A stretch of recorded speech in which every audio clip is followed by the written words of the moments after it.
Hello and welcome to Module 4, How to Think of Ideas Quickly and Easily, Save Time and Reduce Grammar and Vocabulary Mistakes. Planning. Planning is absolutely essential to get a band 7, 8 or 9.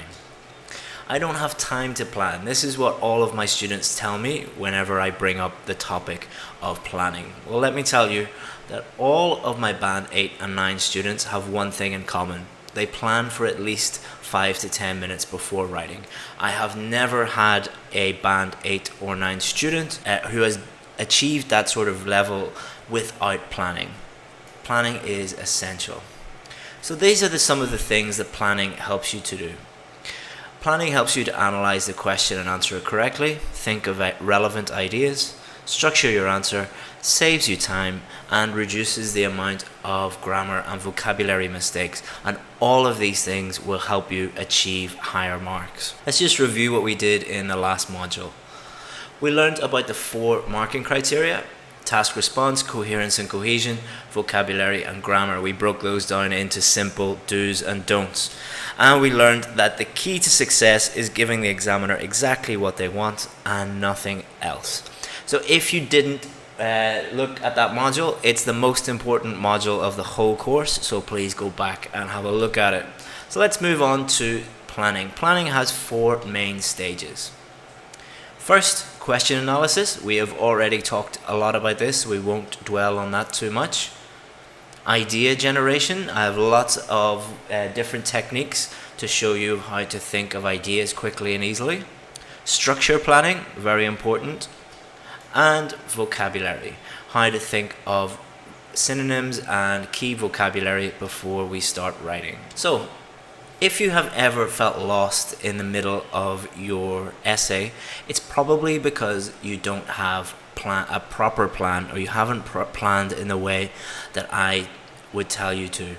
So if you have no plan, you think, you write, you think, you write, you think, you get lost, you make mistakes, and then you write again. If you plan, you do all your thinking and then you write. So doing an IELTS Task 2 essay is a lot like going on a journey without a map. Going somewhere in a strange place, to a place you've never been before without a map. You're always going to get lost. However, if you do all your planning, which is like a roadmap for you, before you start writing, you will know exactly what to do, what to write, and you won't get lost. So think of planning as your map that will guide you through writing your essay. Okay, so here's the question. More students are deciding to study science-related subjects at university rather than more traditional subjects. What is the main cause of this? What effect will it have on society? What I would like you to do is pause the video and use the question analysis technique that we taught you before. So what I'd like you to do is pause the video now, attempt to use the question analysis technique. That's really going to help you learn it, and then we can work on it together. Okay, so the first thing that I would do is make sure that I understand all of the words and terms in this question. So we need to think about what science-related subjects are and what traditional subjects are. Because if we don't understand these terms, then we're not really going to be able to answer the question. So what are science-related subjects? Those are subjects like, obviously, physics, biology, chemistry, but also things like computer science, engineering, anything related to science. And more traditional subjects would be things like languages, history, philosophy, law, medicine, things like that. The next thing we would need to do is understand what is the general topic. The general topic for this would be education, more specifically university education. So what we don't want to do is we don't want to write everything we know about university education, because that is not answering the specific question. The next thing we need to do is look at the specific keywords. So the specific keywords here are science-related subjects at university, versus more traditional subjects. So the whole answer needs to be about the difference between these two. So we don't write everything we know about university education, we answer the specific question. And then lastly, what are the instruction words? And this is really important. If we look at these questions, what is the main cause of this? And what effect will it have on society? So it is asking you for the cause. It is not asking you what are the problems associated with this. So if you wrote the answer in a way that just discussed the problems but didn't discuss the cause, then you would be wrong. And then the second question, what effect does this have on society? If you write about solutions to this issue, you have not answered the question, because it's not asking you for solutions, it is asking you what effect this scenario has on society. So you need to be very careful about the instruction words and make sure that you are talking about the specific question and following exactly what they put in the instruction words. That's why it is so important to take time to think about the question and plan everything out and follow our question analysis technique. So there are 5 different strategies, popular strategies for thinking of ideas: brainstorming, mind mapping, something called the 6 questions method, the examples method, and the coffee shop method. Sometimes I call it the direct method. Everyone thinks of ideas differently, and you should pick the one that works best for you. The reason why I've given you 5 different strategies is everyone's brain works differently. So you shouldn't ever have a teacher tell you exactly what to do when thinking of ideas. Some people really like brainstorming. Some people really like thinking of examples. Some people really like mind mapping. Try all of them and do whatever one works best for you. So brainstorming. Brainstorming is the most popular method. It is the most commonly referred method by books and by teachers. So what is brainstorming? Brainstorming was invented a long time ago by people thinking of marketing ideas.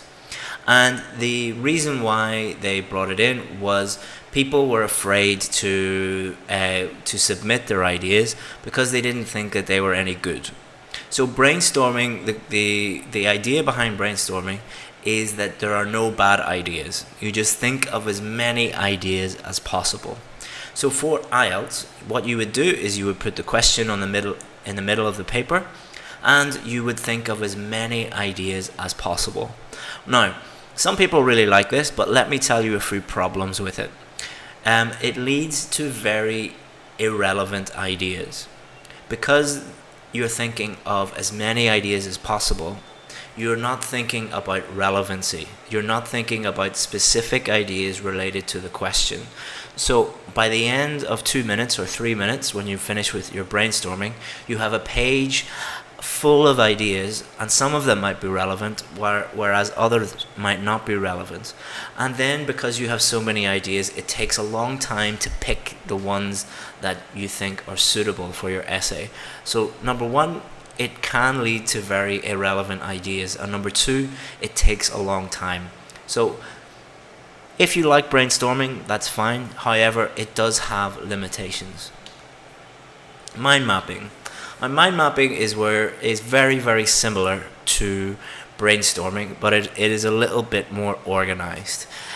What it is you have these branches coming from a central topic in the middle of the page, and you organize your thoughts in this way. I think that this is just fancy organized brainstorming. I don't think that this works because, again, it leads to you thinking of many irrelevant ideas, and it also takes a long time to actually write everything out and have all of these ideas. However, some people really like this and it works for them. If this type of organization works for you, if you like to see all of your thoughts on a page, then please try this method, but do be aware that it has some limitations as well. 6 questions method. This method helps you by asking very specific questions and generating ideas that way. So, Who, if we go back to the question, okay, so if we go back to this question just to remind you about it, what are the causes of people studying science-related topics? If we think about it. So who? Students. They are the people who are studying it. Big tech companies like Apple are the people who want students to study science-related ideas. What? What are the subjects? Computer science, engineering, computer programming, things like that. Why? Money. Most of the best paid jobs are now in big tech companies. The prominence of the internet, and modern culture is all about technology. So where? Silicon Valley is where a place just outside San Francisco where all the big tech companies are. Stanford and MIT are two big universities that specialize in technology, so that's where the students are going. How? Apply to university, that's how they do it, and graduate with a degree. So the last question, when? Just in the last 10 or 20 years have people started really studying computer science, engineering, computer programming. So with these 6 very specific questions, you have very specific ideas about the question, and there are too many ideas there really, but these will help you form your main ideas. Some people don't like this method because it's too logical. However, if you think very logically, this might be the best method for you. This method uses real examples to help you think of ideas. So this is a very practical method of thinking of ideas. All you do is think of real life examples. So here are some examples that I thought of quickly. Facebook, Apple, and Google. This is one of the main causes of people wanting to study. Personal experience, your phone. Everyone is looking at apps all day. Most people are addicted to their phone. So they might think, oh, I want to work for a company like Uber or Facebook that make apps. I read a newspaper report recently that talked about the shortage of teachers for science degrees. So this is one of the effects. And I read a survey recently that says graduates from Stanford make more money than Harvard for the first time ever. Stanford is a very technology-oriented university, whereas Harvard is more traditional subjects. So this would be a good example I could use. So let's look at the final method. This is my favorite method. Sometimes I call this the direct method. Sometimes I call it the coffee shop method. So the reason why I came up with this was because students in my class were failing to think of ideas because of stress and pressure of the exam. In class, they had no problems thinking of ideas. So I had lots of students who, when I talked to them in class or when they were talking to their classmates about these problems, they had no issue with thinking of 3, 4, 5, 6, even more ideas. However, whenever they went to do the exam, they couldn't think of ideas. So why was that? Take yourself out of the exam and imagine you're sitting with a friend in a coffee shop and they ask you the question, what would you say? So if you were sitting with a friend in a coffee shop and they asked you, why do you think so many students are studying science-related degrees these days? You would have no problem thinking of 3 or 4 ideas. And if they said to you, what are the effects of this? You would have no problem thinking of 3 or 4 ideas. So what you do is you ask yourself the direct question. Instead of brainstorming or writing out mind maps and wasting time, all you have to do is just ask yourself the direct question. So you would ask yourself, what are the causes of students studying more science-related degrees? Oh, I've got an idea. What are the effects of this? Okay, I've got an idea. So some people like this. I really love it. Some people don't like it. But try all of the methods and they should really help you. The direct method leads to the most specific ideas and it is the fastest method for answering any question. So what I would recommend you do is try the 5 different ways of thinking of ideas and pick the one that is most suitable for you. So I want to share with you some bonus idea generation techniques. Over the years, we have been working with thousands of students on the VIP course, and we have found that some students really love the previous idea generation techniques and they use those, but others have said that they find these bonus techniques more useful. So I'm going to share these with you now. The first thing I want you to know before I share these with you is you don't have to use all of these techniques. What we are doing by sharing multiple idea generation techniques with you is giving you a range of different tools, and then you can practice using these different techniques and choose the one or two or maybe three that you find very, very, very useful, and then you can use those during your preparation time and on test day. So remember, you don't have to use all of these. I'm just giving you a range of different ones, and you can pick the ones that are most useful to you. Some students like to just give the most obvious answer. So many students who are very straightforward people, they say, I don't need the coffee shop method or brainstorming or any of these complicated techniques. When I see a question, I just look at the question and the most obvious answer comes to me pretty much immediately. So a lot of people who think in this way find this technique really useful. They just look at the question and the most obvious answer pops into their brain immediately. Another useful one is if you asked 100 people this question, what would be the common answer? So if you were on the streets of London or New York or any English-speaking city and you were going around asking multiple people this question, what would most people say? That will allow you to put yourself in another person's shoes and think about the most obvious, the most common, the most straightforward answer. And this helps people who tend to generate very complex, complicated answers. So if you are the type of person that struggles with idea generation because you try and think of the most complex, complicated answer and you want to simplify everything, this technique might work for you. The third bonus technique is, what would someone different from you think? Often students will complain about task 2 questions and they will say, well, the question is about men and I am a woman and I don't know anything about men. Or the question is about medicine and I work in engineering. I don't know anything about health or medicine or anything like that. So instead of thinking about things from your perspective, try and put yourself in someone else's shoes and think about it from their perspective. So if you are a man, what would a woman think? If you are from one country, what would someone from a completely different country think? If you are from a middle class background, what would someone from a working class background think? If you are a conservative person, what would a progressive person say?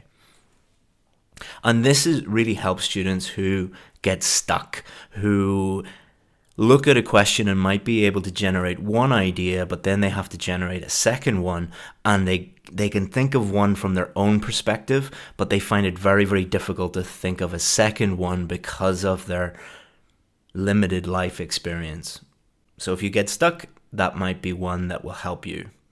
And the fourth one, this is one that I really like because I used to be a lawyer and I find making arguments quite useful.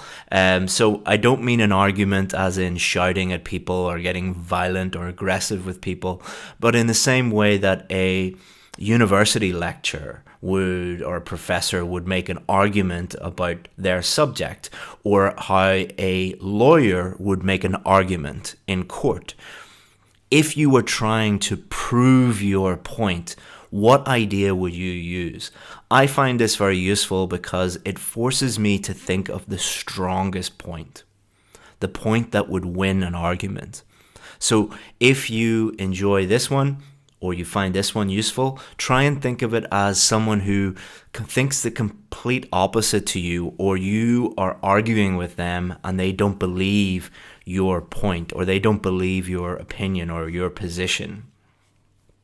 And this can really, really help. So try those out. Some of them might not work for you at all. Some of them might really work. Again, I know I'm repeating myself. You don't have to use them all. I try and give everyone a range of different techniques because everyone's brains work differently. We all learn in different ways and think in different ways. Choose the one or two that work for you and then stick to that one. Okay, so going on to stage 3, structure planning. So we have analyzed the question. We have thought of relevant ideas. The next thing we need to do is plan our structure. So this will help us organize our sentences. So what will happen by the end of it is we will have a sentence by sentence structure, and that will help us, that will provide a map for us before we start writing. So no matter what method you choose, you should not start writing until you've organized your ideas into a structure. This is really important, especially people who choose to do brainstorming or mind mapping. If you start writing immediately, you'll probably get lost. And this will lead to higher marks for coherence and cohesion. If you have an organized plan, you will have an organized essay, and that will boost your marks for coherence. Think of it as a map. Okay, so structure planning. What is structure planning? Let's look at the question one more time, just to remind ourselves of the question. So our introduction, the structure for this type of question would be we paraphrase the question first, then we outline our main ideas.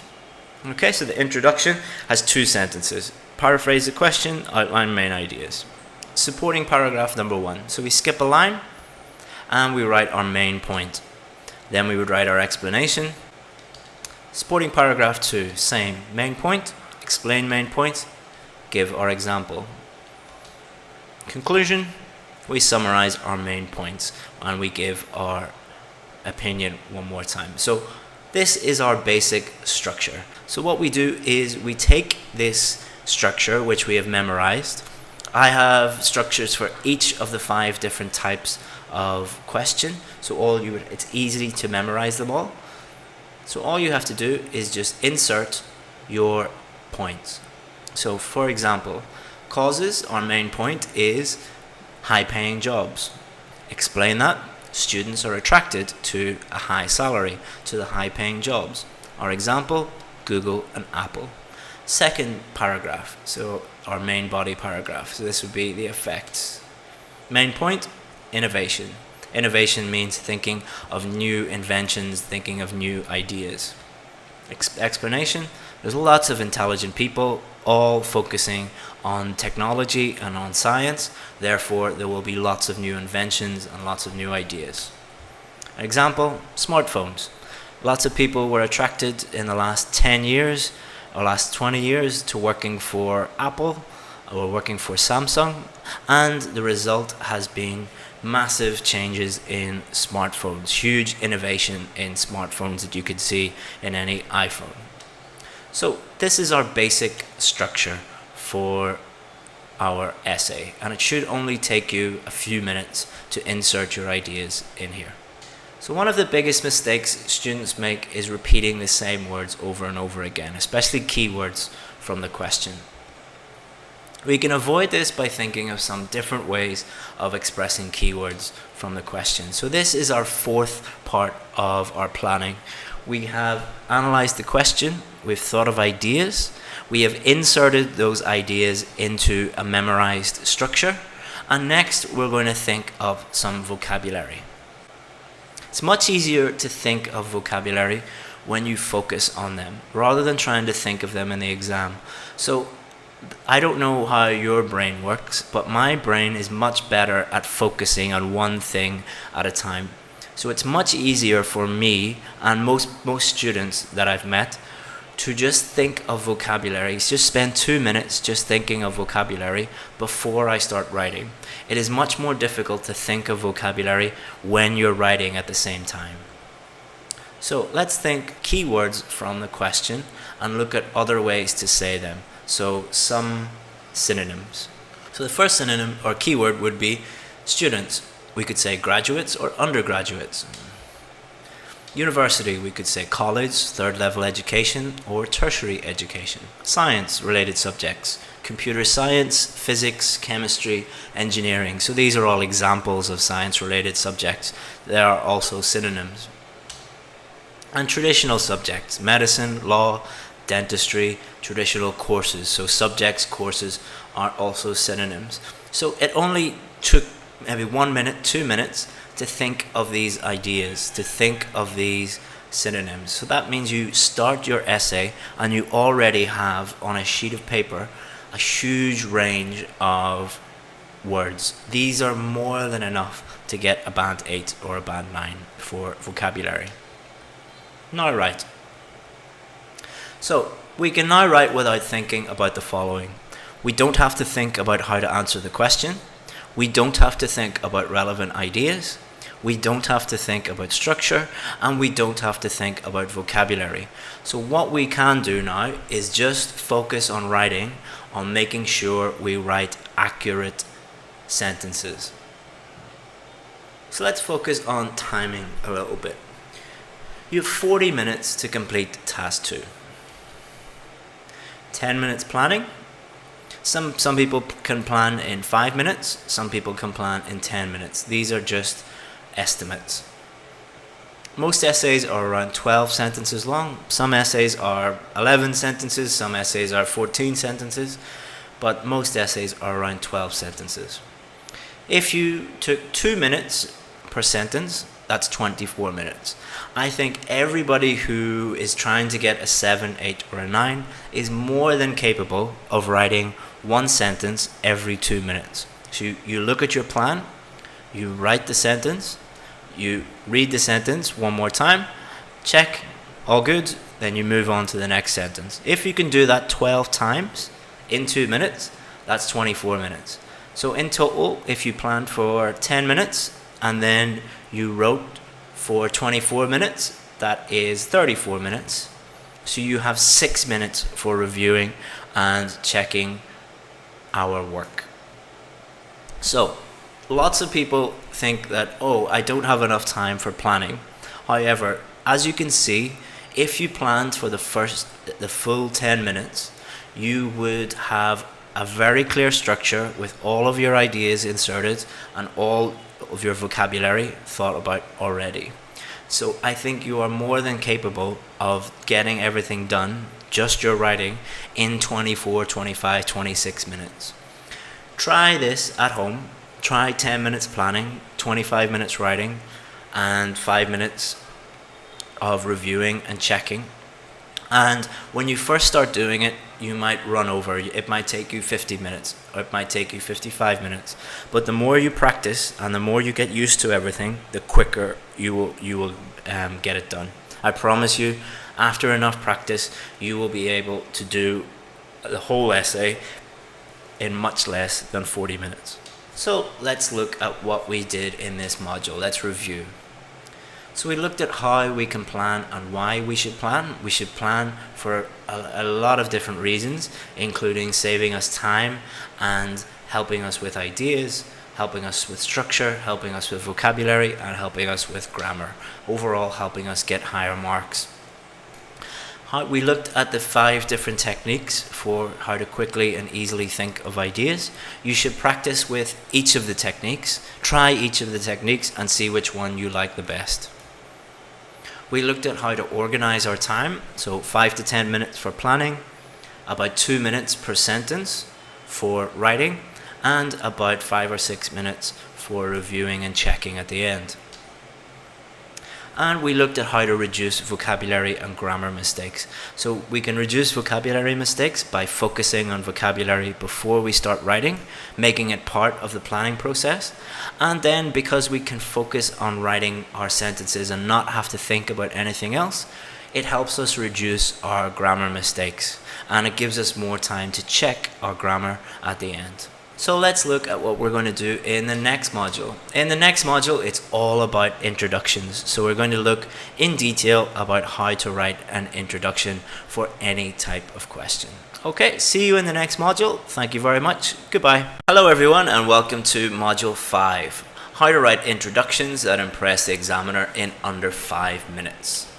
So let's look at what we're going to do today. First, we're going to look at common mistakes that people make whenever they write introductions.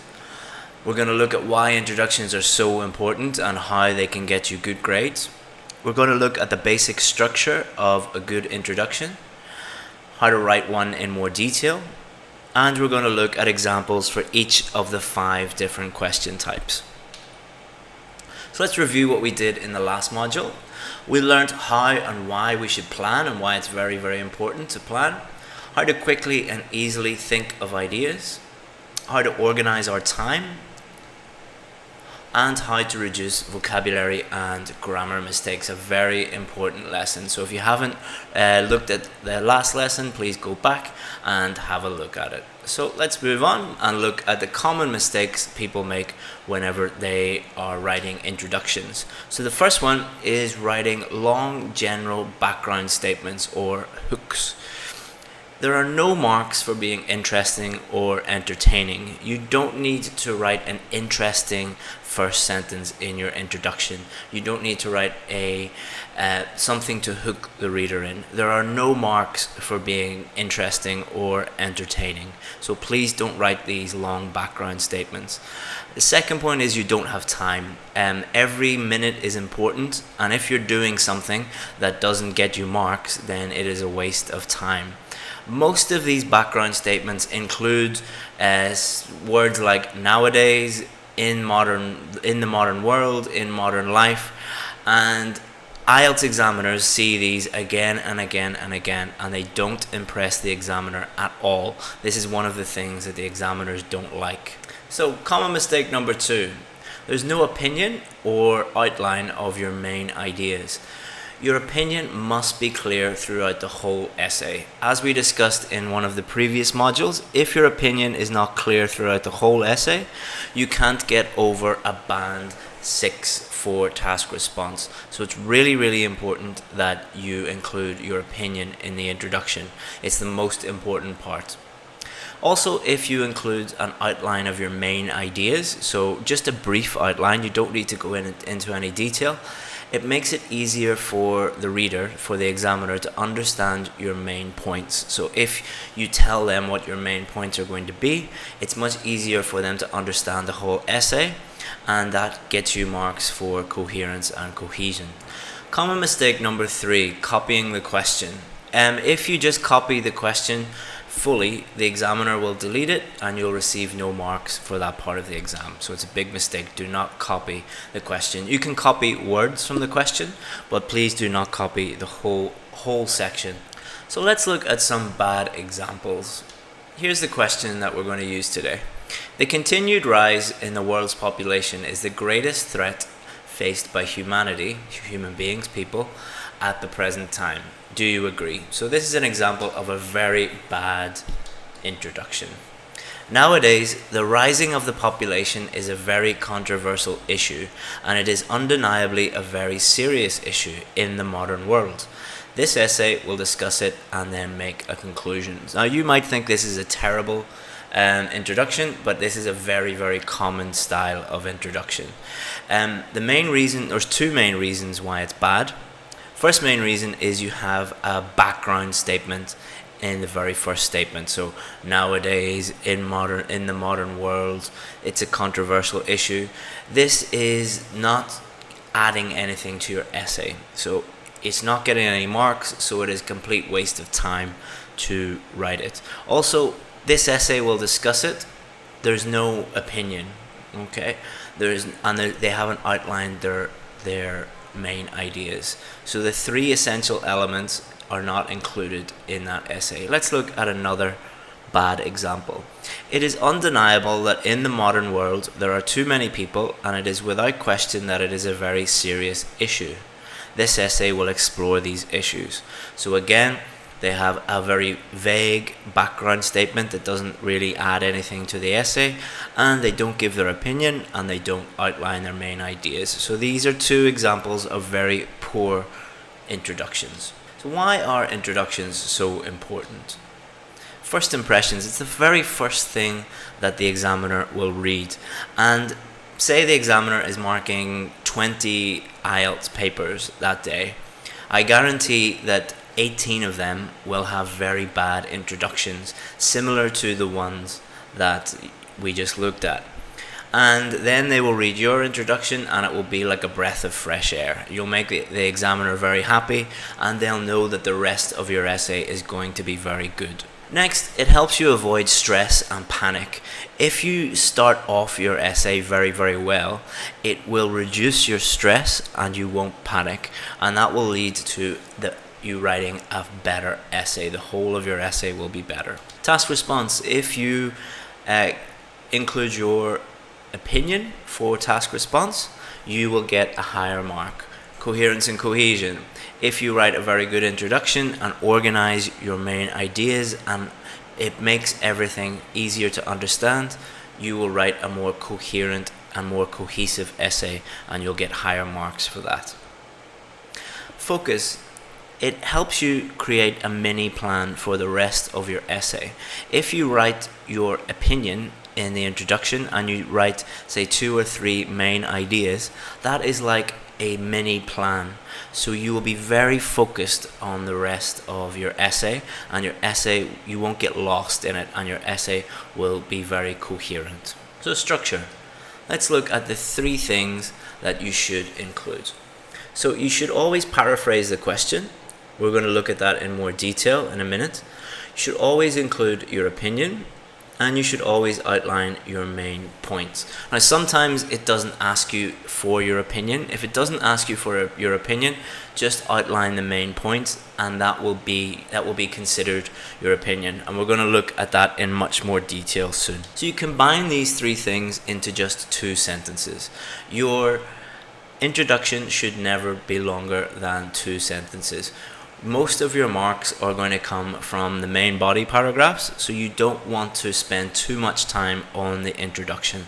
You just want to paraphrase the question, give your opinion, and outline your main ideas as quickly as possible. So you want to get this all done in less than 5 minutes, and it should be around 40 to 60 words. So let's look at what paraphrasing is. The very first sentence in our essay should be paraphrasing the question statement. So paraphrasing means that you repeat the question statement so that it has the same meaning but with different words. And there are different ways that we can do that. You can do that using synonyms, different forms of the same word. You can flip the clauses, rearrange the clauses, or you can use examples. So let's look at these things in more detail. What are synonyms? Synonyms are different words that have the same meaning. For example, if you consume something, you use it. So you could a car consumes petrol. It uses petrol. And people, a synonym of people is humans, or human beings, or men and women, or humanity. IT, information technology, a synonym would be computers. Or you could use an example like laptops or iPads or something like that. Teenagers, adolescents. So adolescents are people between the ages of, say, 13 and 18. So they are teenagers. Governments, you could describe a government as the state. An advantage, you could describe it as a benefit. An advantage and a benefit are the same thing. So same meaning, 2 different words. So these are synonyms. So let's take a real example and try to paraphrase it. So you're going to paraphrase the question statement. So the question statement is the bit that I have underlined here in red. So that's the question statement. This is the instructions. Do you agree or disagree? So we don't paraphrase it. Okay, so increasing overpopulation. So the continued rise in the world's population. I have paraphrased that to increasing overpopulation. So continued rise, increasing. World's population, overpopulation, is the biggest threat. So I've changed greatest to biggest. I've kept threat. It's okay to keep 1 or 2 words. Humanity, I've changed to human beings. And face today. Okay, so increasing overpopulation is the biggest threat human beings face today. So this means the same as the question statement. Let's look at another way we could paraphrase it.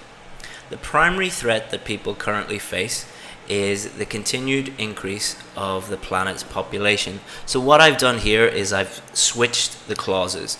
So the first clause was the continued rise in the world's population. I have made it the second clause down here. And the first clause here is the primary threat that people currently face. I have taken the second clause from up here and put it in the first clause. So you've just flipped the clauses a little bit. So greatest threat, I've changed to the primary threat. Humanity, I've changed to people. Currently faces the continuous rise, so I've changed continued to continuous. Continued and continuous are just different versions of the same word. Rise, increase, synonyms, and world and planet are synonyms, and I've kept population. Okay, so don't be afraid to repeat a word. Lots of people don't like repeating words because they have heard from teachers and read in books that you should never repeat the same word as in the question. And that is bad advice, because what happens is people try to change every single word and they don't know every single word. So if we go back and have a look here, the words that I didn't repeat were threat and population. So you might know synonyms for everything else, you might be able to paraphrase everything else, but you can't think of a word for threat and you can't think of a word for population. It is much better just to repeat the word and get it correct than try and use a word that you don't know and get it incorrect. So you can copy one or two words from the question, that's no problem. If you change a word, the grammar must also be correct. So lots of people change the synonyms, but they don't look at the grammar. So especially if the form of the word changes, you must be aware of the grammar. So when you're paraphrasing, read the whole sentence and just check that the grammar is correct. So practice makes perfect. When you first start doing these, it might appear difficult, but the more you do them, the easier it becomes. So keep practicing. So paraphrasing is a skill, and like any skill, you have to practice it. And the more you practice it, the better you are going to become at that skill. And paraphrasing is no different from that. So I'm going to share with you a practice strategy that has helped a huge number of our students, and this is what they do. So number one, they get lots of practice questions. Now, lots I know is a vague term. Some students just need 5, some students need 50. It depends on how much practice you want to do. And we'll talk about that in this section as well. But what I would recommend, get between 5 and 10 practice questions. You can get those in the Cambridge practice papers, or you can get those in the practice questions in the course, the Band 9 Essay Bank. Just go and find those, and it would be a good idea to put them into one document where you can use them. Make sure, as always, you are using real practice questions, either produced by IELTS Advantage or by Cambridge or the British Council or IDP. If you use other sources, then there's a likelihood that the questions will not be genuine and will not be reliable, and you'll be practicing using bad questions. So that's it. Get the practice questions and then simply practice paraphrasing them. When you are learning a new skill, it is important that you don't try and rush the process. So don't try and do them in 30 seconds or 1 minute or 2 minutes. In the beginning, try to focus on quality, on accuracy, on getting it right and spending enough time thinking about it, and then try and build up your speed from there. After you have finished paraphrasing them, one of the key things that the examiners will be checking, and one of the key areas where students go wrong, is that they change a word without fully understanding the meaning of that word. It's very common when students try and use synonyms. So if you're unsure of any of the words that you have just changed, get a dictionary and compare the meaning of the changed word with the word that you changed. If it means the same, great, you're on the right track. If it doesn't mean the same, then you know that you've made a mistake and you learn from that mistake and you don't make that mistake again. And it will also help you improve your overall general vocabulary, because even if you do make a mistake, now you have understood the meaning, the real meaning of that word. You can use it again in a different context. And then really think about the grammar, especially things like articles, prepositions, word order, punctuation, subject-verb agreement, countable, uncountable nouns. These are the common mistakes that students make when they are not only paraphrasing but writing any sentence. But the key thing about paraphrasing is that when you change words around, it changes the relationship of those words. So you really need to think about the grammar. And then simply repeat that. So what you're doing here is you are operating as an independent student. You're able to give yourself feedback. And if you have any questions, of course, you can reach out and ask us. But I would strongly recommend getting used to giving yourself feedback in this way, because feedback from a teacher is very, very good, but it is not nearly as powerful as you being able to look at your own paraphrasing and assess and give yourself feedback. That is going to accelerate your learning much quicker than having to send it to us and then we explain it and you're not fully understanding it. If you can internalize it and give yourself feedback, you're going to really, really, really improve. And when will you know that you're ready and you don't have to do so much intensive practice on paraphrasing? Well, you will notice your progression. You will notice that more and more words that you are using are more accurate. You'll also notice that you're making fewer grammar mistakes. And then when you decide to submit your writing to us, we will give you 100% accurate feedback and tell you whether you're making any mistakes or not. If you're not making any major mistakes in paraphrasing, then you know that you're on the right track. Whereas if the teacher mentions that you need to improve your paraphrasing, then you need to continue practicing. The most important thing you have to do in the introduction is answer the question. So let's look at this again. Two choices with this one. Each question type is going to be different, but to answer the question for this one, all you have to do is make a choice. Agree or disagree. Very easy. So we could say this essay totally agrees with this statement, or I completely disagree with this statement. You don't have to use these exact sentences, but this is just to show you two ways of doing this. And it's no problem to use the word I, because it says here, if you look, do you agree? So that means it's totally fine to use personal pronouns like I. Don't use them throughout the whole essay, but when you're giving your opinion, it is no problem to do that. If you want to remain very, very academic, you can just use this essay instead of using I. So your outline, why do I agree? So just imagine that I totally agree with this statement.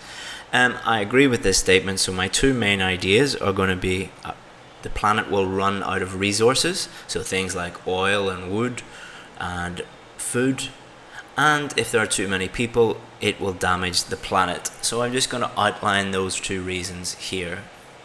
So if we look down at the bottom, this essay totally agrees with this statement because this will lead to a serious depletion of resources and pollution. So here is my opinion. This essay totally agrees with this statement. Okay, so that's just my opinion. Then I'm going to give my outline. So the first bit is, this will lead to a serious depletion of resources, run out of resources. My second main idea is damage to the planet. Damage to the planet, we could just say solution. So we have three elements. We have our opinion here, we have our first main idea here, and we have our second main idea here. And they are linked together with one word, simple word, because. So putting it all together. Increasing overpopulation is the biggest threat human beings face today.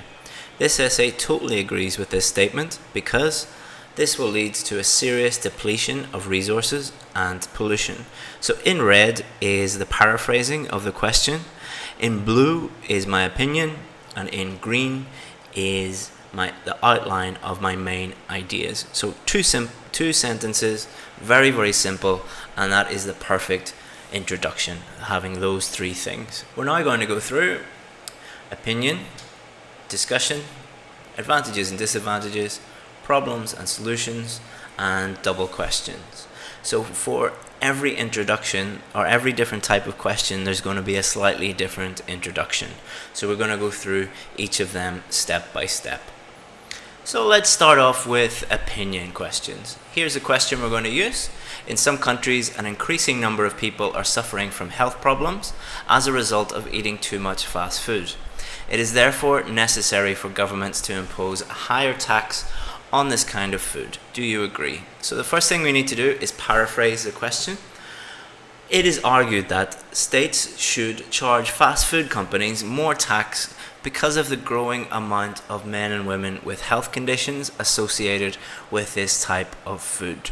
So you should notice there that I have, instead of countries, I have used states. Number of people, I've said a growing amount of men and women, so an increasing number of people, a growing amount of men and women. Health problems, I've stated that health conditions associated with this type of food. So now let's go on to our plan. So what my plan is, I agree with this. The first reason why I agree with this is it costs the health service money and increased prices would reduce demand. So these are my two outline ideas, my basic ideas. So this essay totally agrees with that statement because these illnesses cost the health service too much money and increasing the price of junk food would reduce the demand for it. So this essay totally agrees with that statement, is my opinion.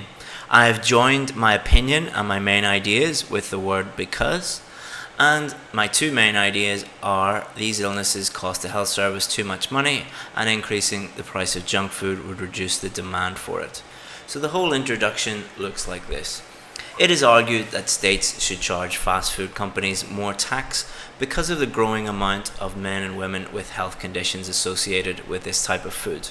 This essay totally agrees with that statement because these illnesses cost the health service too much money and increasing the price of junk food would reduce the demand for it. So 60 words exactly. So that this was quite a long introduction. It doesn't need to be quite as long as this most of the time. And I'll just highlight something here. It is argued that we use it is argued that when we are discussing someone else's opinion. So someone else's opinion is states should charge fast food companies more tax. If we want to discuss someone else's opinion, we can start the introduction with it is argued that. So let's move on to discussion questions. So these are slightly different. Here is an example discussion question. Some people work for the same organization all their working life. Others think that it is better to work for different organizations. Discuss both views and give your own opinion. So this is different because there are two sides of the story. So we need to think about it in a different way. So our introduction is going to be slightly different. However, the paraphrase is always the same. Some say that it is more beneficial to be employed with the same company all their lives, while others would argue that it is better to work for a variety of companies. So you'll notice that I used some say that and while others would argue. So there's always going to be two opinions. So this is opinion number one.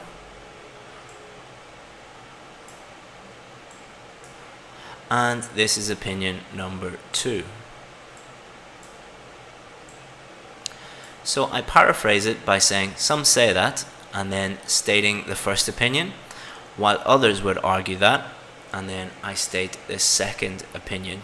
So this is how I normally structure in detail my discussion paraphrases. So let's look at our plan. So in these essays, you will have to discuss both views. So your plan will have to reflect that.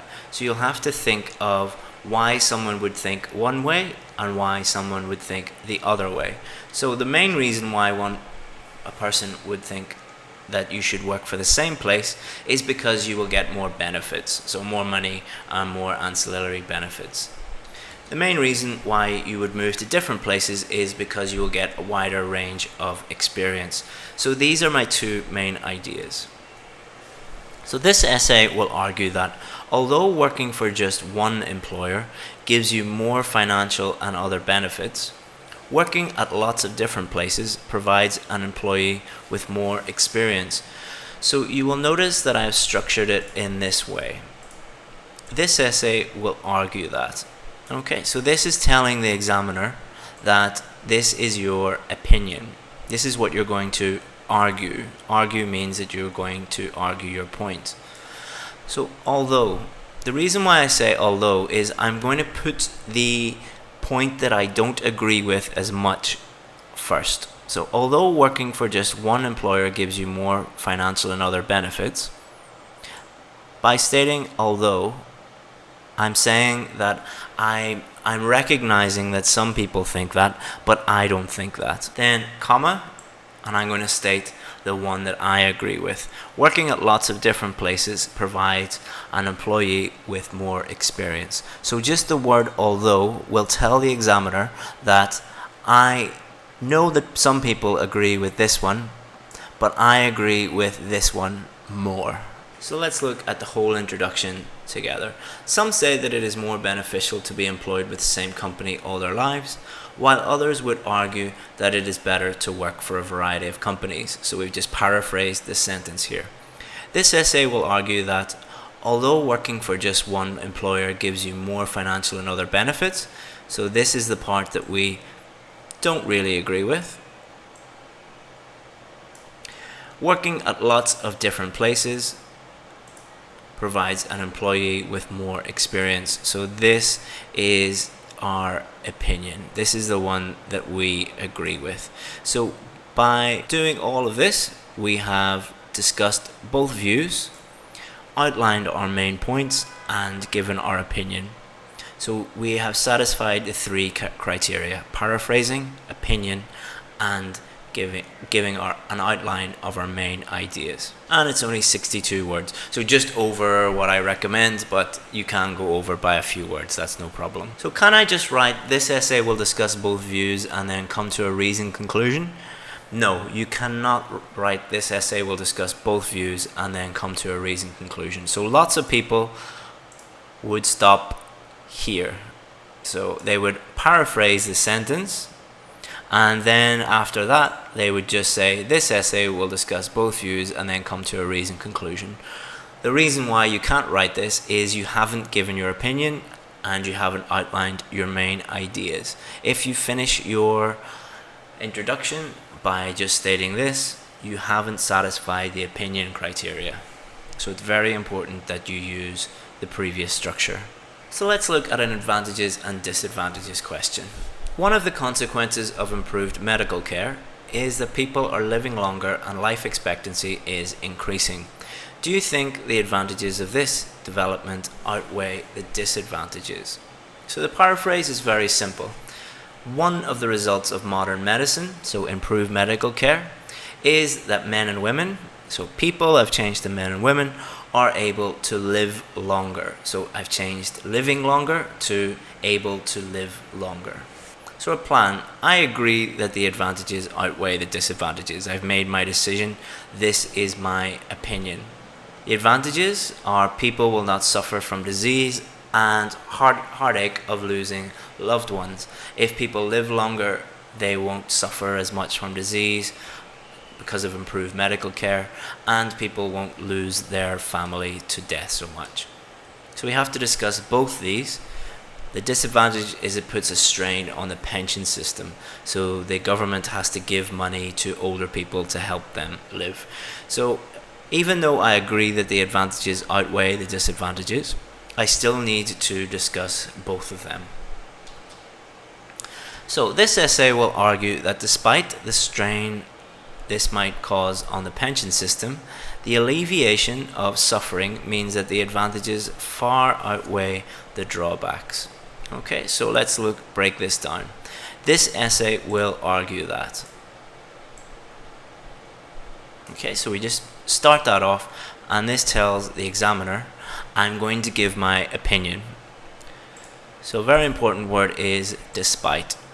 Just like the discussion essays where we used the word although, despite tells the examiner I'm going to state a reason that I don't really agree with. So despite the strain this might cause on the pension system, so this is the disadvantage here. However, I agree that the advantages outweigh the disadvantages, but I need to include my disadvantage to satisfy all the requirements of the question.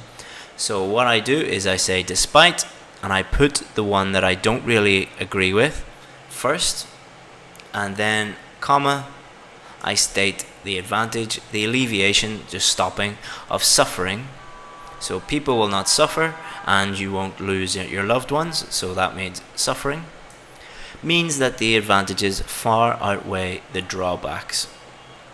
And I am very, very explicit with this because this tells the examiner that I know exactly how to answer this question. So the whole introduction looks like this. One of the results of modern medicine is that men and women are able to live longer. So we've clearly paraphrased the question.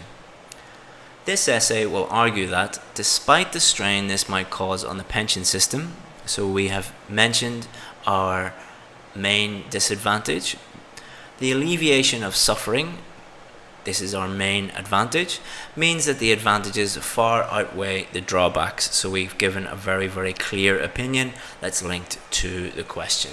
44 words. So there are different types of advantages and disadvantages question. There are questions that ask you just discuss the advantages and disadvantages. There are questions that ask you discuss the advantages and disadvantages and give your own opinion. And there are questions like this one which state, do the advantages outweigh the disadvantages? Now each of those introductions for each of those types of question are a little different. So what we're going to do is we're going to do a whole module, a whole lesson on advantages and disadvantages questions, and we're going to go through the introductions for each of them. So don't worry about the other types. Okay, so the question here, smartphones are becoming a common sight in the primary school classroom. What problem does this cause, and what is a viable solution? So our paraphrase is iPhones and other devices. So we've changed smartphones to iPhones and other devices. iPhones are the most popular smartphone, so it's fine to use that. Are being used more often by, instead of are becoming a common sight, we've simplified that and just said are being used more often by. And as you can see, that's very simple language, but it is very clear, effective, accurate language. We're not trying to show off in any way here.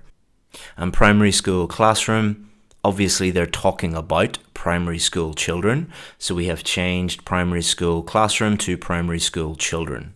And we view this as one unit of language. So primary school children is one unit of language, and we have changed that to primary school classroom to primary school children. So let's look at our plan. Problem is they are distracting. They distract students, they stop students from learning. And the solution is to ban them, to stop students using them completely, to make them kind of against the rules. So this essay will suggest that they are very distracting and that the best solution is to ban them completely in class. So let's break this down a little bit. This essay will suggest that this is telling the examiner, I'm going to give you the problem. You could say this essay will suggest that the biggest problem is they are very distracting, but you don't have to. So this essay will suggest that they are very distracting. They are very distracting is the problem. And then we link the two by using the word and, just very simply. And then we give our solution, which is to ban, that the best solution is to ban them completely in class. So you'll notice with this one, it doesn't ask for your opinion, but by saying the problem is they're distracting and the solution is to ban them, you have given your opinion. So you've answered the question, and at the same time you have outlined your main ideas. In this question, your main ideas and your opinion are exactly the same thing. So the whole introduction, iPhones and other devices are being used more often by primary school children. We've paraphrased the question. This essay will suggest that they are very distracting, so we have given our opinion on the problem and we have outlined our main idea, and that the best solution is to ban them completely in class. So we've given our opinion about the solution, and we have outlined our main idea, and that is 34 words. Very, very short, and that should take you 2 or 3 minutes to write. Once you get used to writing these, you'll start writing them very, very quickly. So let's look at our final question, a double question. Car ownership has increased so rapidly over the past 30 years that many cities in the world are now one big traffic jam. How true do you think this statement is? That's the first question. And what can governments do to discourage people from using their cars? That's the second question. So our paraphrase: lots of city centres are highly congested due to an increase in the ownership of cars in the last 3 decades. So the questions that I would be asking myself if I was checking my own work and giving myself feedback on that paraphrase, I'd be thinking, does this mean the same thing as this? Yes. Is the vocabulary accurate and appropriate? Yes. And is the grammar accurate and appropriate? Yes. Great. I've made a great paraphrase. I can now move on to the next step. So let's have a look at the plan for this one. So for my first question, I'm going to say that this is true, but it's only really true during rush hour. Any of the cities that I have lived in, I've never lived in a city that was 24 hours a day congested. Most of the cities that have a problem with this only have a problem during rush hour peak times. So I'm going to say that. And then the measure to improve this, the obvious answer is better public transport. So if we have a look at the second part of our introduction, this essay will argue that this is only true during peak times. So I've said that it's true, but only during peak times. So I've answered the first question, and that improving public transport will reduce this. So saying what measures governments can do, or what measures they can take to alleviate this problem. So clearly outlined my position on the first question and the second question. If we have a look at the whole introduction, lots of city centres are highly congested due to an increase in the ownership of cars in the last 3 decades. This essay will argue that this is true only during peak times and that improving public transport will reduce this. So let's review what we've done in this module. In this module, we looked at the most common mistakes, things that you should not do. We looked at why introductions are so important and how they can get you higher grades. We looked at the structure, overall structure of a good introduction, the 3 things that a good introduction should have: paraphrase, outline of main ideas, and opinion. We looked at how to write one in detail, and we looked at examples for each of the 5 question types. We're going to be going through each of the 5 question types. Again, we're going to have a full lesson on each of the 5 question types, and we're going to look at introductions for each of them again. Okay, so don't worry if you didn't get everything first time. In the next module, we're going to learn how to write our supporting paragraphs. So we're going to move on to the main body. Okay, thank you very much, and see you in the next module.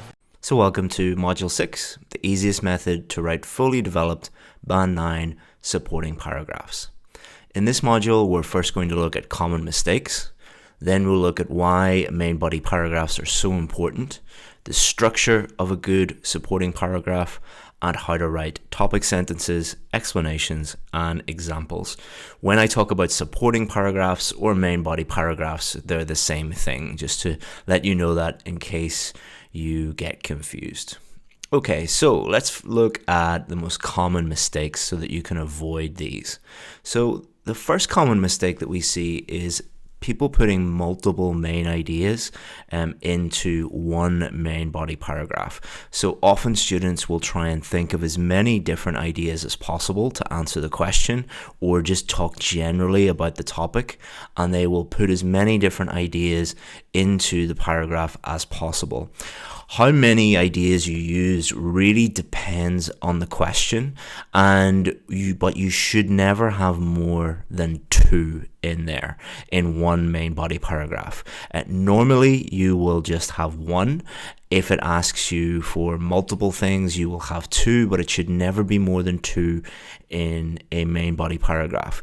I know that is a little bit confusing because I'm telling you that it depends on the question. in the following modules, we will go into that in detail. It really depends on the type of question. But for now, just remember that you need to limit the number of ideas in your main body paragraphs. Don't put as many different ideas in there as possible. Because the key really is to develop your main ideas. So instead of writing as many ideas as possible, you have a limited number of ideas and you fully develop those ideas.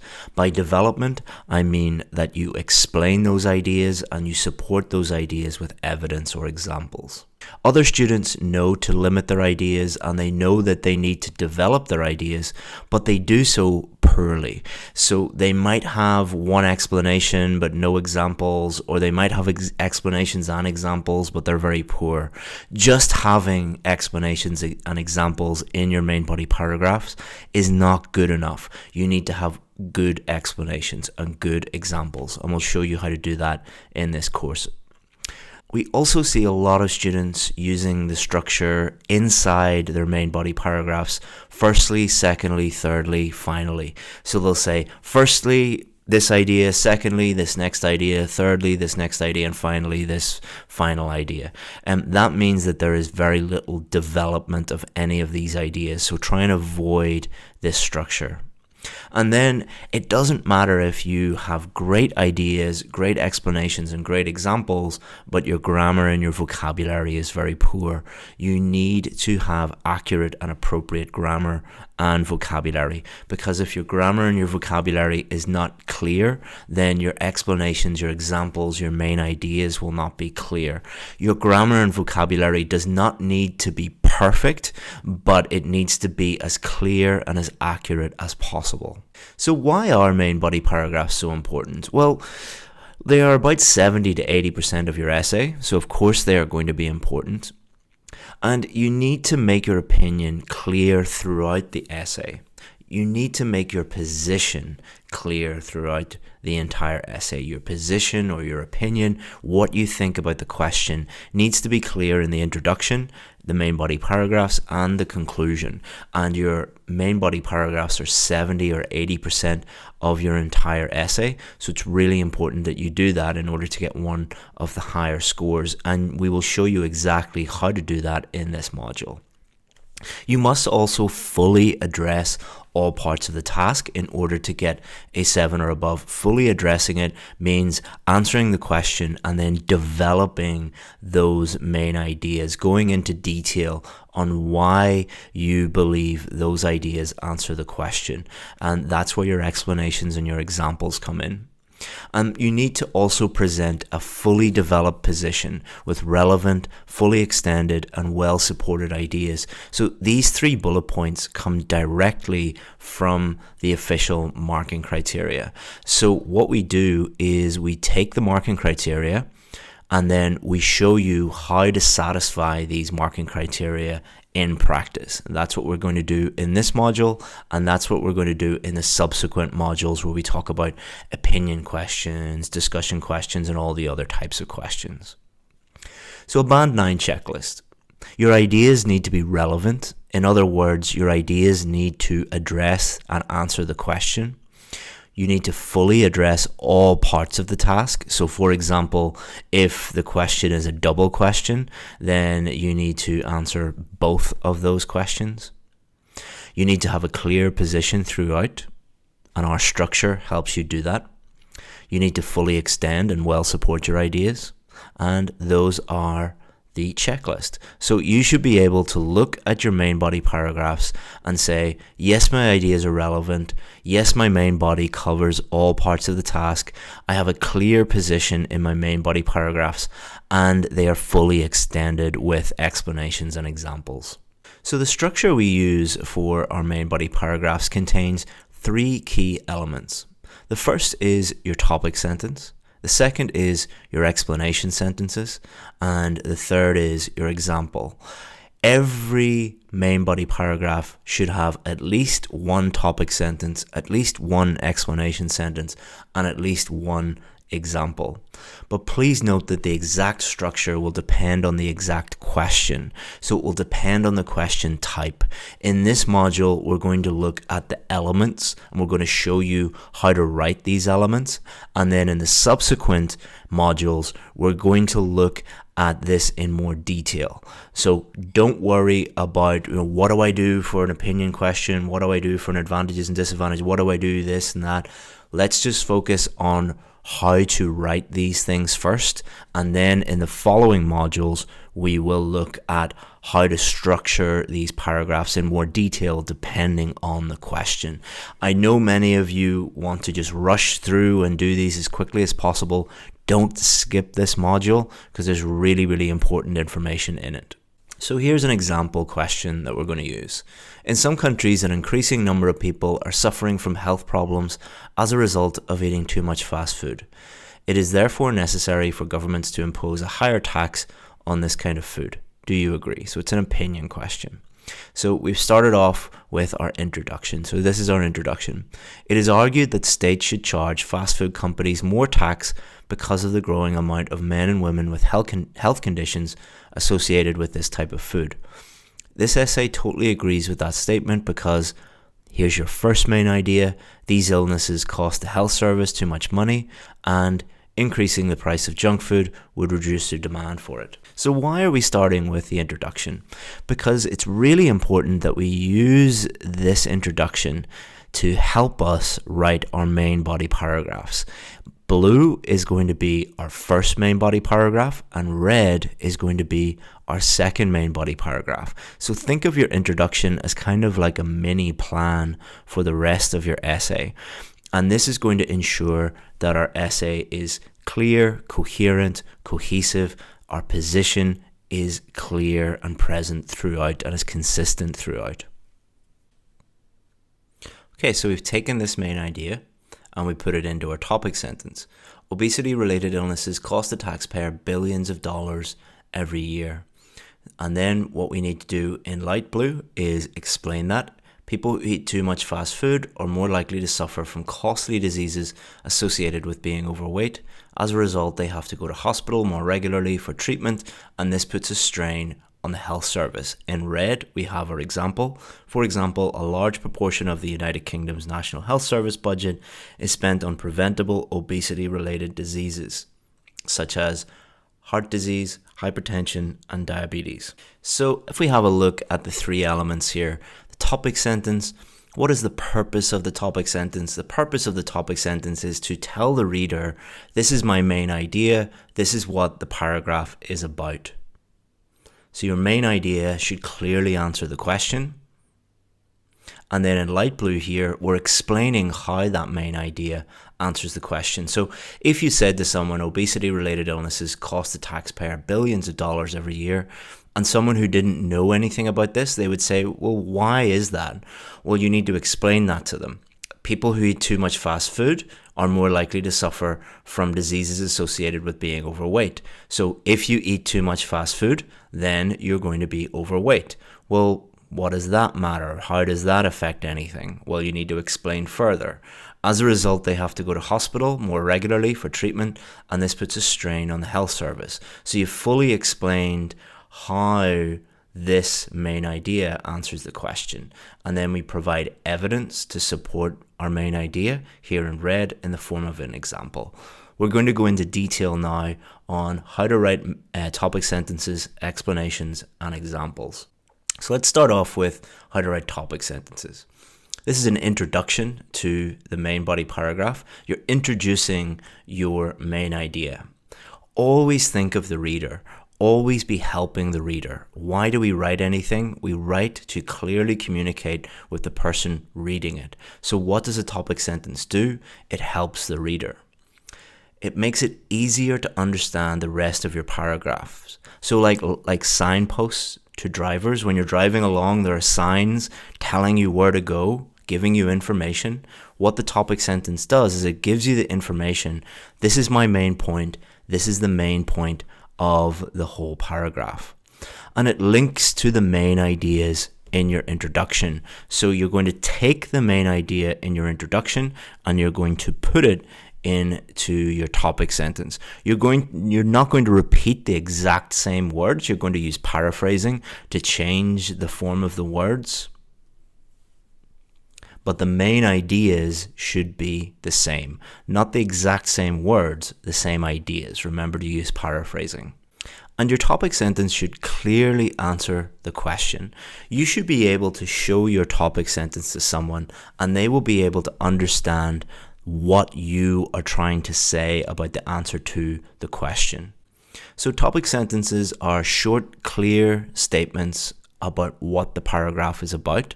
So that's exactly what it is. It is a short, clear statement about what the paragraph is about. Directly answers the question. Not much detail, that comes later. And it makes your main ideas clear. And you can't write one unless you have clear ideas already. So the people who normally struggle to write topic sentences don't normally have a problem with topic sentences. They have a problem with ideas. They nearly always do not spend enough time planning and thinking clearly about your idea. If you have a very clear idea in your head, then it is easy to write a topic sentence. If you try and rush through the planning process, you don't really think about the question, you don't understand the question, and you don't plan everything out, then you're going to find it very difficult to write topic sentences. And then what students often do is they say things like, I find topic sentences difficult, or I can't write a topic sentence. No, topic sentences are very easy. What is more difficult is clearly thinking about your main idea. Master that skill first, idea generation, planning, and then that makes your topic sentences much, much easier to write. So let's have a look at the second main idea here for our question. Okay, so this is the question again. This is our second main idea. Let's have a look at what this student has done with their paraphrasing and with their topic sentence. So they've taken the main idea, increasing the price of junk food would reduce the demand for it. And what they've done here is they've put it into their topic sentence. Another reason why fast food restaurants should pay extra tax is to raise the cost in order to decrease demand. So they've said basically the same thing, but they've just paraphrased it. And you could read this topic sentence and fully understand what this person thinks about the question and what their main idea is. So the next stage we need to move on to is explaining that main idea. A good way to think about explanations is just, so what? Well, explain that to me. Give me your reasoning. One of the biggest differences between writing and speaking is you can't ask the writer any questions. So if you do your task 2 essay and you finish it, the examiner can't call you the next day and say, what did you mean by this? Can you explain it a little bit? So what? Like, tell me more about it. They can't do that. So you need to put everything on the paper. One of the biggest mistakes is not explaining properly. Often students make this mistake because they believe that the examiner knows everything already, or the explanations are so obvious that you don't need to write them down. Don't make that mistake. Don't assume that the examiner knows anything. Keep asking yourself questions like, why is this? How is this? Where? When? What's the result? And that will really help you with your explanations. And another way to think about it is giving your reasoning. Why do you believe that main idea answers the question? Give your reasoning behind it. And a good way to think about this is pretend that you are writing to someone with no knowledge of the subject. Think of someone you know who knows very, very little about this topic. This could be like a little boy or a little girl you know, your son, your daughter, your niece, your nephew, or it could be a very old person you know, your grandmother, your grandfather who doesn't know much about this, or a friend who just doesn't know anything about this topic. You wouldn't just give your topic sentence to that person because they don't have any knowledge of the subject. You would fully explain it to them. Clearly explain what your topic sentence means, how it answers the question, and or what the result is.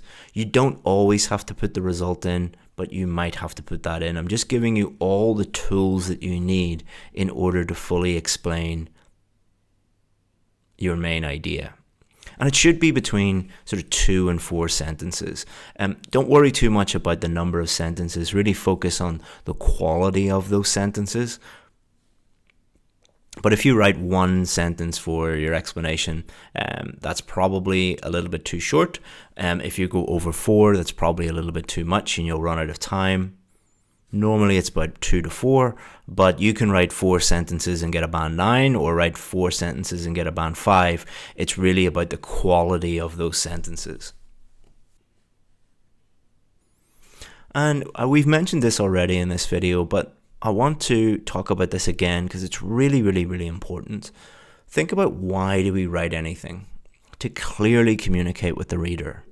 Writing is simply a way of taking your thoughts, putting them on paper, and putting them into someone else's brain. So you have thoughts in your brain and you need to put them into someone else's brain. And what you do is you clearly put them on paper. They read those thoughts and they understand those thoughts. Think about it that way and you will write very, very clear, effective explanations. And it is your job, it is your responsibility to clearly explain what your main point means. Often we will talk to students who don't write clear explanations, and they'll say things like, oh, why do I have to do this? Like, I just should be able to show how good my English is. It's like, no, it is your responsibility. It is your job as the writer to clearly explain things to the reader. And if you just focus on that, your writing and your communication skills in general will dramatically improve, because a lot of people are poor communicators, not because their English is bad or their communication skills are bad or they don't know how to write or they don't know how to speak. It is they don't understand that it is their responsibility to make the other person understand. It is not the other person's responsibility to try and understand you. So here's our explanation. This is our topic sentence. Another reason why fast food restaurants should pay extra tax to raise the cost in order to decrease demand. So I need to explain this. All right. So imagine somebody who knows nothing about fast food restaurants. They don't know anything about how tax would affect demand. They don't understand anything. I need to explain this to them. So any extra tax would be added to the normal price of food. So you have normal prices and you would increase the price. And therefore, prices would go up, and therefore fewer people will be able to afford to buy fatty food. Okay, so what does this mean? How is this going to affect anything? Therefore, this would reduce the amount of junk food people eat, and the result would be a healthier nation. And you could obviously keep going and explain and provide more and more reasons. You simply don't have time to do that. And that is not what you are required to do on the test. What you are required to do is to take your main point and show that you can fully explain that main point. So a good test would be, think of that person in your life who knows nothing about fast food restaurants or tax or, supply and demand or anything of that. If you showed them this, would they understand what you mean, or would they have follow-up questions? Most people would be able to read this and fully understand it. Some people would need a bit more, and the bit more is our explanation. And we'll be looking at explanations in a second. Here's some useful language. Now, I don't teach, copying things or anything like that. And I'm not telling you to copy this. I'm not telling you to memorize this. These are just some ways that you can use to help you explain things. But please don't mechanically, robotically use these in your main body paragraphs. This is just to give you some inspiration, to give you some ideas, but please don't start your paragraphs with that is to say, and then use this is because, and then write therefore. Don't write in a robotic way. You need to have these as options, and that gives you the flexibility to write your own paragraph. But let's have a look at what we have here. So that is to say, or in other words, this is where you take your topic sentence and you explain what it means. So this is often a good way to start your explanation, because you're taking the main ideas and you're explaining what they mean. You don't always have to use these, but if you think that the reader would benefit from you explaining what your main point means, then you can use something like this. If you're providing reasoning or explaining things a bit more, then you can just simply say this is because, or the reason is. And if you're talking about the result of something, you can say as a result or therefore. But again, just to repeat, you're not going to use these robotically. So, using examples. Examples help us to support and illustrate our main point. They are often much easier to think of than explaining everything.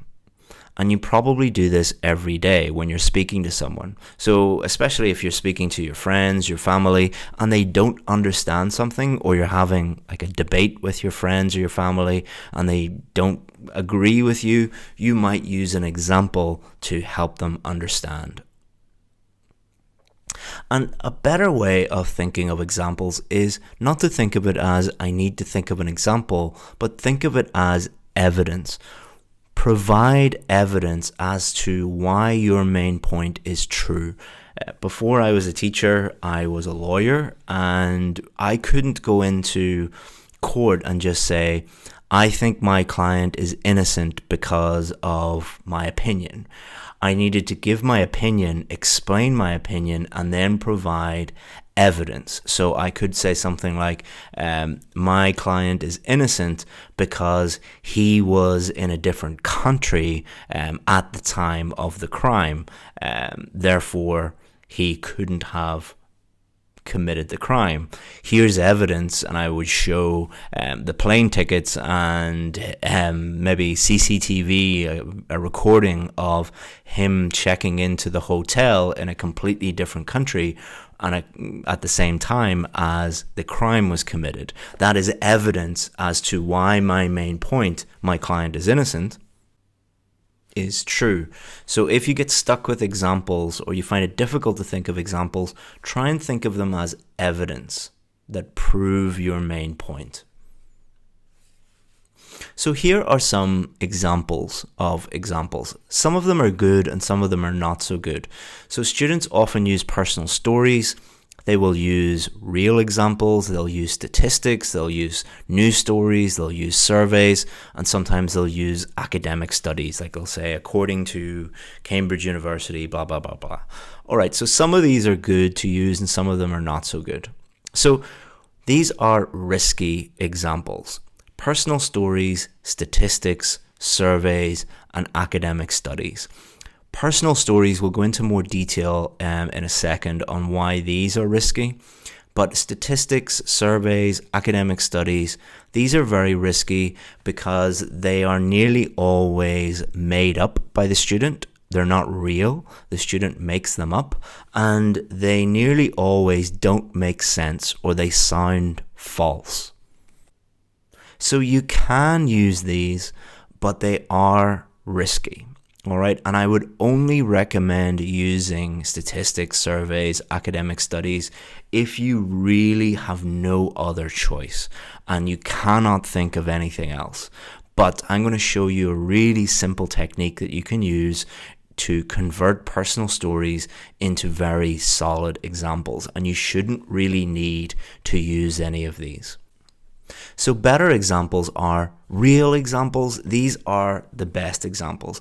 These are real examples you know for sure are true and that prove your main point. They provide evidence. These are often very obvious, easy to think of. They're the first thing that you think of, the first example that you can think of when you are thinking about your main point.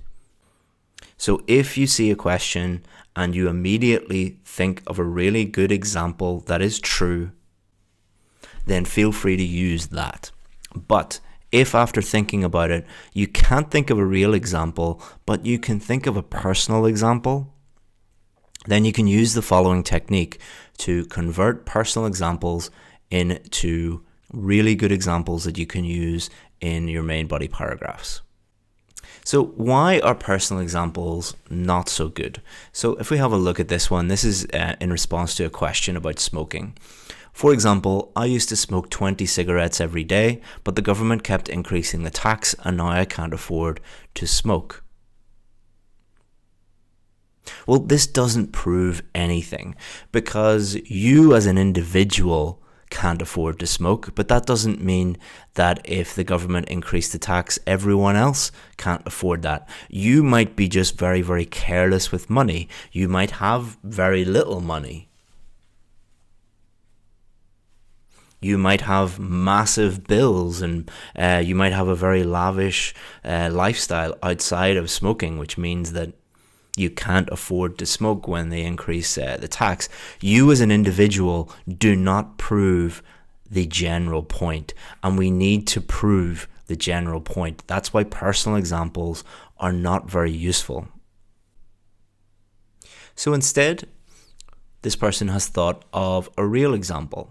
So for example, when the duty on, this is the tax duty on cigarettes is raised each year in the UK. So this really happens every year, nearly. The UK government increases the duty, increases the tax on cigarettes.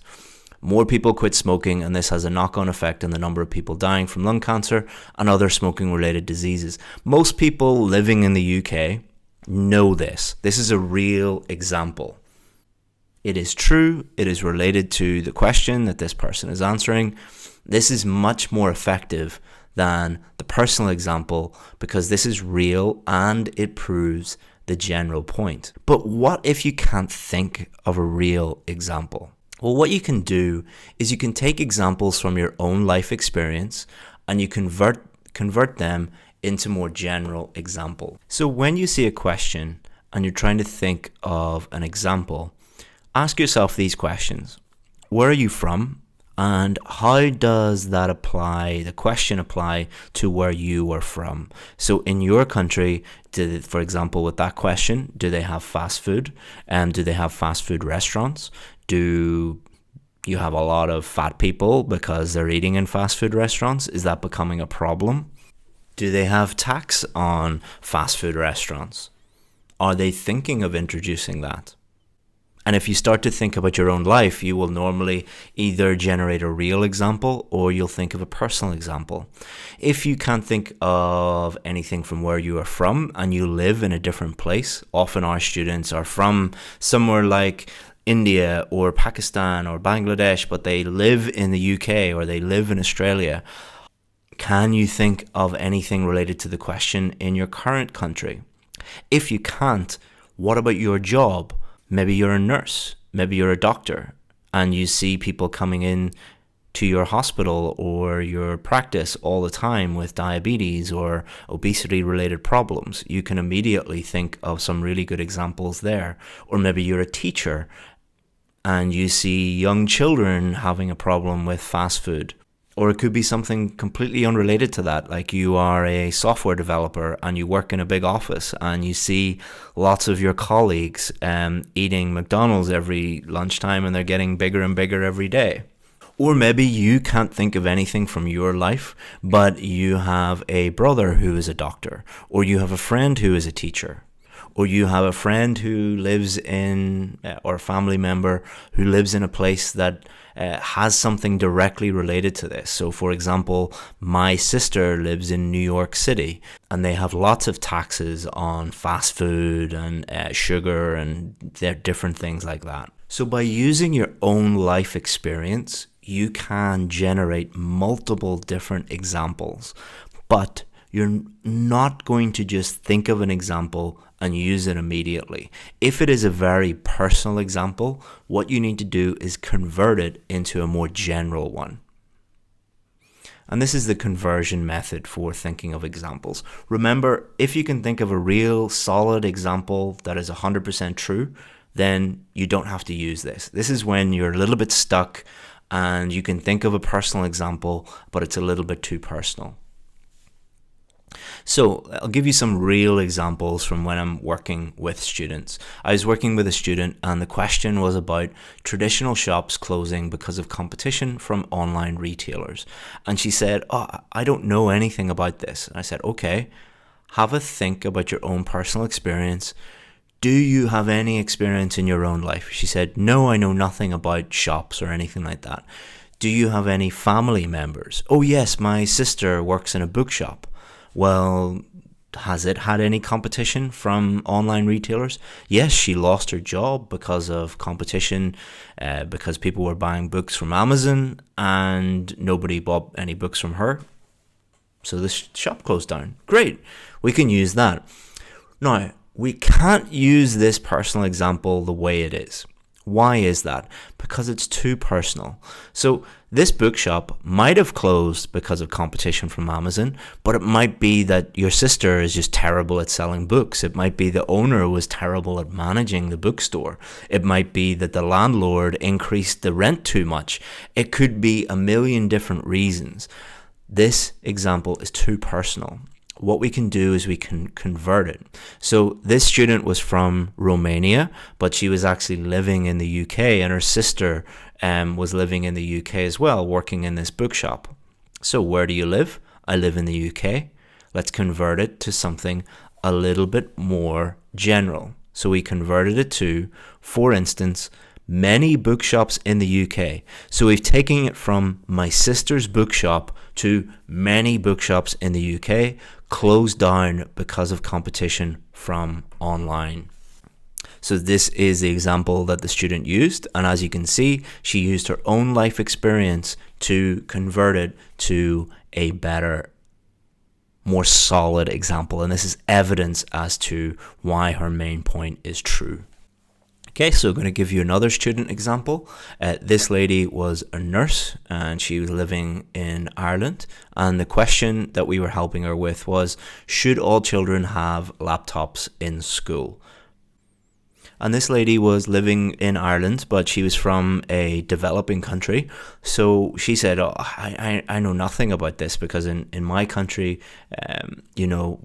people are too poor to have laptops, and, people can barely afford pencils and books for their kids, never mind laptops. I don't know anything about this." I said, "Okay, don't worry. Let's have a think about it." So her own personal experience was, "I can't afford to buy a laptop for my child." All right, so I said, all right, this is fine. This is true, but we can't use this as an example because it's too personal. If the person reading this, the person might not, they don't know anything about you. So it might be that you just spent all your money on something else, and you bought an expensive car. You're actually quite wealthy, but you spent your money on a car and a really expensive holiday. This is too personal, so we need to make this more general. So this person, I said, don't worry about where you're from. Let's take it out of that context. Where do you currently live? She said, "I live in Ireland. I live in Dublin in Ireland." I said, okay, your kids go to school in Ireland currently. I want you to think about their school and think about whether they have laptops or not. And let's think of an example by converting this based on her own experience into a more general example. So she converted it to, for example, in Ireland, laptops are very expensive, which would prevent most parents from being able to purchase them for their children. So what I said to her was, what is it like living in Ireland? She said, it's very, very expensive. I said, okay. Are laptops expensive? Yes, they are very, very expensive. They're like more than €1,000 for a decent laptop. Okay.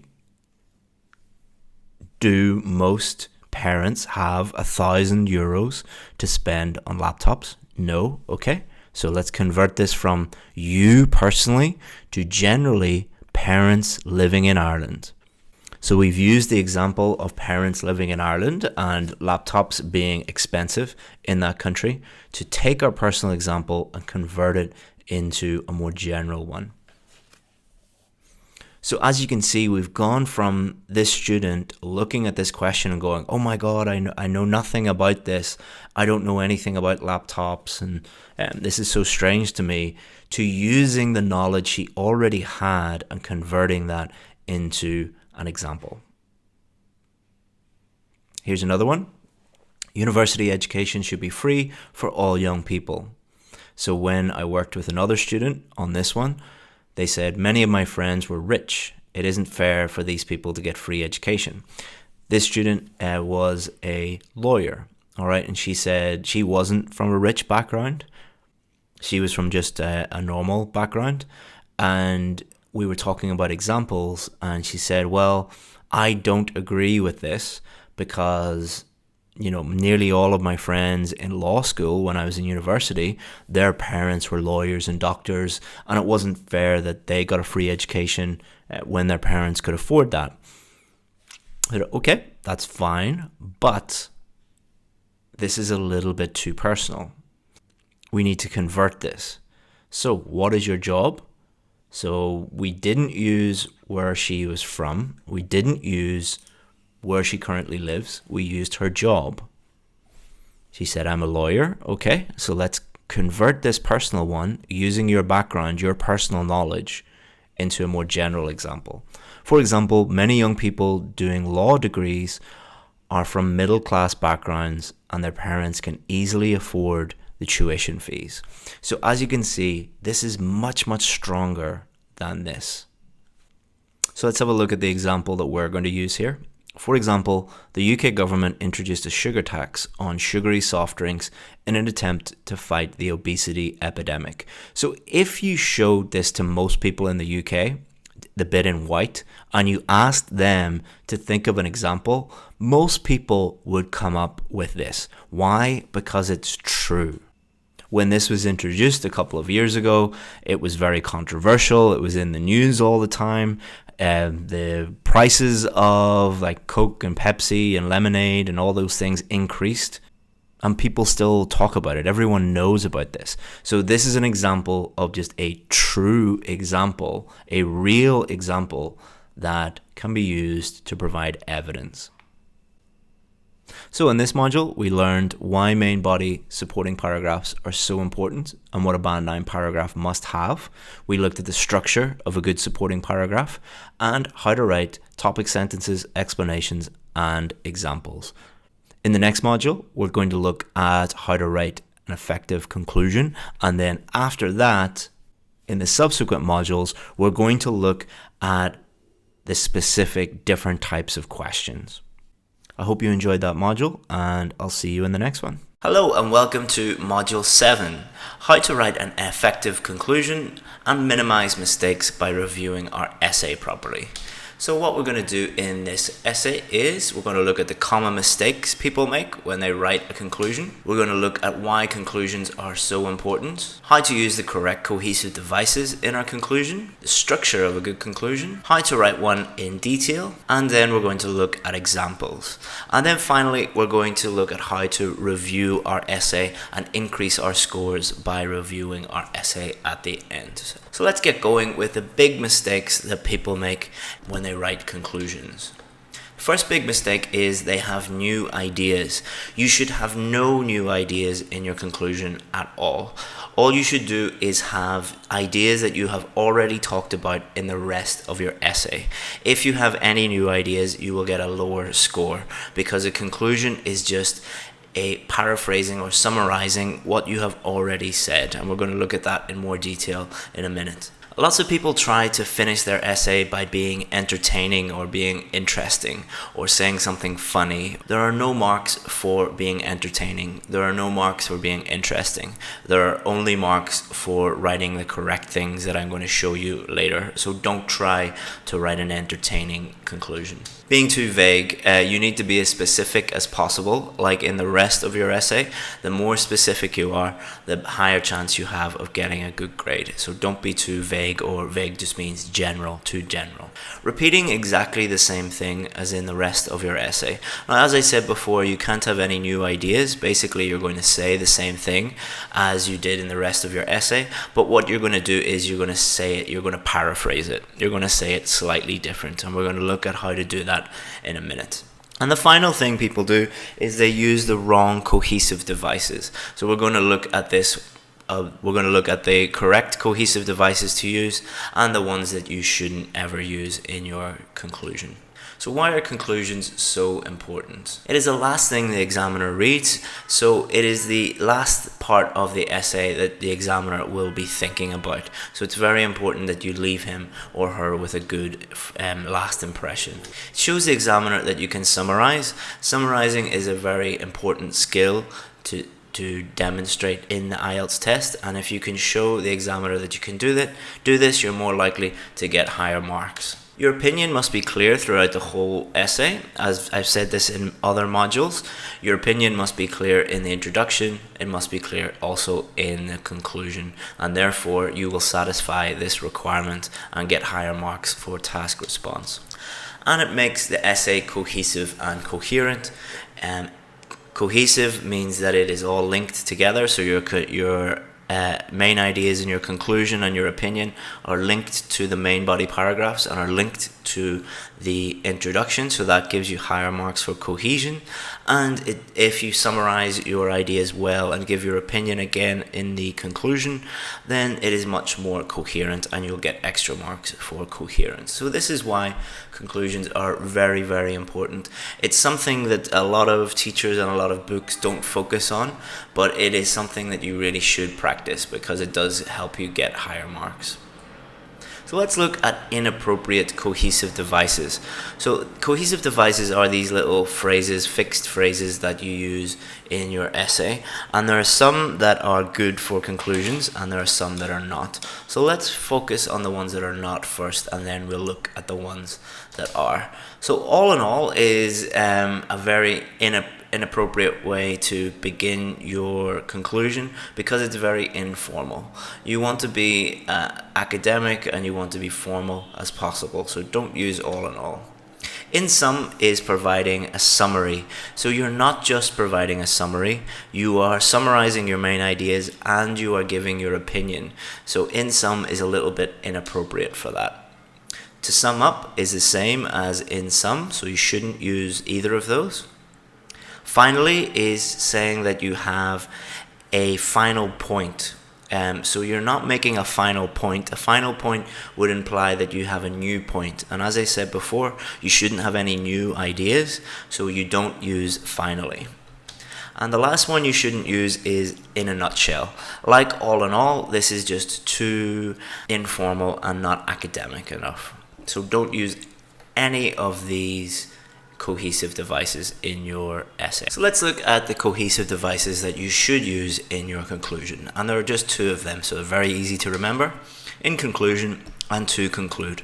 So you should just memorize these two, and you can use either of them at the beginning of your conclusion. So you don't need to memorize any other, so it's very, very easy. So just use these two.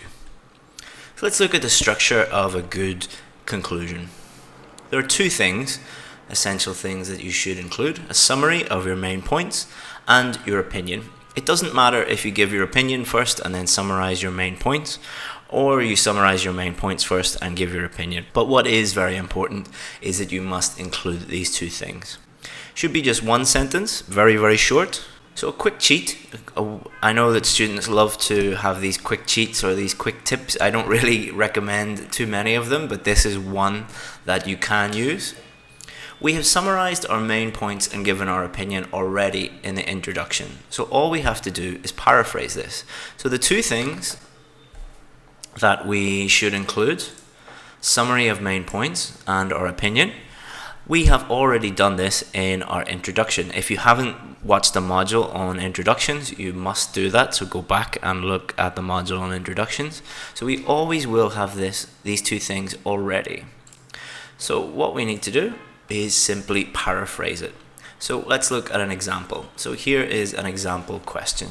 The continued rise in the world's population is the greatest threat faced by humanity at the present time. Do you agree?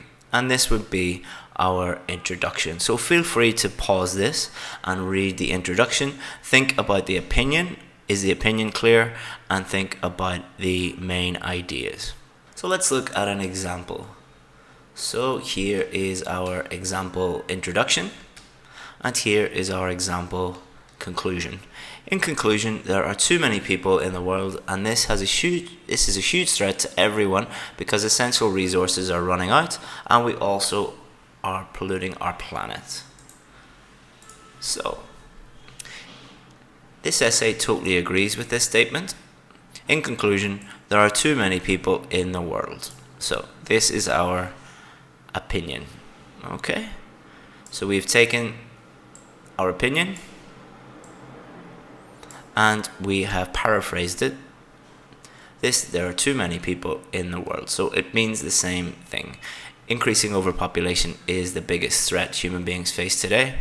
There are too many people in the world. So I don't need to say this essay agrees again because we already have said that. So what we've done is we've just paraphrased this because we agree with it. Okay, so then we look at the two main ideas. Two main ideas is this will lead to a serious depletion of resources. Essential resources are running out. So this will lead to a serious depletion of resources. Essential resources are running out. Paraphrased, it means the same thing. Next, we're going to look at pollution. And we paraphrased it by saying we are also polluting our planet. So pollution, polluting, two versions of the same word, two word forms, and that way we have paraphrased the main idea. So let's look at another example. iPhones and other devices are being used more often by primary school children. This essay will suggest that they are very distracting and that the best solution is to ban them completely in class. So this is an introduction. This isn't the question. This is the actual introduction. So what we do is we take this introduction and we just say it in a different way so that it has the same meaning in the conclusion. In conclusion, mobiles are not a good idea for young children because they interfere with the learning process, and this should be stopped by telling parents that they are not allowed in schools. So, for example, ban them completely in schools, not allowed in schools. So we've paraphrased it. So you can look again at the opinion. How have I paraphrased the opinion? How have I paraphrased the two main ideas? So feel free to pause the video and think about that yourself, and that will help you learn it rather than me explaining everything.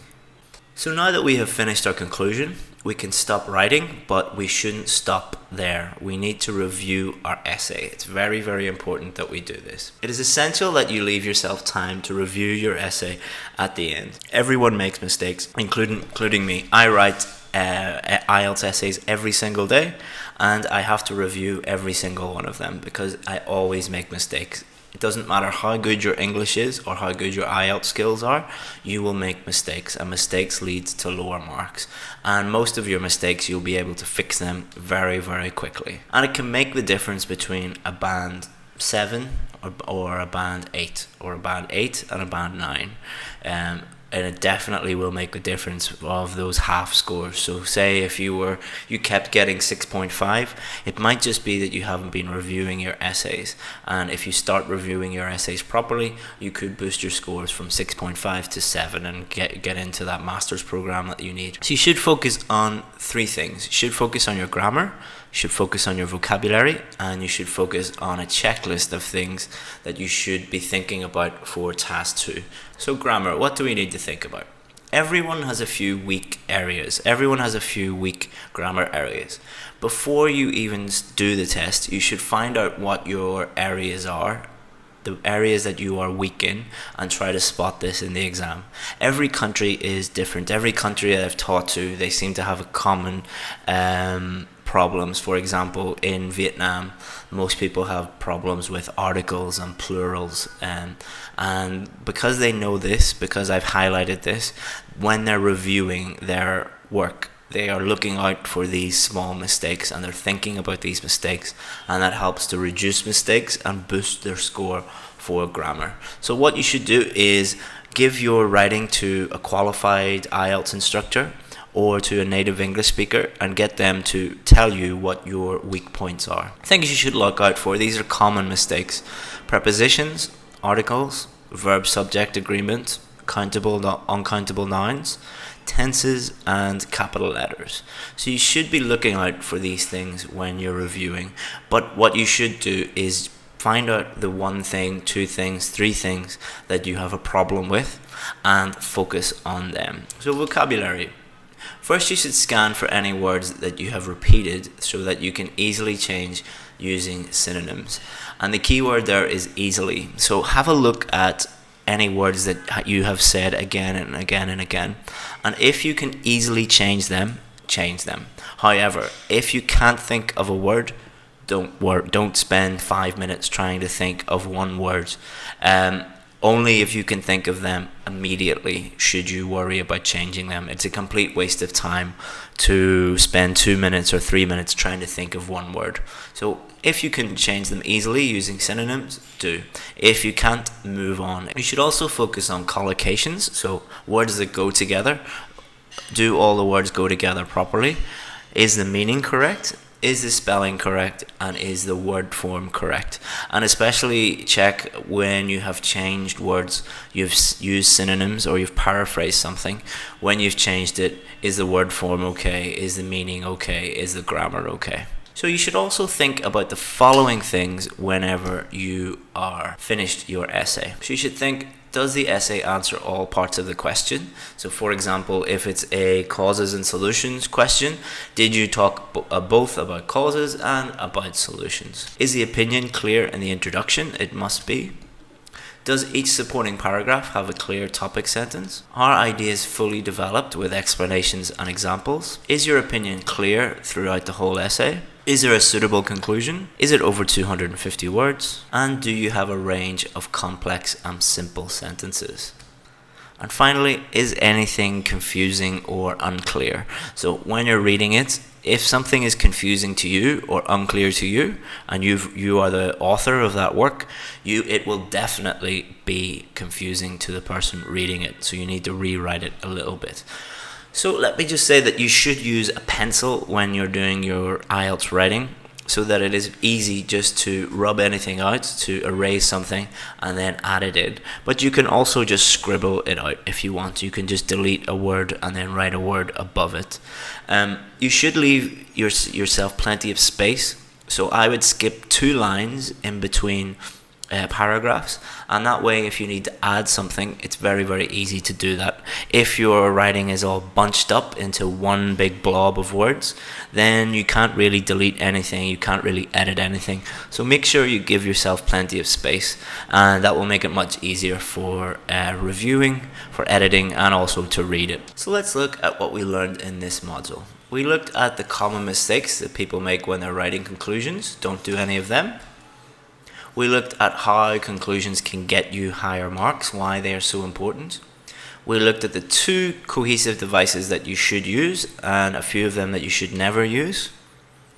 We looked at the 2 essential elements, which are opinion and summarizing main ideas. We looked at in detail how to write one, a good one. We looked at some examples. And we looked at how to review our essay, and that will help us have a better final product.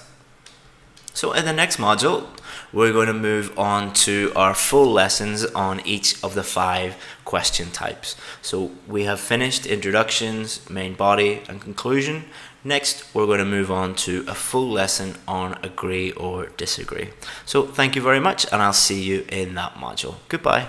Alright, so welcome to Module 8, a step-by-step guide to writing opinion or agree or disagree essays. So when I speak about opinion essays or agree or disagree essays, they're exactly the same thing.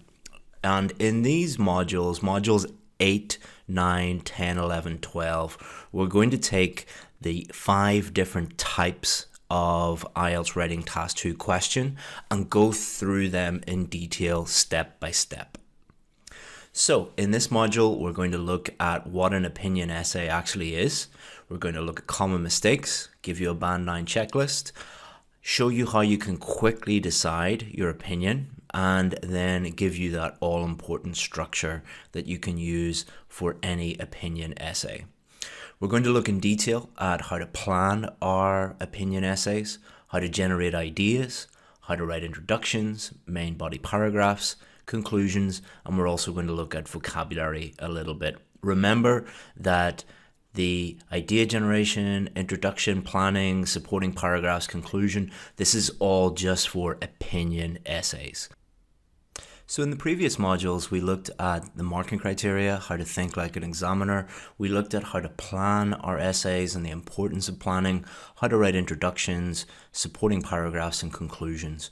Now we are going to apply this specifically to opinion or agree or disagree essays. So you must understand these things and have fully understood these modules before doing this module. If you skip through anything, go back and make sure that you've completed everything. Okay, so what is an opinion essay? So there are two main types of opinion essay that you'll see. Here's the first type. In many countries, it is now illegal to advertise alcohol, and it will say, do you agree or disagree? Occasionally it says, do you agree, question mark, and that means exactly the same thing as do you agree or disagree.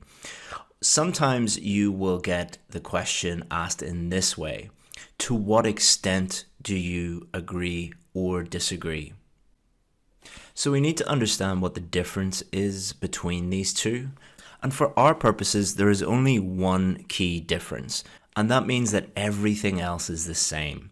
The structure is the same, how we generate ideas is the same, everything is the same for do you agree or disagree, or to what extent do you or disagree, apart from one key thing. And the key thing is, for the second type, to what extent do you agree or disagree, you should always say strongly agree or strongly disagree, because they want to know what extent you agree or disagree. So for do you agree or disagree, it's fine to say I agree or I disagree, or this essay agrees or this essay disagrees. For this to what extent, you should say I strongly agree or I strongly disagree, or this essay strongly agrees or this essay strongly disagrees. And that's the only difference, okay?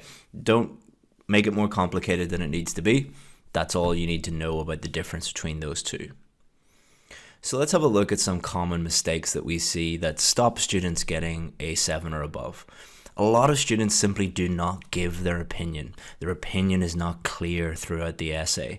It is impossible for an examiner to give you a 7 or above for an opinion essay if your opinion is not very, very clear. What students often do is they will leave their opinion until the very, very end. So they will write a very vague introduction, and they will discuss many things in the main body paragraph, and then they will clearly state their opinion right at the end in the conclusion. Remember that your opinion needs to be clear throughout the essay, so do not leave it until the conclusion. A lot of other people fail this type of question because they spend the whole essay talking about some people agree with this and some other people disagree with this. That is discussing other people's opinions. You must state what you think, because that is what the question asks you. It says, do you agree or disagree? They do not want to hear about what other people think. And then similar to that, what a lot of people will say is, well, some people agree with this and other people disagree with this, and here's both sides of the argument. Again, that is not answering the question. The question is asking you, do you agree or disagree? So the simple way of satisfying that is just stating very clearly, I agree or I disagree. And this often comes from culture and educational background. In many cultures that I have taught in, it is not accustomed to give a very straight, direct answer. It is often a more indirect style where you will discuss all angles and all sides of an argument without taking a very strong, clear position. For agree or disagree essays, you need to take a very clear, strong position. So how do you get a band 9? Give a clear opinion in the introduction. In the introduction, state exactly what your opinion is. Then think of 2 main points supporting your opinion. So 2 main ideas to support your opinion. Develop these points with explanations and examples. And then a short conclusion summarizing your main points and reiterating your opinion. If you do this, you're giving yourself a very, very good chance of getting one of the higher band scores. And it is very simple. In the introduction, say whether you agree or disagree. Think of 2 main ideas to support that position. Develop those main ideas with explanations and examples, and then make your opinion very clear again in the conclusion and state your main points again, summarize your main points. This is the overall summary of what you need to do, but we'll look at it in a little bit more detail, of course, in this lesson. So, deciding opinion. A lot of students agonize about should I agree, should I disagree, and they waste a lot of time.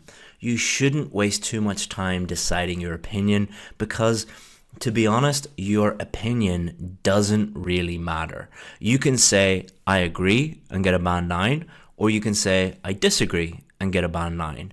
You can say, I agree and get a band 5, and you can say, I disagree and get a band 5. Your opinion is not really what matters, whether it's one way or the other. The important thing is that you have an opinion and that you fully develop that opinion. So don't waste too much time thinking, should I agree or disagree? And it's important to also understand that the examiner does not care about your personal opinion. So for many essays, I totally agree with the point of view, but in the essay, I will actually disagree with it. Why? Because it's much easier to write about the disagree point of view, and vice versa. Just pick one side and go with that side. And which side should you pick?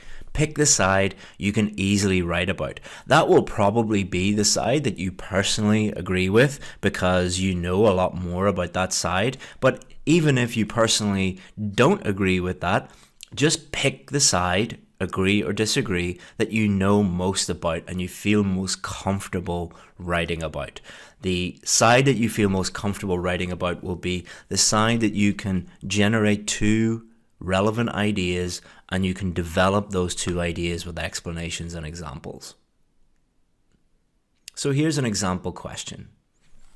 Most high-level positions in companies are filled by men, even though the workforce in many developed countries is more than 50% female. Companies should be required to allocate a certain percentage of these positions to women. Do you agree? So the language that we can use to express our opinion is quite important. It is really important that we use this in the introduction to make it very clear to the examiner right from the get-go that we are giving our opinion. And again, I don't like giving memorized phrases or anything like that, but these are a few that you will see, and it doesn't matter which one you pick, and I wouldn't memorize all of them. I would just pick one that you feel comfortable using, and then use that one every time you are using or writing an answer to an opinion question. And that means that you're using the same method in your preparation, and it will mean that it becomes a habit, and then it's easy for you to do that on test day. So I've put in totally and completely in here because that means that whether it says do you agree or disagree, or to what extent do you agree or disagree, if you use completely, totally, that's absolutely fine for both of those questions. So I would just get used to using one of these and then just keep using it and you'll be absolutely fine. So in your introduction, just use one of these. If you see me using a different one of these 4, know that you can change that out and use one of these other ones if you wish. So before we get into the structure, I just want to remind everybody of a really important point. All structures are flexible and they're just a guide, and structures are not magic formulas for getting a band 9. Your grammar needs to be good, your vocabulary needs to be good, the ideas that you use with your structure, your explanations and your examples, your writing skill are all important. Structures are used as a tool. They are important, but they are not a guarantee of a band 9. They will really, really help you, but don't think that just memorizing these structures and rushing through everything and thinking, oh, I have a magic structure, guarantees me a band 9. That's not how it works. Make sure that you are doing all of the things correctly, not just following the structures. Okay, so the overall 4-paragraph structure is your introduction, where you're going to introduce your opinion. You're going to say, this is what my opinion is. Then you're going to take your first main idea, put it into your first main body paragraph, your second main idea into your second main body paragraph, and then you're going to summarize your main idea and your opinion in the conclusion. So let's have a look at this in a little bit more detail. So paragraph 1, introduction. First sentence, you're just going to paraphrase the question. Then you're going to put a full stop, and then you're going to have your opinion. So I totally agree, or this essay agrees, and outline your main points. Supporting paragraph 1, you're going to take your first main idea and you're going to put it into your topic sentence. Explain why you believe that main idea answers the question, give an example to help you support that main idea, and then you can move on to the second supporting paragraph. You're going to use the exact same structure here for your second main idea. And then in your conclusion, you're going to summarize your opinion and your main ideas. So we're going to use this question to help us go through and teach you this structure. So this is our introduction. It is argued that corporations should be compelled to give a certain proportion of their executive level roles to females, given that over half of the workforce are women. So we've paraphrased the question. This essay agrees with this statement. Clear opinion. Because women are capable of doing a job to the same level as a man, first main idea, and girls are currently outperforming boys on many university courses, second main idea. So paraphrase, opinion, first main idea, second main idea. Here's what a supporting paragraph looks like. So we've taken the second main idea. This is our second supporting paragraph. Don't worry, we'll show you what a full essay looks like at the end. This is just the start of the lesson, don't worry. Females are currently getting higher grades in most university courses. This is our topic sentence. So remember, we agree with this statement. This is our main idea, why we agree. Now we need to explain things. How well a man or woman does at university is normally the deciding factor in getting a top graduate job. So it is only fair that women should get more of these positions. Even previously male-dominated fields such as law and medicine now see women in the ascendancy, and they should therefore be rewarded with top roles.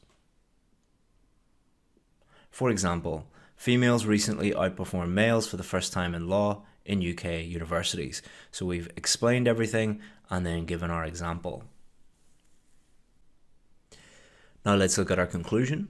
In conclusion, men should not be given the majority of high-level jobs in businesses because women can perform at the same level as men and also do better academically. So we've reiterated our opinion and summarized our two main ideas. So now we're going to take a different question and we're going to go through step by step and write it together step by step. So we're going to go through the planning, the introduction, the supporting paragraphs, the conclusion, and the vocabulary.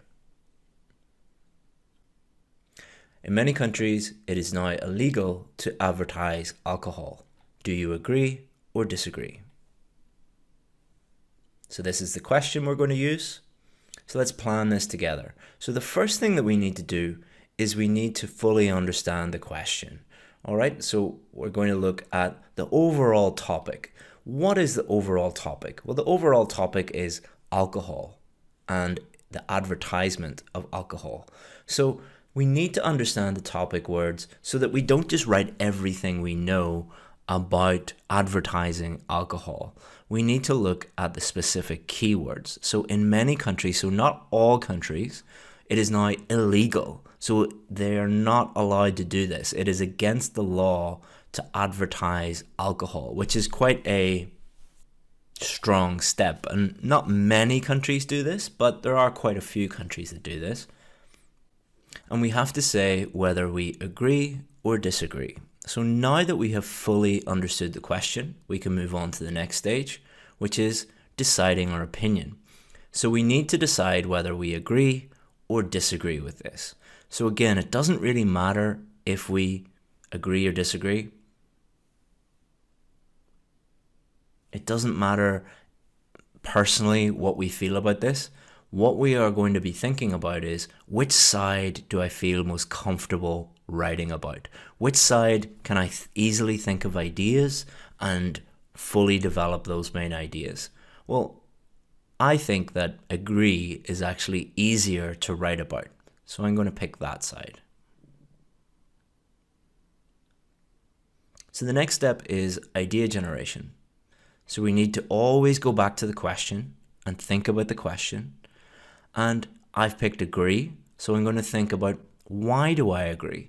So I'm going to use the coffee shop method. There are many other methods that you can use for idea generation, but I'm going to just imagine I am sitting in a coffee shop and my friend says to me, do you think that it's okay for countries to make it illegal to ban the advertisement of alcohol? And I say, yeah, I think so. And he says, well, why is that? Why do you think that? So I'd say alcohol is a problem, both socially and for our health. So I'm thinking about, why would a government make it illegal? Well, when you think about alcohol, it has problems socially. So you have people, being drunk in public and doing drunken things. And then you obviously have health problems. And then why would they really try and focus on advertising? Well, a lot of people are vulnerable because they're alcoholics. They're addicted to alcohol and they really struggle day to day to control that addiction. And if they are just watching TV or, watching a movie and they keep saying, people really enjoying alcohol, it makes it very, very difficult for those people to cope with their addiction. So those would be the two main ideas that come into my head. And there are many other idea generation techniques that you could use. Coffee shop method works for me, so I'm going to use those. And then you don't always just have to think of two ideas. While you are thinking of them, another idea might pop into your head. So while I was doing this, I'd be like, well, it might mean that advertisers can influence people to drink alcohol, unfairly influence them. So if you can think of three ideas, you might not use three ideas, but it is better to have a few, and then you can decide, okay, which idea do I feel most comfortable writing about? And then we might think of a fourth idea. Young people are exposed to persuasive ads, so it's to protect young people. So when you are generating ideas, you might only be able to think of two, or the first two that you think of are very strong ideas that you're comfortable writing about, whereas other people feel more comfortable generating 3 or 4 ideas. And then what they're able to do is pick the ones that they feel most comfortable writing about. Okay, so let's put this into our plan. So the next stage is planning out our structure, taking our ideas and putting them into our structure. This is going to ensure that when we start writing, we know exactly what to write. This is a roadmap for our entire essay. So you don't have to write out, all of these. You could put intro, or you could put just P1 or P2 for paragraph 2, paragraph 1. You can use, abbreviated shorthand writing, TS for topic sentence, XP for explanation, EX for example, whatever makes it easier and faster for you. I'm obviously making it easy for you to read this, so I'm writing it out in longhand. So paragraph 1 or introduction, paraphrase question, and I'm going to agree and outline my main points. Supporting paragraph 1, health and social problems. I might narrow that down when I start writing my essay a little bit more, but feel, this is just a plan, so put in whatever you want into your plan. Explanations, addiction and bad behavior, and the example I'm going to use, there's a country that I know has banned some alcohol advertising, which was Russia, so I'm going to use that as an example. Supporting paragraph 2, topic sentence, influences people, it glamorizes it and influences young people. And I'm going to use a specific advert. So there's some adverts that I know I've seen before that make alcohol look very glamorous. So I'm going to mention a specific company here. Conclusion, I'm just going to summarize everything.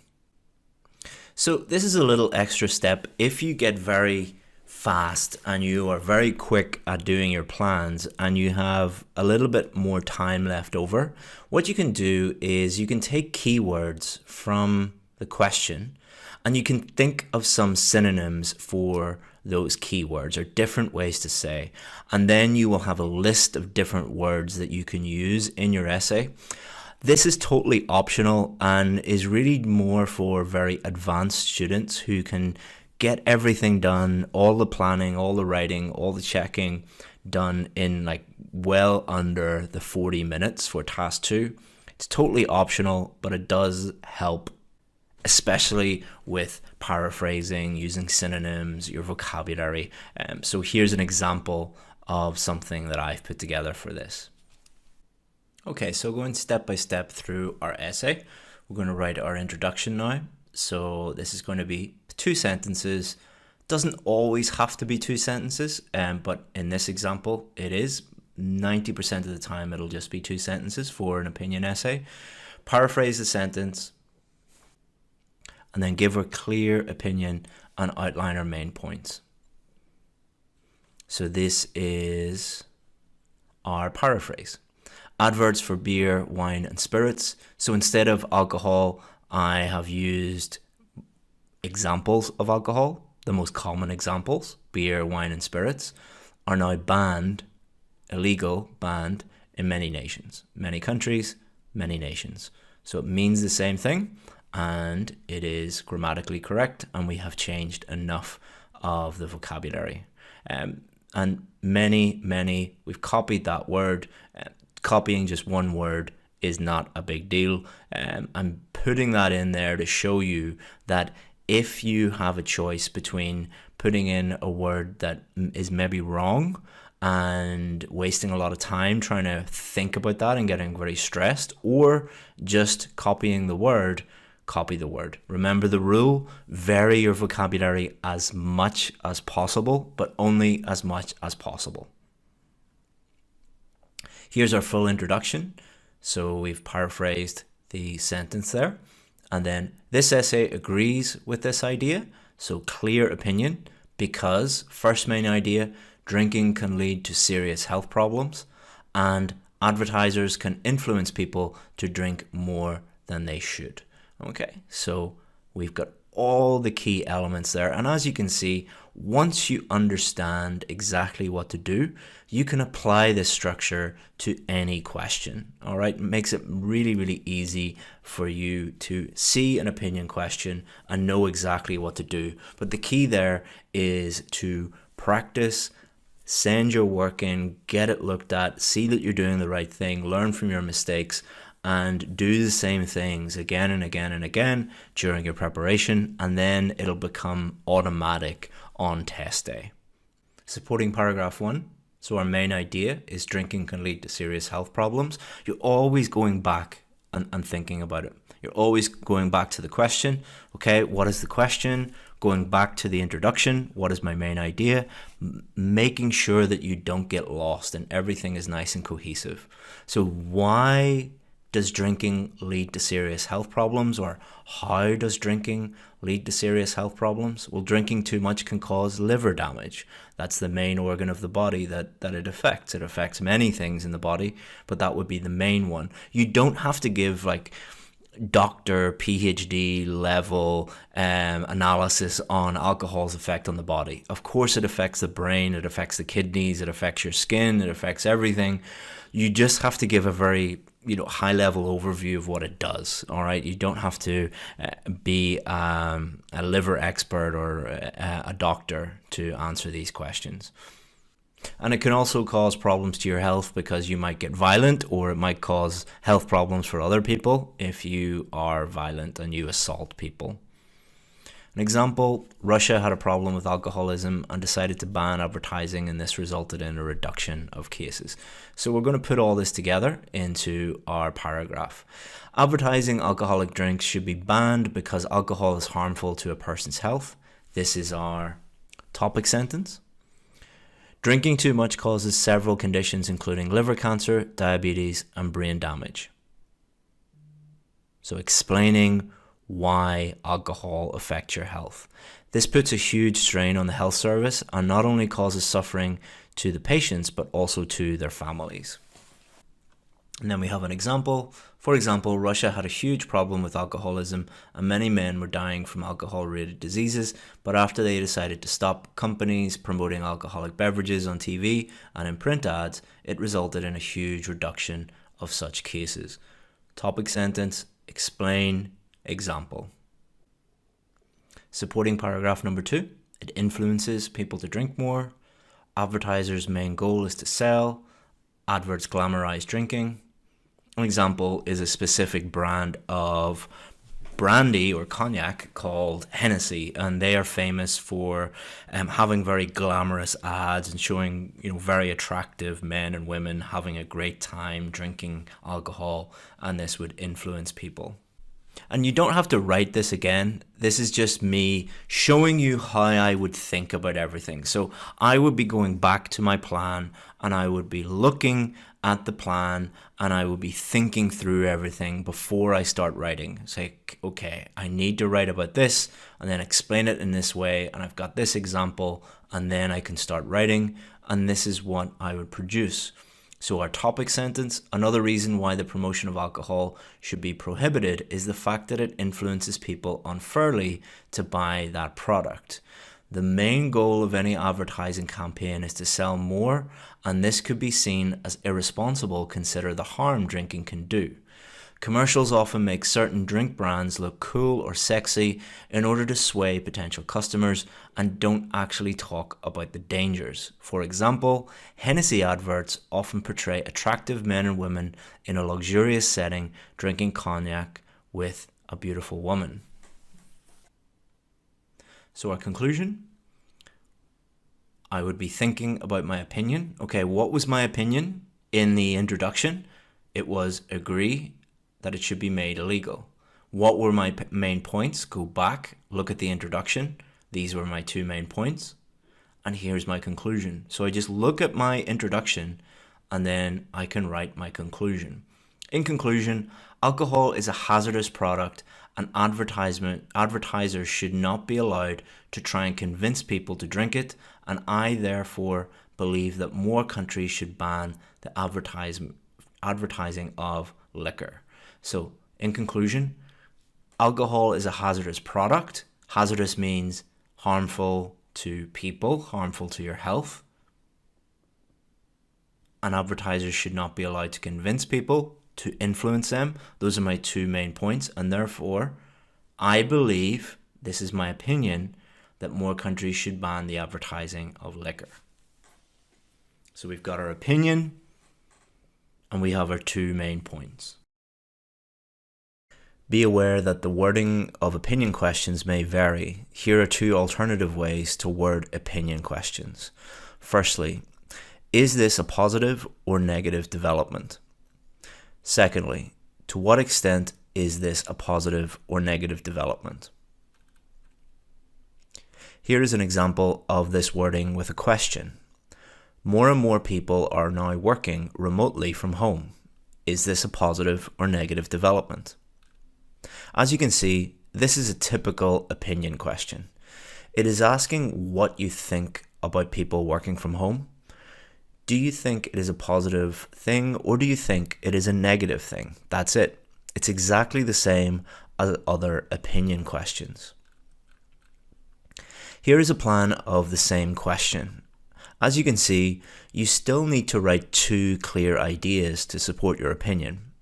If you think it is a positive development that more people are working from home, then you can give two ideas to say why. One idea is that people experience less stress when they work from home, and another idea is that it has less impact on the environment. You then follow the same structure as any other opinion essay, as you can see here.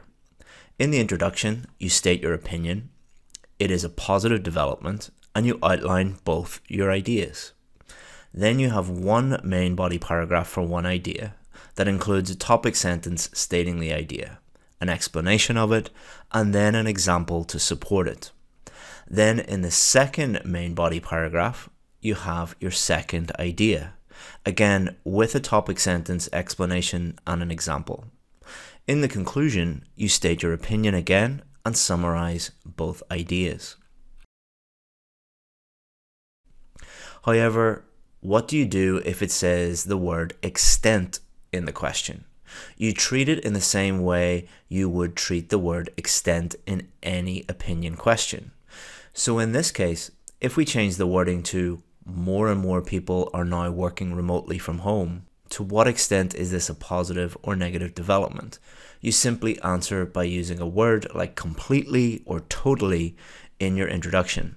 This means you would write something like, this essay thinks this is a completely positive development because it means workers feel less stressed when they work from home and there is less impact on the environment.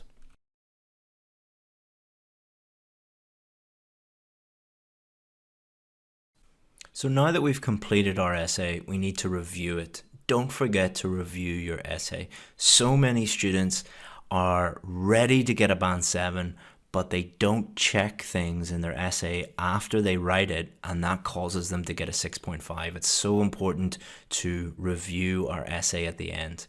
So make sure that you give a clear opinion in the introduction. So go back and check that you have given your opinion in the introduction, that you have thought of two main points supporting your opinion, and these are clear in your essay, that you've developed these main points with explanations and examples, a short conclusion summarizing your main points and reiterating your opinion. So you should be doing this in two different ways. The first way that you should be doing this is during your preparation. So when you are practicing by yourself or before you submit your essay, you should be checking these things, because this is going to really teach you and help you learn and become an independent student. And the second time you're going to use this and review your essay at the end is when you are checking your essay on exam day, on test day. Obviously, you're going to check grammar and vocabulary as well, and that goes without saying. So let's have a look at some of the vocabulary that we used. Beer, wine and spirits, banned in many nations, often influence people to drink more, causes several conditions including liver cancer, diabetes and brain damage, huge strain on the health service, massive reduction, main goal of any advertising campaign, could be seen as irresponsible, to sway potential customers, luxurious setting, hazardous product, try and convince people. So we have no fancy vocabulary in here. We're not trying to use really long, complicated words. What we are doing is we are using topic-specific vocabulary to talk about alcohol, to talk about the health implications of drinking too much alcohol, about the illegality of advertising alcohol in some countries. You don't obviously have to use this exact vocabulary. It's just to give you an idea of the type of vocabulary that you could use in order to get a very high band score. And for most of you, you will be able to use this level of vocabulary in your essay already. You don't need to go and memorize a bunch of really high level complicated words. You just need to think of the current vocabulary that you have and how you can apply that to different scenarios by using topic specific vocabulary. So in this module, we looked at what an opinion essay is. We identified common mistakes, gave you a Band 9 checklist. You learned how to quickly decide your opinion. We looked at the structure, and then we looked at how to plan our essay step by step, generate ideas, write our essay, and then we looked at some vocabulary. In the next module, we're going to look at how to write a discussion essay. There's a lot of information in this module. Don't worry if that is all new to you or some of it was confusing. If it is, don't worry, that is normal because you're learning something new for the first time. If you didn't get some things, feel free to go back, look at it again, listen to it again, make your own notes, think about it, and then you can move on to the next module. Thank you very much, and I'll see you in the next module. Hello, and welcome to Module 9 of Writing Task 2, a step-by-step guide to discussion or discussable views essays. So let's look at what we'll do in this module. We're going to look at what a discussion essay is, the common mistakes people make when they do a discussion essay. We're going to look at a Band 9 checklist, things that you have to do in order to get a Band 9, how to quickly decide opinion, and we're going to look at the overall paragraph structure and the sentence by sentence structure. And then we're going to get into much more detail. We're going to look in detail at how to plan, how to generate ideas, how to write an introduction, our supporting paragraph, a conclusion, and then we're going to look at a vocabulary. So let's look briefly what we did in the previous module. In the previous module, we looked in detail at opinion essays, so agree or disagree essays. The main difference between opinion essays and discuss both views essays is we discuss what other people think in discuss both views essays. So opinion essays is just all about what you think. So I either agree with this or I disagree with this. Discussion essays are different from that because you are mainly discussing what other people think. So it will give two sides and you have to say why one side thinks this and why one side thinks that. And you have to give your opinion. So let's look at some examples of discussion essays. Smartphones are being used in classrooms more than ever before. Some people think that this aids the learning process, while others think that it hinders it. Discuss both these views and give your own opinion. So these are two sides, two opposite views on one topic. So it's one topic, but one has a opinion that is kind of the opposite to the other. So in this one, some people think that mobile phones are good, while others thinks that mobile phones are bad. So what you have to do is give reasons for both and then give your own opinion. Serious violent crimes amongst people who are under 18 are becoming more common. Some people think that children who commit serious crimes should be treated like adults, while others would say that they should be rehabilitated. Discuss both these views and give your own opinion. So again, one topic, but there are two opposite views. So some people think that child criminals should be sent to prison and treated just like adults, while others think that they shouldn't be sent to prison and it should be taken into consideration that they are children and that they should be helped, they should be rehabilitated. So you would have to say why one person thinks that they should be treated like adults and why the other person thinks that they should be rehabilitated. So you have to think about two different views and give your opinion. And we're going to look at that second question in much more detail, so don't worry if you don't understand it just yet. So let's look at common mistakes that people make when they're doing discussion essays. Not giving your opinion. Lots of people see discuss both views and they just discuss both views. So they say one person thinks this and the other person thinks that, and they don't give your opinion.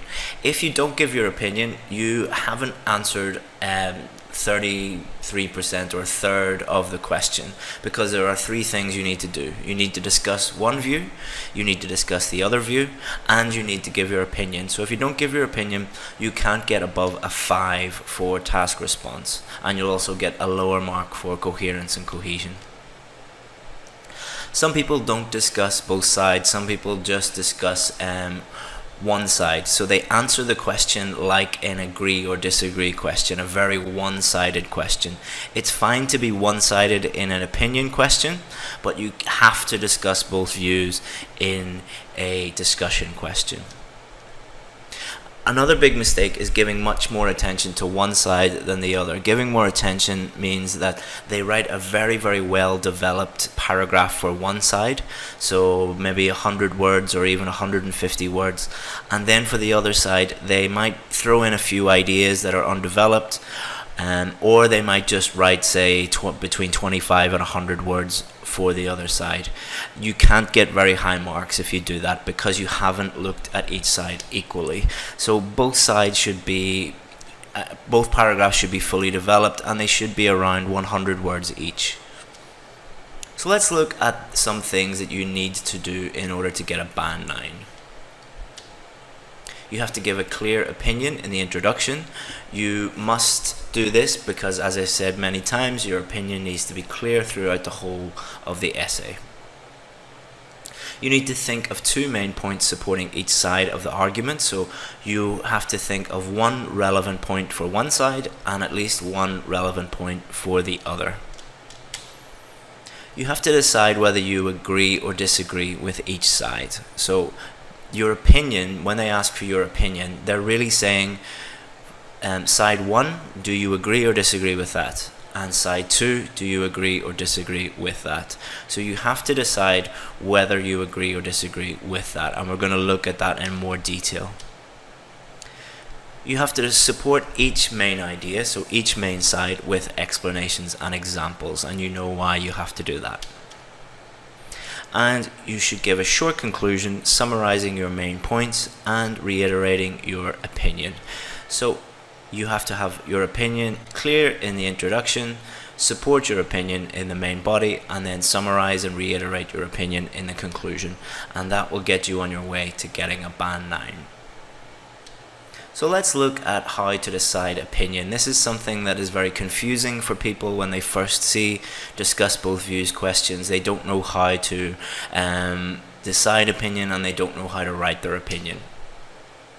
It wastes an awful lot of time. Like opinion essays, agree or disagree essays, some people spend the first 5 minutes just thinking about their personal opinion and what they think. You don't have to do that. Just pick one side very quickly.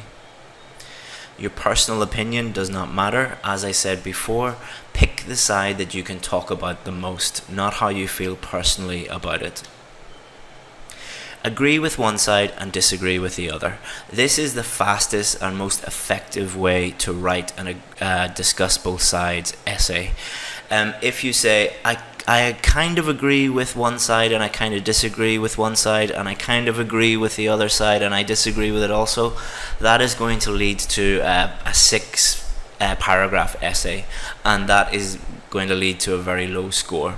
The simplest way is just pick one side that you agree with and pick the other side that you disagree with. Don't worry about your personal opinion, just pick one and do it quickly, and that will lead to your opinion being very, very clear throughout the whole essay, and will mean that you can complete your essay in just 4 paragraphs. So it's quicker, easier, and more effective to do that.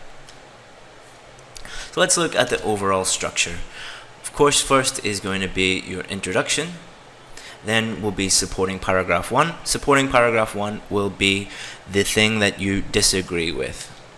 Supporting paragraph 2 will be the opinion that you agree with, and your conclusion. So you're going to, this is the 4 paragraph structure, general structure, that you use for every discuss both views essays. So let's look at this structure in much more detail. Let's look at the sentence by sentence structure.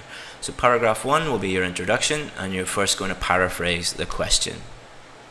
Then you're going to outline both sides. and then you're going to give your opinion. Paragraph 2 will be the negative viewpoint, so the viewpoint that you don't agree with. You're going to state the topic sentence, explain why people think that, give an example of why people think that, and then state if you agree or not. So we're going to look at this in much more detail, but in case you're confused now, the topic sentence won't be why you think this opinion. Your topic sentence will be why other people think this opinion. Remember that you're discussing other people's views. So the topic sentence will be why you think other people are of this opinion. You'll explain why you think other people think this, and you'll give an example to support their opinion. Then you will state whether you agree or not. So because it's a negative viewpoint, you're going to just say, I don't agree with this. So paragraph 3 will be the side that you do agree with, your positive viewpoint. So you'll state why people think this view. Again, it's not your personal view. You're going to explain why, and then you're going to give an example to support why people think this view. Then you're going to state that you agree with this. Finally, you're going to write your conclusion. Your conclusion should summarize the main points and give your opinion. So let's look at this in much more detail. Some people think that drug addicts should be treated like criminals and sent to jail, while others believe that they should be treated like patients and sent to hospital. Discuss both these views and give your own opinion. So let's look at the introduction. Some would argue that people who are addicted to drugs should go to jail because they have broken the law, while others say that they are sick and should be taken care of in hospital. While sentencing them to a term in prison is the quick and easy solution, I believe that it is better to be compassionate and help them get better in hospital. Okay, so let's break this down a little bit. So some would argue you're indicating to the examiner that you're showing one point of view that is not your personal view, it's what other people think. And then you state that viewpoint. While others say, okay, so you're saying this is the opposite viewpoint of the one that you've just stated. And there is the reason. Now you're going to give your opinion. So this was just paraphrasing the question. This was just outlining the two main points. And you're going to use the word while. So you could use while, or you could use although. You could say although sentencing them. So while is indicating to the examiner that you're stating someone else's opinion, but you don't agree with this. While sentencing them to a term in prison is the quick and easy solution, I believe that this is going to be your positive view, the one that you agree with. So while indicates the one that you don't agree with, and I believe that indicates the one that you do agree with. So the bit in red is your opinion. So what you have done here is you have given your opinion and you have outlined your main ideas all in one. So you've given your opinion, outlined your main ideas, and you've paraphrased the sentence.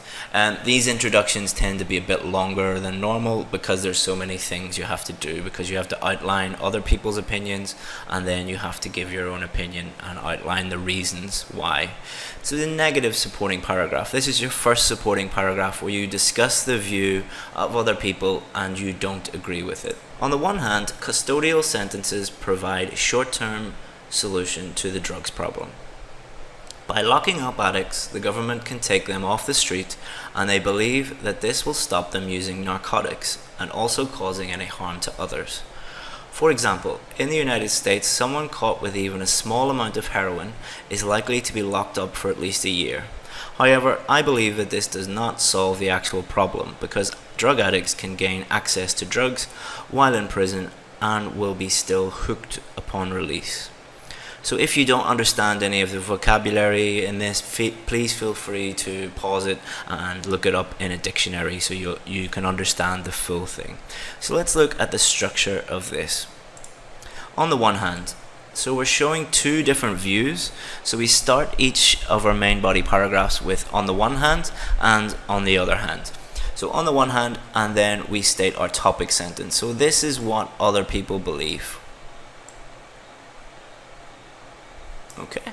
And then next we explain why they believe it. So why they believe it, why not why you believe it. Remember, we're discussing other people's opinion. And then finally they give an example to support that view.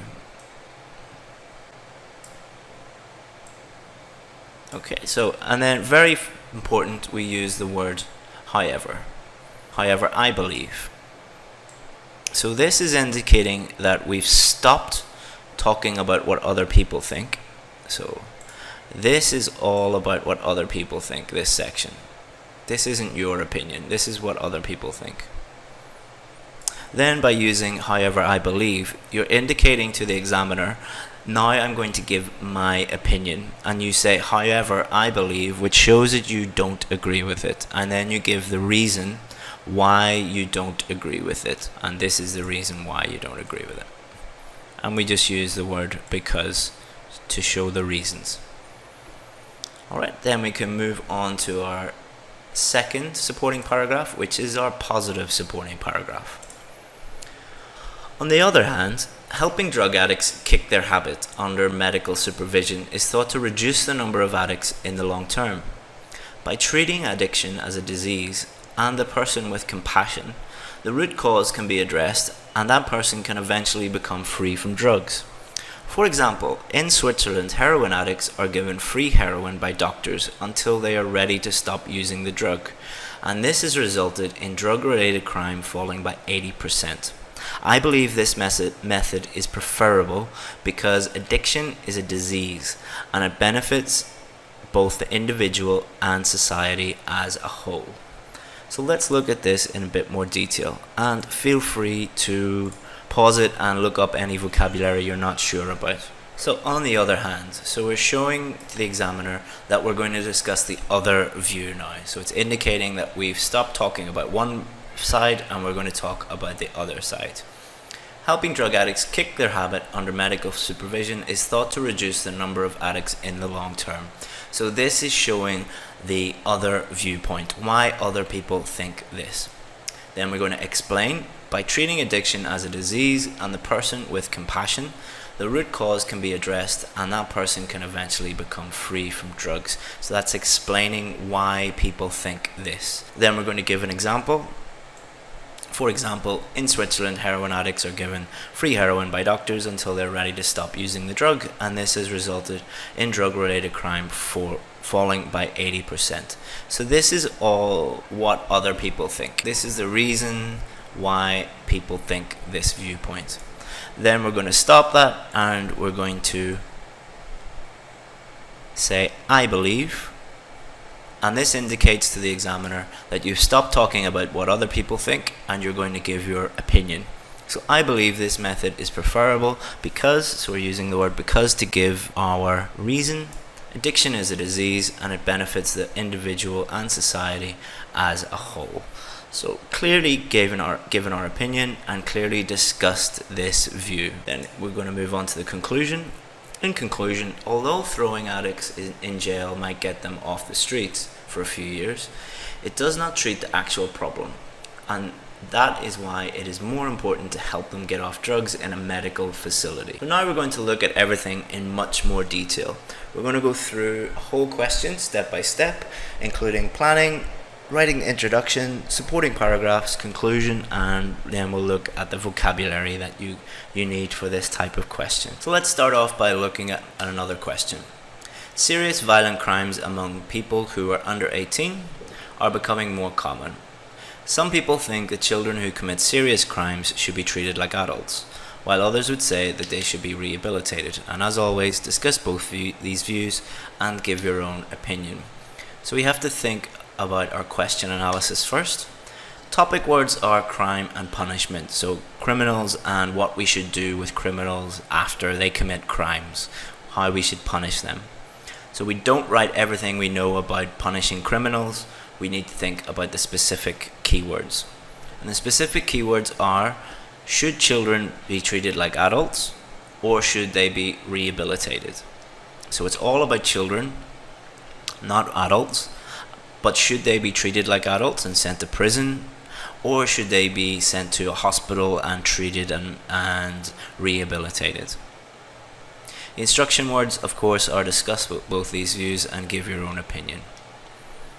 So first we must decide our opinion. So we have two choices. We can either say yes, they should be treated like adults, and no, they shouldn't be rehabilitated, or we can say no, they shouldn't be treated like adults, and yes, they should be rehabilitated. So very, very simple. So what I'm going to do is I'm going to agree that they should be rehabilitated and disagree that they should be treated like adults. So I don't think they should be treated like adults. So remember the coffee shop method or the direct method, where you pretend that your friend asks you some questions, asks you the question directly, and then you answer them. So what you do is you just reverse it.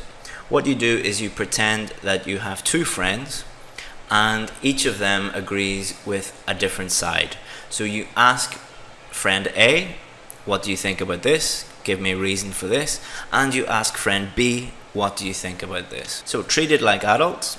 Let's think of, say you have one friend that really believes that children who commit crime should be treated like adults. What would they say? They might say that the victims need justice. They might say that it depends on the seriousness. If it's a very, very serious crime, then of course they should be treated like adults. They might say that these children are a danger to society. They might harm other people in society, so they should be sent to prison. And then you ask your other friend who doesn't believe that children should be treated like adults. They should be sent to hospital and to be treated like patients. That person might say they're not fully developed yet, their brains aren't developed yet, therefore they don't know what they're doing. They also might say there's a higher chance of rehabilitation with children. So with a child, there's more chance that you can treat them and make them better than someone who is in their 30s, 40s, or 50s who will stay a criminal for the rest of their lives. And they also might say they will have to rejoin society eventually. So most child criminals will have to rejoin society, go back into society eventually. So if you throw them in prison and throw away the key, you won't really be making them better. What you have to do is prepare them for rejoining society. So the first two stages of planning are complete. We have analyzed the question and we have thought of our ideas. So what we need to do is we need to input our ideas into our structure. So we paraphrase the question and then we outline both sides and agree with rehabilitation. So I have decided that rehabilitation is the best thing to do. Paragraph 2, our negative viewpoint, the point that we don't agree with. I'm going to use the idea of a victim. So the victims need justice. Why do they need justice? Why?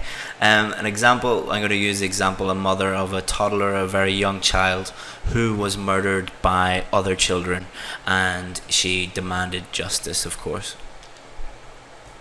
And then state if you agree or not, and I'm going to disagree with that viewpoint. And you'll notice that I used only one idea. I had 3 or 4 ideas for each viewpoint. I only use one idea, and that idea is the one that I can talk about the easiest. Our positive viewpoint, and I'm going to use the fact that children's brains aren't fully developed. Therefore, they're not aware of the consequences of their actions. An example is in the UK, they routinely rehabilitate young criminals, especially serious criminals like murderers, and I'm going to use that example. State whether you agree or not. I agree with this. Then we're going to move on to our conclusion. So now we have a nice plan, we know exactly what we're going to write, but before we start writing, we could think of some vocabulary. So crime, murder, an offense, they're synonyms for crime. Children, we could say young people, we could say adolescents, we could say minors. Adults, over 18s or grown-ups. Rehabilitated, we could say rehabilitation or treated or reformed. Sorry if you're hearing screaming in the background, that's my little baby. He's getting very excited, sorry about that. And victims. So if we get to victims and we can't think of a synonym, just don't spend 2 minutes trying to think of synonyms for victims. If you can't think of them, just stop and move on. So you can just repeat the word victims. So let's move on to our introduction. So 2 sentences. First we're going to paraphrase, and then we're going to outline both sides and agree with one. Okay, so the first thing we need to do is paraphrase the question. So here's the question again, and we have a general statement here. So first we're going to paraphrase this general statement. Major violent offenses, so instead of serious violent crimes, major violent offenses are being carried out by children more often. So people under 18, children, becoming more common more often. So this is our paraphrase of this bit. So next we need to outline both sides. So the outline of both sides is this bit. So the question has already outlined both sides. So what we need to do is we need to paraphrase this underlined in red and give our main points. So outline both sides. Here's the question again. While some would argue that they should get the same treatment as grown-ups because this would ensure that the victims are given justice, I believe that they are not old enough to be aware of what they are doing, and rehabilitation is a better option. As you can see, the idea about having the same treatment as grown-ups comes first because it is the weaker of the two views, the one that the writer disagrees with. Then comes the opinion, I believe. You could also say this essay thinks, or other clear ways of expressing the writer's opinion.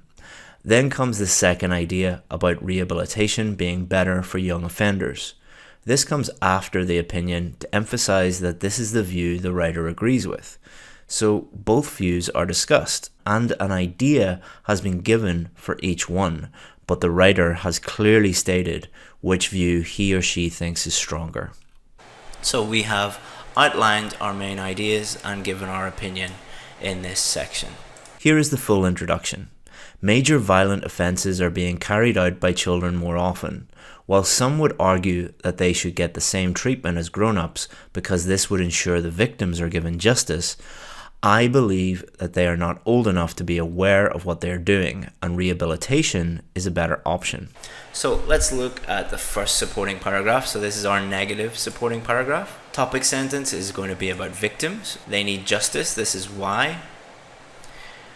Example, mother of toddler, and then I'm going to disagree because children themselves are victims. On the one hand, treating young violent criminals like they are over 18 gives the victims justice. Someone who has lost a loved one would find it very difficult if the perpetrator was not sentenced to prison because they are not old enough. The relative is still dead or injured no matter how old the criminal is. For example, the mother of Jamie Bulger said that it was like the crime happening all over again when she heard her son's murderers were released earlier than expected because they committed the crime when they were only 11 years old. However, I believe that a criminal's age should be taken into consideration because they are not fully developed as human beings. So what I'd like you to do is just pause that and think about why I have highlighted the parts in blue. So the blue parts, why have I highlighted them? What does it indicate to the examiner? So supporting paragraph 2, topic sentence, they're not fully developed. They were not aware of the consequences. Example is going to be about the UK, and I'm going to agree. So on the other hand, it is thought that children who carry out acts of violence are not aware of their actions because of their age. A young child does not know to the same degree as adults that their violent actions will result in death or serious injury.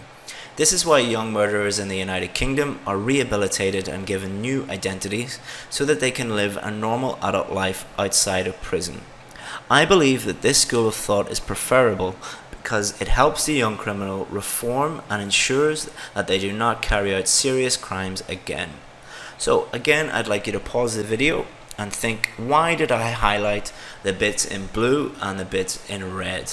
and think about the structure that I have used for this and how I am telling the examiner what I am telling the examiner. Let's move on to the conclusion. We're going to summarize our main points and give opinion. Victims demand justice, but children are not fully developed, so should be rehabilitated. So this is a very short part of our conclusion, just like a mini plan. In conclusion, although sending young criminals who have committed violent atrocities to adult prisons gives the victims some justice, the criminals themselves should also be seen as victims because they were not aware of their actions, and that is why trying to make them model citizens again is a more preferable option. So this is our last paragraph. Pause the video, think about the structure, how I'm informing the examiner, and why I highlighted the words in blue. So don't forget to review your essay.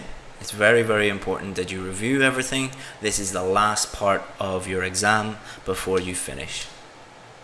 You have to make sure that you do these things in a discuss both views essay. You have to give a clear opinion in the introduction. Think of 2 main points supporting your opinion. Discuss these main points with explanations and examples, and give a short conclusion summarizing your main points and reiterating your opinion.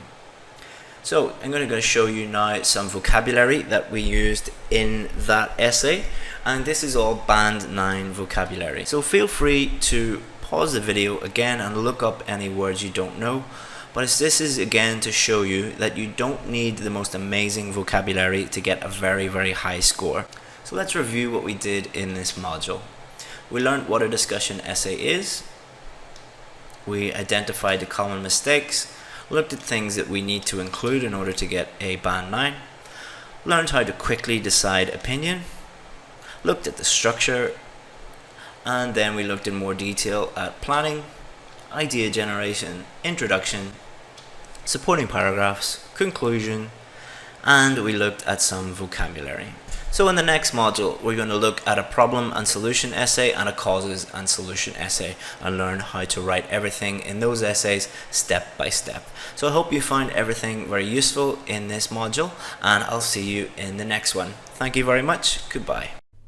Hi again, this is Chris, and I'll be taking you through Module 10. We're going to look at problems and solutions questions and causes and solutions questions. So in this module, we're going to look at what is a problem and solution question, what are some common mistakes, give you a band 9 checklist. Importantly, look at how many problems and solutions you should include in your essay. We're going to look at a few different structures that you can use. There's not just one structure for these questions because it depends on how many problems and solutions we're talking about. Give you some useful language and look at planning, idea generation, writing the whole essay, and vocabulary. So taking you through step by step through everything. So in the previous module, we did discussion essays. Make sure that you are not skipping through these lessons. Remember to complete each lesson and fully understand each lesson before moving on to the next one. So if you haven't completed the previous lesson, make sure that you go back and fully understand that. So what is a problem and solution question? You'll hear me talk sometimes about problems, plural, or solutions, plural, or problem singular, solution singular. I'm sorry that that's a little bit confusing, but IELTS being IELTS, Cambridge sometimes writes singular problems, sometimes plural, sometimes singular solutions, sometimes plural meaning more than one, singular meaning just one. So I have to talk about these because if I didn't, then it would be even more confusing. Sorry if it's a little bit confusing in the beginning, but it will be much simpler for you after you complete this. So let's look at some examples. Many people strive to maintain a successful career and happy family life at the same time. What problems can this situation cause? And what are the possible solutions? So this question is asking us, what problems can this situation cause? So it is asking us to talk about the problems, and it is asking us to talk about more than one problem. It is also asking us to think about solutions. How can we make this situation better? And it is asking us in this question to discuss multiple solutions, more than one. Here's another one. Natural resources such as water, forests, and oil are being used at an excessive rate. What is the main cause of this problem? How can this issue be solved? So this one is slightly different because in the first question, it is not asking us to talk about the problems, it is asking us to talk about the cause. So even though it has the word problem in it, it is not asking us to state the problems. It is asking us to state the cause of the problems. Don't worry if you're a little bit confused about the difference between those. Many people are. We'll discuss that in this lesson. How can this be solved? The other difference between this one is that it is singular. How can this issue be solved? It's not asking us for multiple different solutions. It is just asking us for one way that we can solve this problem, one solution. And what is the main cause of this problem? It is just asking us for one cause, not plural, not more than one cause. So we need to be aware of two things. What are they actually asking us to do? Are they asking us to discuss the problems or the solutions or the causes, or what are they actually asking us to do? So we need to be very careful with that. And we also need to think about, is it singular, just one, or is it plural, more than one? So what's the difference between a cause and solution? This often causes a huge amount of confusion, especially on test day. When you are under pressure, you're feeling stressed and you're rushing through everything, and often you will just see one word and think that it is that, but when you really look at it deeply, it is not that at all. So for example, I stay up all night playing video games, and when I wake up, I'm late for work. So what is the problem here? So the problem is that I am late for work. What is the cause? The cause is I'm playing video games. So the problem, I'm late for work, or maybe I'm going to get fired, and the cause is playing video games. So there's a difference between the cause and the problem. The problem is I'm late for work, or I'm in trouble with my boss, and the solution to that would be get to bed early or stop playing video games. So you can break everything down into what is the cause, what is the problem, and what is the solution. When you are thinking about these questions, that is a good way to think about it, and that means that you're not going to get confused. Let's have a look at another problem that many of you might have. So I don't study IELTS and I fail my test. I don't get the score that I need. So what is the cause? What is the problem? What is the solution? The problem is that I failed my test, or the problem might be you cannot emigrate, or the problem might be that you can't get the job that you deserve. There are many different problems that causes. What is the cause? So let's look at one example. I'm not saying this is you. I'm sure this is not you, but for many students, it might be that they were just lazy. Other students might have had a bad teacher. Other students might have been told by someone that they don't have to study and the test is really easy.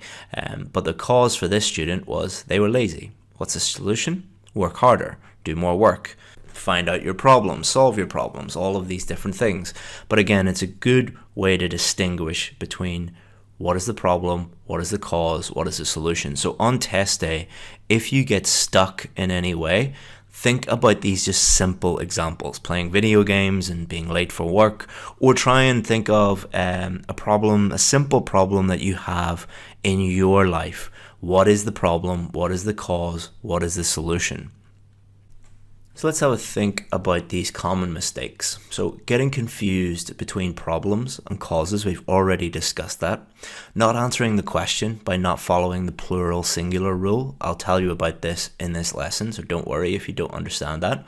not developing main ideas or listing too many ideas, it is very common for people to be able to think of many different problems. Human beings are excellent at thinking of problems, and that's how many of our brains are wired. Not so good at thinking of solutions. So you'll often see in student essays that they will be able to think of many different problems, and their whole essay is just a list of different problems. But because they have listed so many different problems, they haven't developed those problems. And also, many people answer these questions using the wrong structure. They will answer them like an opinion essay or a discussion essay. You need to make it very clear to the examiner that you understand that this is a problems or causes and solutions essay by clearly stating these are the problems, these are the solutions, or these are the causes and these are the solutions. If you want to get one of the higher bands, you need to state answer to the question in the introduction. You need to make it very clear to the examiner that you've understood the question and this is your answer to the question in the introduction. Have at least one relevant problem or cause depending on the question and a linked solution. Your solution should solve the problem. Your solution should be linked to the problem that you are discussing. This is going to make it much easier to think of a solution, because all you will have to do is, okay, what's the problem and what is a solution to this problem? And like everything in IELTS, keep it simple. You do not have to think of the most groundbreaking, revolutionary solution to the problem. Like the example we used before, the student being lazy, we don't have to think of a complicated solution for that student. Just work harder. Again, it is a very human trait for human beings to think of very complicated solutions and ignore the very simple, straightforward solutions that they have. Look at the weight loss industry. It is very simple about how you lose weight. You move more and you eat less. Go on into any bookshop and look at how many different diets there are. That is evidence that human beings really make simple things complicated. Or if you go to a gym and ask people about going to the gym and exercising, they will spend more time talking about the equipment and the type of exercises and protein powders and different things, and spend more time doing that than just exercising. So if you are struggling to think of solutions, just keep it simple. Develop the above fully with explanations and examples. We're going to show you how to do that in the structure. And a short conclusion summarizing your main points. So how many problems and solutions are we going to include in our essay? The question often states problems and solutions, plural, with an S on the end, indicating that the question is asking you for more than one. However, sometimes the question states problem, singular. If you have two problems and two solutions, you'll have to write about 350 to 400 words if you fully develop them. So in the past, our rule has been just use one problem or one solution and fully develop that problem or that solution. Because if you add in too many, even if it says problems and solutions, then to fully develop that and satisfy the marking criteria, then you're going to have to write like nearly 400 words, and you just won't have time to do this. So before, it was fine to write just one problem and solution. However, this has been changed by IELTS. I think that IELTS have understood that they're asking two impossible things. They were asking students to answer the question and fully develop everything. So what they have done is they have provided guidance to the examiners and basically said that the most important thing is that the student answers the question. So if it is singular, just put in one, but if it is problems or solutions or causes, plural, you need to put in more than one. Now, this still leaves the problem that you might write way too much if you fully develop both of those.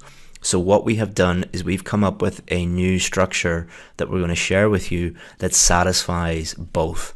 And we've double and triple checked this with all of the existing and ex-examiners that work with us and outside consultants as well, and it satisfies everything. So here's another example. Many people strive to maintain a successful career and happy family life at the same time. What problems can this situation cause? What are the possible solutions? So this is a problems and solutions essay, and it is plural. All right, so they want you to say more than one problem and more than one solution. Nowadays, many people complain that they have difficulties getting enough sleep. What problems does lack of sleep cause? So this is problems, plural. And what can be done about lack of sleep? What can be done about lack of sleep? So this is just asking you for one. Let's have another one. Many working people get little or no exercise either during the working day or in their free time and have health problems as a result. Why do many working people not get enough exercise? So this is asking you for one cause. What can be done about this problem? It is asking you for one solution. So remember the two things that we need to ask ourselves when we're analyzing the question. What are they asking me to do? Are they asking me for a problem, a cause, or a solution? And remember, just because it has the word problem in it doesn't mean that it is asking you for the problems. What can be done about this problem? That's asking you for a solution. And the second thing that they're asking you to do is think about, is it plural or singular? If it's singular, you only have to write one, but if it's plural, more than one. Here's another one. In spite of the advances made in agriculture, many people around the world still go hungry. Why is this the case? One cause. What can be done about this problem? One solution. So sometimes it is two plurals, sometimes it is two singular, both singular, and sometimes it is one singular and one plural. I'm sorry, I don't write the questions. I don't work for Cambridge. I just work around them. I wish it could be a lot simpler, but what they're really testing is your ability to understand questions and think about the questions and answer those questions. They're not going to make that easy for you, because if it was easy, then it wouldn't be a real test. But once you know what to do, then it is quite easy to work around this. And we're going to show you different structures that you can use. So the plural and singular rule is, if singular, then just include one main idea for that question. If plural, then include two. Don't include more than two, just include two. We will show you how to write a fully developed plural paragraph, so don't worry about this. Okay, so the structure, the overall 4-paragraph structure that we're going to use is our introduction, paragraph 1. If it's problems, we're going to put that in paragraph 2. Same with causes. Solutions, we're going to put that into paragraph 3. So these are 2 main body paragraphs, and then we're going to finish up with a conclusion. I put the S in brackets here because sometimes it will be singular, sometimes it will be plural. Don't worry if that's a little bit confusing, it will become a lot clearer.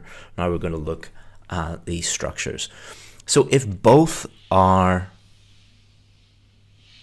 singular, what we're going to do in paragraph 1, we're just going to paraphrase the question as normal, and then we're going to briefly state what problem and solution are. If it was cause, you would just use the exact same structure and say what the cause and the solution are. So there's just one, so we're putting just one problem, one solution into our introduction. This makes it really clear to the examiner that we've understood the question and makes it really clear what the answer to our question is. Then we're going to take that same problem from our introduction, we're going to put that into our first main body paragraph. Our topic sentence is just going to be what the problem is. Then we're going to explain that problem, and then we're going to talk about the result or the results of that problem. I have found that with problem and solution essays, this is a very useful way to think about explanations. So explain why it is a problem, and then what is the result of that problem. Every problem has a result. So the problem of you being late for work, that results in your boss being angry with you. and then an example of this problem. Nearly always you will be able to think of a real example. Problems are quite easy to think of examples for because our world is just surrounded by problems, and as human beings we are very aware of what those problems are. So feel free to use a real problem. Try and think of a problem in your local area, your country, the country you live in, maybe your job, something like that. Solution. State what the solution is, so our topic sentence is just going to be our solution. Explain how this solution will solve the problem, and then an example of that. So try and think of a way that this problem has been solved already, or people are trying to solve it already. And then paragraph 4, you're going to summarize your main points. Your main points is going to be, this is the problem and this is the solution. So for the solution, just try and think like if somebody came to you with this problem and said, I have a big problem, how am I going to solve it? What would be the most simple, straightforward solution for that? Okay, so here is the structure for both plural. So we're going to start off with our introduction. As always, we're just going to simply paraphrase the question.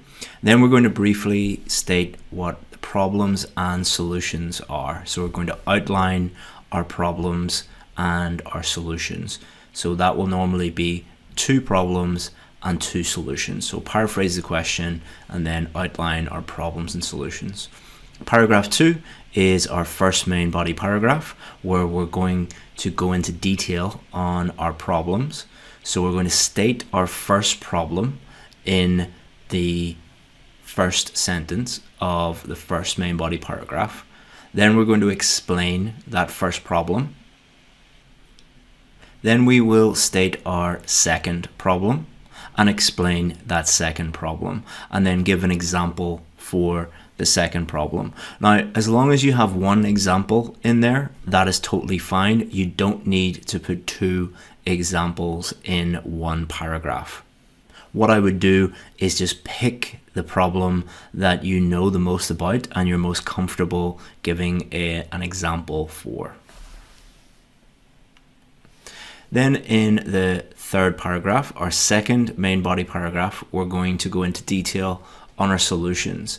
And it's exactly the same as the problems. We're going to state our first solution, then explain our first solution. Then we're going to state our second solution, explain that second solution, and then we're going to give an example for the second solution. Finally, we're going to conclude our essay with our conclusion, and we're going to summarize our main points. So that will be stating what the problems and solutions are, restating them by paraphrasing them. Okay, so here is the structure if you have one plural and one singular. So again, always going back to the fundamental principles of answer the question. So if it states, what are the problems and what is the solution to this problem, then you simply state 2 problems and 1 solution. So in your introduction, as always, you're going to paraphrase the question in the first sentence, and then you're going to briefly state what the problems are and what the solution is. So you're going to outline the problems and the solution. Paragraph 2, you're going to state 2 problems in that first main body paragraph. You're going to state the first problem, explain the first problem, state the second problem, explain the second problem, and then an example for the second problem.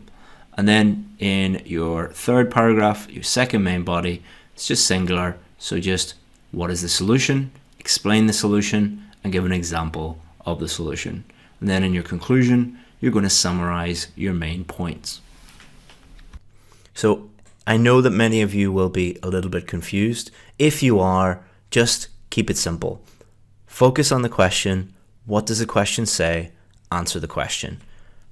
If the question is asking you to deal with plurals, answer it in that way. If singular, answer it in that way. I know that it's a little bit frustrating, but a better way to think about it than, oh, this is complicated and they're making it unfair, a better way to think about it would be that 99% of other test takers are going to be really, really confused by this and are probably going to mess it up. You have this knowledge and you are going to prepare properly, so you have a massive advantage over those people, and you are probably going to get the score that you need. So let's look at a question, and we're going to have both plural and singular. Many people strive to maintain a successful career and happy family life at the same time. What problems can this situation cause? So it's a problems plural. What can be done about this problem? So one solution. So here's my introduction. Many try to have success at work and spend enough time with their family. It's my paraphrase. The main problems this causes are exhaustion and child behavioral issues. So idea number one, exhaustion, and idea number two, problem number two, child behavioral issues.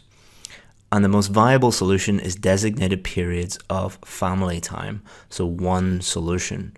All right, so I've briefly answered both questions. Okay, so let's have a look at this problems paragraph. Maintaining success in one's career and happiness at home often results in burnout. So this is problem number one. So we're going to explain problem number one now. This is because achieving both requires substantial amounts of time, and one must forego activities required for relaxation and recuperation. Now we're going to move on to the next problem. Another issue is the children of people with these aspirations are less likely to conduct themselves appropriately. As these parents are often preoccupied with issues at work, they ignore their children's unacceptable behavior instead of guiding them to behave within the confines of what is accepted by society. So we've stated our second problem and explained what we mean by that. Let's look at the example. For example, in Silicon Valley in California, employees are put under huge pressure to work long hours, and behavioral problems at school are more abundant than in similar schools elsewhere. So as you can see, what we've done, so we've stated two problems in one paragraph. We've explained both of them, and we have put one example for that second problem at the end. And you would just pick the problem that you know most about, or you can easily think of an example and put that in there. This one will be a little bit shorter, but it's not much shorter. I think this is around 100 words. So often students worry too much about there being unevenness in the number of words between their paragraphs. Don't worry about number of words. Focus on hitting the quality score, including the main elements in the structure. So solutions, there's only going to be one solution in this. To tackle this problem, families should designate strict periods that are for family only. So one solution. This is to say that the parents would decide upon a time each day that cannot be interrupted by work and is solely focused on quality time with each other. I'm explaining what this means. This could be each evening or on the weekends and would help parents relax from the pressures of their career, and the child would get the attention they deserve without anything distracting their mother or father. So this solution solves both of the problems. The parents are less stressed out and the children get to spend quality time with their family. For example, it is traditional for many families around the world to eat dinner together, and they can discuss their day without any unwanted distraction. So this is a real example. If you look at most cultures, most countries, there is a tradition where the whole family sit down together. If your culture is different, I apologize. I'm just using my own experience. But in most countries, I believe that this is a thing where each day the whole family will sit down, and it's not really designed, I think, for eating. It is more designed where the whole family can spend time together. So again, you don't need any fancy data or university surveys or anything like that. Just think of one real example from your own life. In your country, it might be different. In your country, you might have prayer time together, or you might have time at the weekends, or it might be breakfast or something like that, or it might be something I don't know about because I'm not from your country, or I haven't experienced your culture yet. Don't be afraid to use real examples from your own life experience. And our conclusion here, in conclusion, striking the right balance between home life and working life is a major issue that can result in people working themselves too hard and not having opportunities to teach their children how to behave appropriately. However, it can be addressed through strictly adhering to agreed upon times that are just for family bonding. So as you can see, what we've done there is we've summarized our main points. Okay, now we're going to go through everything step by step. We're going to look at planning, how to write an introduction, supporting paragraphs, conclusion, and vocabulary. So here's the question. Natural resources such as water, forests, and oil are being used at an excessive rate. What is the main cause of this problem? How can this issue be solved? So the first thing we need to do is look at the topic, the keywords, and very importantly, the instruction words. So the general topic, the overall topic is the environment, but we're not going to write everything we know about the environment. We're going to focus on natural resources and them being used, not just being used in general, but being used at an excessive rate, where they're being used at an unsustainable rate. And often students will ask me, it's a very common question. So the question says water, forests, and oil. Do we need like a paragraph all on water and then one on forests and then all on oil? And if we don't talk about all three, do we get a lower score? No, think about what Cambridge are doing here. The person writing this didn't put water, forests, and oil in to make it more complicated for you. They put this in to help you understand what natural resources are. Because imagine that the question didn't have such as water, forests, and oil in it. So it just said natural resources are being used at an excessive rate. That would be too difficult for most students because natural resources can mean many different things. So such as water, forests, and oil is just a definition to help you understand the question. It is not an instruction that you must talk about all three of these things. You can if you want, but you don't have to. As long as you're talking about natural resources being used at an excessive rate, then you'll be absolutely fine. And the main thing that we need to think about is singular or plural, and is it a problems or a causes? What are they actually asking us to do? What is the main cause of this problem? So don't fall into the trap of seeing problem and being like, oh, okay, what problems does this lead to? No, what is the main cause? So it is cause. In other words, why is this happening? And they just want one cause. How can this issue be solved? Solution, singular. So this is singular, singular. Idea generation. So some possible causes could be overpopulation. There are too many people in the world. Lack of environmental laws. So some countries don't have very strict environmental laws. Or people in the West, so rich developed countries, have very excessive lifestyles. So the question is about excess and about unsustainability.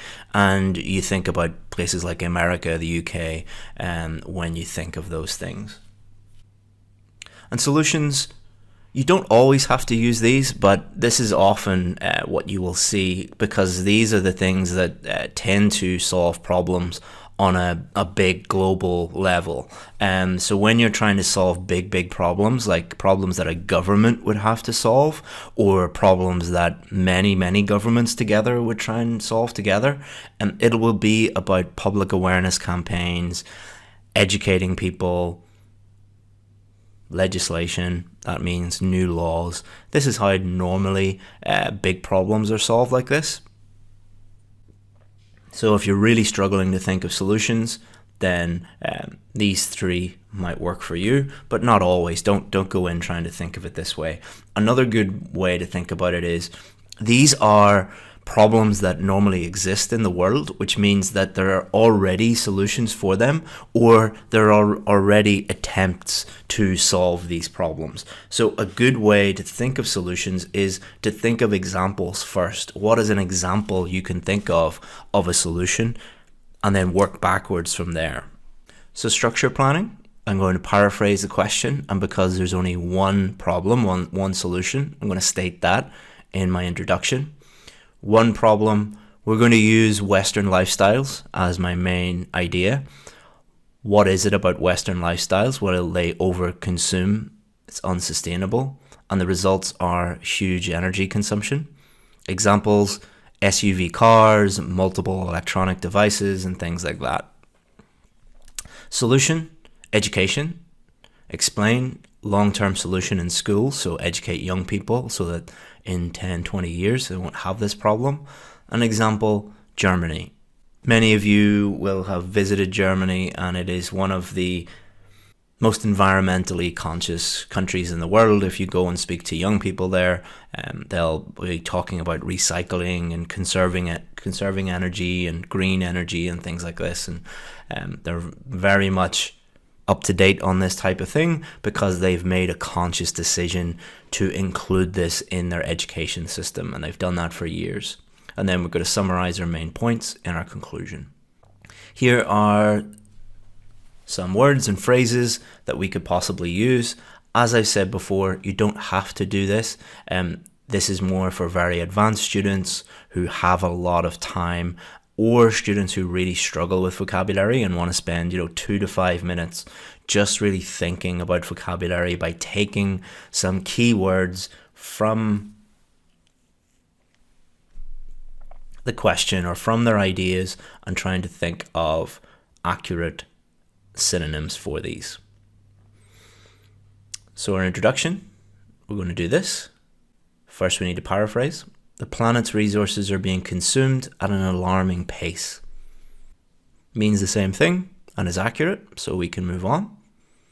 The primary cause of this phenomenon is the wasteful lifestyle in many countries in the West, and the most viable solution is to educate their young people about this issue. Cause, solution. Someone should be able to read this paragraph and understand what you think about the question. And again, it is about keeping it simple and being able to think clearly. This person who wrote this has thought very clearly about the cause, about the problem, about the solution to the problem. It is very clear in their mind. Therefore, it is very easy for them to write a clear paragraph. Someone who doesn't understand the question, is very stressed out, is rushing through everything and hasn't really thought clearly about it, is not going to be able to produce a very clear introduction. Doesn't matter how good their grammar, their vocabulary, their writing skills are, because it really is part of the test, is testing your ability to think clearly about the questions and about the topic. And if you can do that, then you're going to be in a much better position than someone who is actually much better at English than you, is much better at writing than you. If you can get better at thinking, then you're going to be way above 99% of people, because most people do not think clearly at all. So here's our plan for our first supporting paragraph, our cause. So countries in North America and Europe have a culture of waste. Now we're going to explain that. That is to say that their lifestyles involve consuming lots of natural resources for their transport, food, and leisure time. This results in a huge amount of energy being consumed in the form of petrol in cars and coal and gas in electrical power stations. Many have become so used to this type of luxury that it is very difficult for them to contemplate a life without modern conveniences. For example, the most popular car in the United States is the SUV, which has the lowest fuel efficiency of any car, and it is not unusual for the average home in Europe to have a TV in every room along with many other electronic devices. And here's our plan for our solution. So we're always looking back at our plan, because remember, our plan is linked to the question and we need to answer the question. A long-term solution to this predicament is to educate young people about the dangers of consuming resources irresponsibly. Children in schools could be taught about how to conserve energy and recycle so that the next generation will act more responsibly. They are also likely to teach their parents about the things they learned at school, and adults will also be influenced by this initiative. For example, school children in Germany were taught about the consequences of treating the planet in a reckless manner, and now they have one of the highest rates of recycling and renewable energy in the world. Conclusion? In conclusion, the planet is being depleted at a staggering rate because American and European citizens consume more than their fair share of energy, and their children must be taught that conservation is the only answer. So let's review what we've done. Don't forget to review your essay, as always. Make sure that you've stated at least one problem or cause and one solution in your introduction, depending on the question. Have one paragraph for each. Develop these main points with explanations and examples as we've shown you using the structures, and a short conclusion summarizing your main points and reiterating your opinion.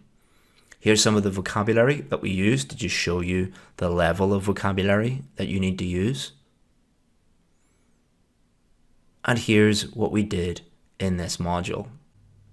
I'll see you in the next module where we'll look at advantages and disadvantages. I hope you enjoyed this module, and I'll see you again soon. Bye-bye.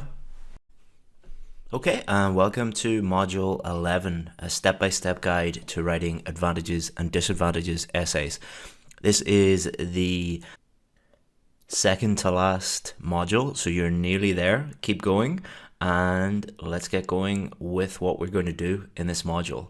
So first of all, we're going to look at what an advantages and disadvantages question is. There are two different types of advantages and disadvantages questions, so we need to look at the difference between those two and how to quickly tell the difference.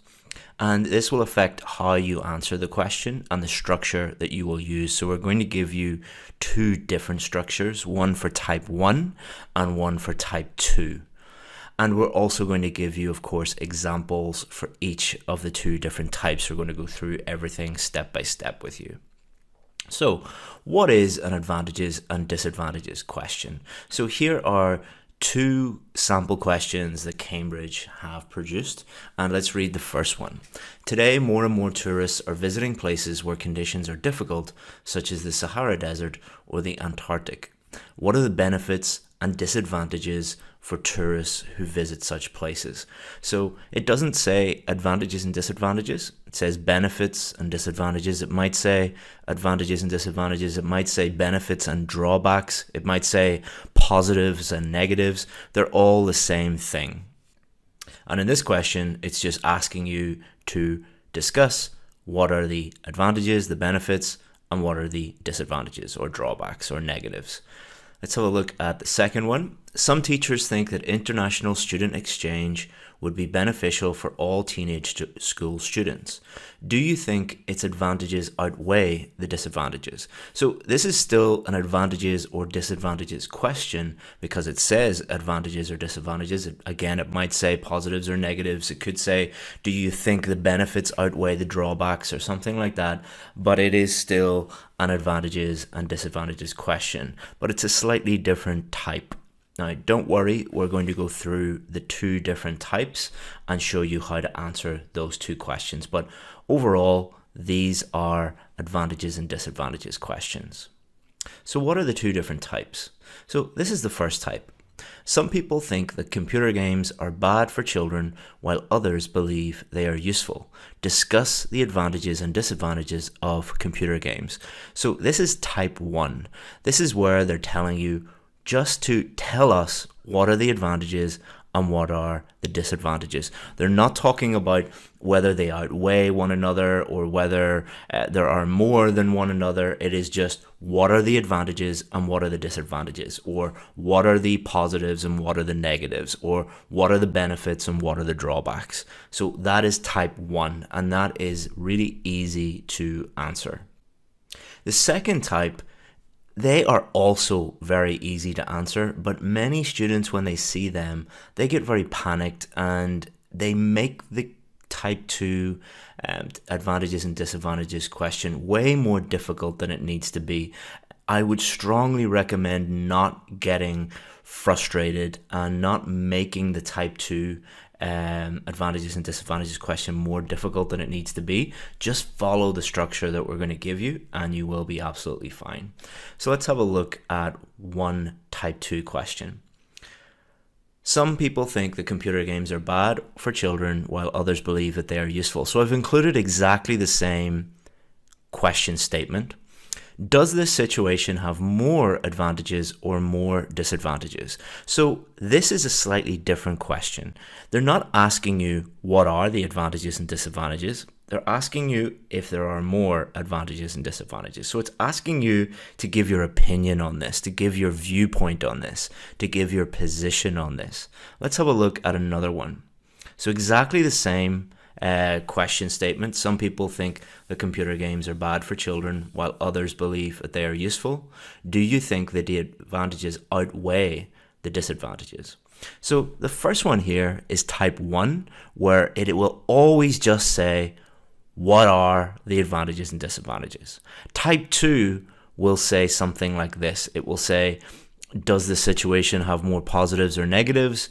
Does this have more advantages and disadvantages, or do you think that the advantages outweigh the disadvantages? So these two questions are type 2. This question is type 1. Even though it has slightly different language, they are both type 2 and they will both be answered in the exact same way with the same structure. And I'll answer common questions about these two because some people get very confused between these two, but there really is no difference. Don't worry, we'll talk about that. So type 1, this is where they're just asking you a straight advantages and disadvantages question. So you must do two things to answer the question properly. You must discuss the advantages and you must discuss the disadvantages. And it will normally always say plural. All right, it will normally always say advantages, plural, and disadvantages, plural. You're not guaranteed that they will always have plural. Sometimes it might be singular. It will be quite rare, but you should be ready for anything. And the golden rule is always answer the question. So if it has plural, give them 2. If it has plural disadvantages, give them 2. If it has just discuss the main advantage and the key disadvantage or something like that, then you would just give them 1. But because the singular ones are so rare, we're not going to give you a detailed structure for that, and because it probably won't come up, but we'll give you a detailed structure for this one. You do not have to give your opinion, because your opinion or your position or your viewpoint will be what you think the advantages and disadvantages are. So when they are saying, basically what they're saying is, what do you think the advantages and disadvantages of this are? What is your position on the advantages or disadvantages? What is your viewpoint on what the advantages and disadvantages are? What is your opinion on what the advantages and disadvantages are? So what you will not do is give any opinion on these as to which one you prefer or which one you think is stronger or anything like that. You will just say, this is what I think the advantages are. This is what I think the disadvantages are. You're not going to give any opinion apart from that. Type 2 is slightly different. So these are essentially asking you the same thing. So many students will look at this and misinterpret what this is actually asking you to do. So some students look at this and think, are they asking me to count the number of advantages and count the number of disadvantages and then say numerically, like, okay, there are 7 advantages and there are only 4 disadvantages? No, they're not saying that. When you are asked something like this in English, the person is not asking you to count the number of advantages or disadvantages. It is asking you to think about the strength. Which side do you think is stronger? So do you think the advantages outweigh the disadvantages? This is asking you the exact same thing. Which one do you think is stronger? So it is acknowledging that there are always advantages and disadvantages for this situation. Like most situations in the world, there are always advantages and disadvantages, but normally there will be one side that you prefer, one side that you think is stronger, and that is what it is asking you to do. So we must do just one thing here. Okay, so in the previous type 1 question, all we need to do is do two things. These are the advantages and these are the disadvantages. So for this one, we just need to give our opinion about whether there are more advantages than disadvantages. So either say there are more advantages or there are more disadvantages. So super simple. When you see a question like this, as long as you state, I believe that there are more advantages, or you won't do two things, you'll say, or I believe there are more disadvantages, then you will be fine. Don't worry, I know that it's a little bit confusing because you have to mention both, and how are you going to structure that? Don't worry, we will show you exactly what you need to do. Another very common thing that many students have done in the past is they will quickly look at this module and not really sit down and think about it. And then they will send us an email and they'll say, I don't understand any of this and I'm very confused. You're not confused. You just haven't taken the time to sit down and clearly think about this. The same with any part of this course. What you should do is sit down and really deeply think about it, and then you will understand it. So the second one, do you think that the advantages outweigh the disadvantages? So this is exactly the same. So what we need to do is give our opinion about whether the advantages outweigh the disadvantages. So there's two different ways that we can answer this question. Yes, the advantages outweigh the disadvantages, or no, the advantages do not outweigh the disadvantages. And do not make it any more complicated than that. If you make it more complicated than that, then you are making your life really, really difficult. Trust us, just keep it simple and use this very simple structure that we're going to give you, and you'll be absolutely fine. So why is all this important? Why are we telling you about this? Well, each type of question is different and requires a different structure, and we'll therefore look at each of these in more detail in the rest of this lesson. I know that it's a little bit frustrating that there's like two different types and two different structures and there's three different questions, but once you get going and once you sit down and think about it, it will become very straightforward. Okay, let's have a look at another sample question for type 1. In some cultures, children are often told that they can achieve anything if they try hard enough. What are the advantages and disadvantages of giving children this message? So it is a straight type 1 advantages and disadvantages question. It is plural. So your job is to do two things. State what the advantages are and state what the disadvantages are. Two advantages, two disadvantages. And here is the overall general structure that you're going to use.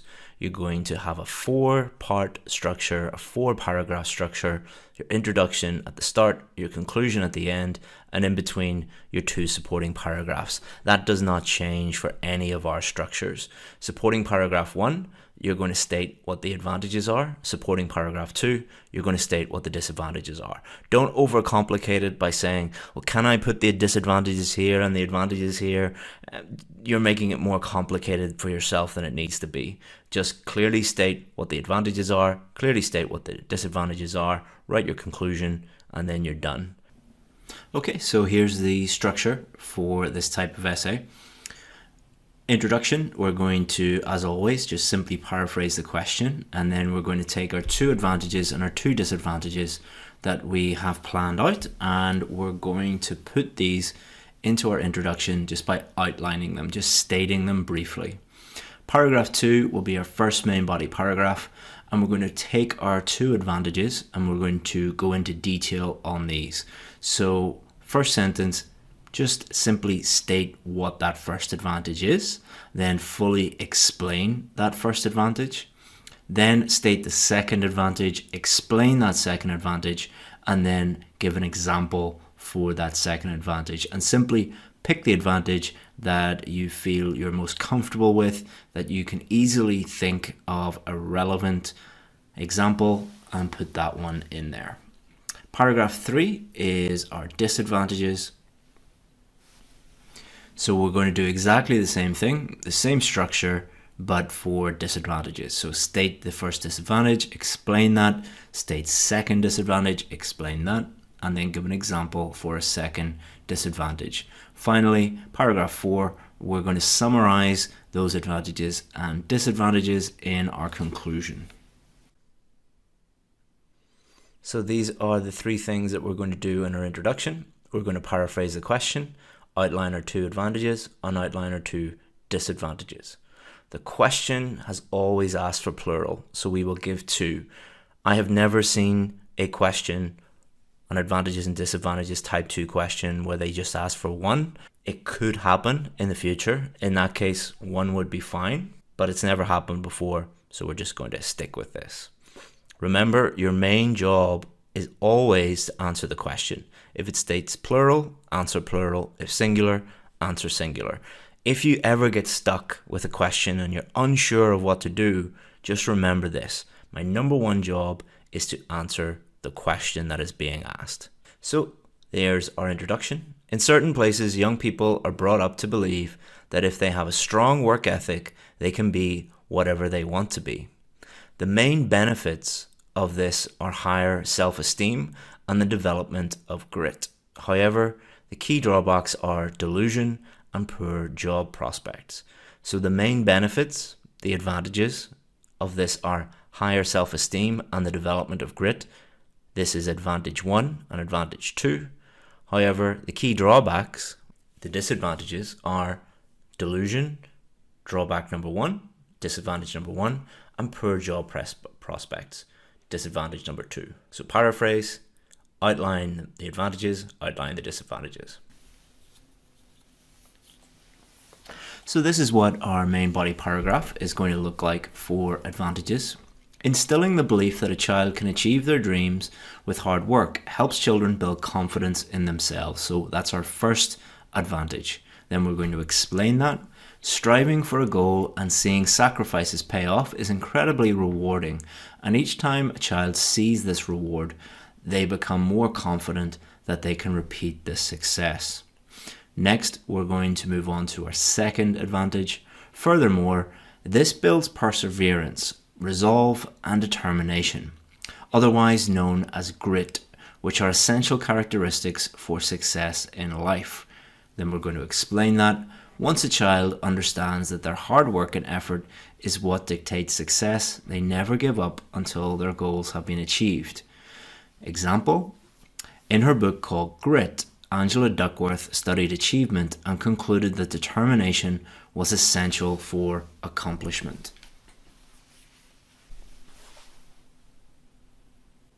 Okay, so let's have a look at our main body paragraph for disadvantages. However, if one blindly follows their dreams, they can become deluded. That is our first disadvantage. This is because they can develop an unshakable belief in themselves, which is not rooted in reality. Our second disadvantage. Another disadvantage is that people with this mindset can get stuck in jobs with meager salaries. When their confidence and determination result in them pursuing careers that aren't realistic for them, employers don't share the same belief in their potential and they don't get the jobs they had dreamed of. For instance, Los Angeles is full of failed actors who believe that they will be the next Hollywood star but are forced to do service jobs that require no formal education. So our conclusion? In conclusion, sending the message to a child that they can be anything they set their mind to can be a very positive thing because it helps them develop into a fulfilled person who has the requisite soft skills required for success. However, it should be rooted in reality to avoid self-delusion and poor career choices. So we just concluded and summarized our main points, which are both advantages and both disadvantages. Doesn't matter which order you put them in as long as you summarize them. So as you can see, that's a very straightforward structure, and if you learn that and follow that, you'll be fine with type 1 advantages and disadvantages questions.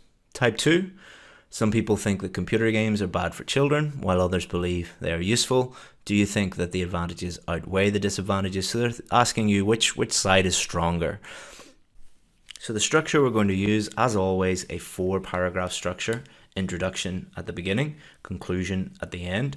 The supporting paragraph is, number 1, the side you disagree with. So there's going to be 2 sides. There's going to be advantages and there's also going to be disadvantages. Pick one side that you agree is strongest and one side that you disagree with, that you do not think is strong. So if you think that the advantages are not as strong as the disadvantages, you would put advantages here and you put disadvantages here. And again, don't overcomplicate this. Just understand that there are 2 sides, there are advantages and disadvantages. Pick which one you agree with that is the strongest. Do you think that advantages are strongest, or do you think disadvantages are strongest? In other words, I agree that the advantages outweigh the disadvantages, or no, I think that advantages do not outweigh the disadvantages. So deciding your opinion, think about which side is stronger, not which one has more. So you're not thinking about, well, this side has 4 and the other side has 3. Which side is stronger? Imagine if asked, do the advantages of traveling by private jet outweigh the disadvantages? So the advantages of traveling by private jet is it's unbelievably luxurious, convenient, saves you a huge amount of time, it's very flexible. Most importantly, you don't have to fly with other people. I think that's the main advantage. But even though there are, and you could continue on and on and on, there's champagne and the air stewardesses are nicer to you and the pilot comes out to speak to you and, there's maybe hundreds of advantages. But you probably do not fly by private jet.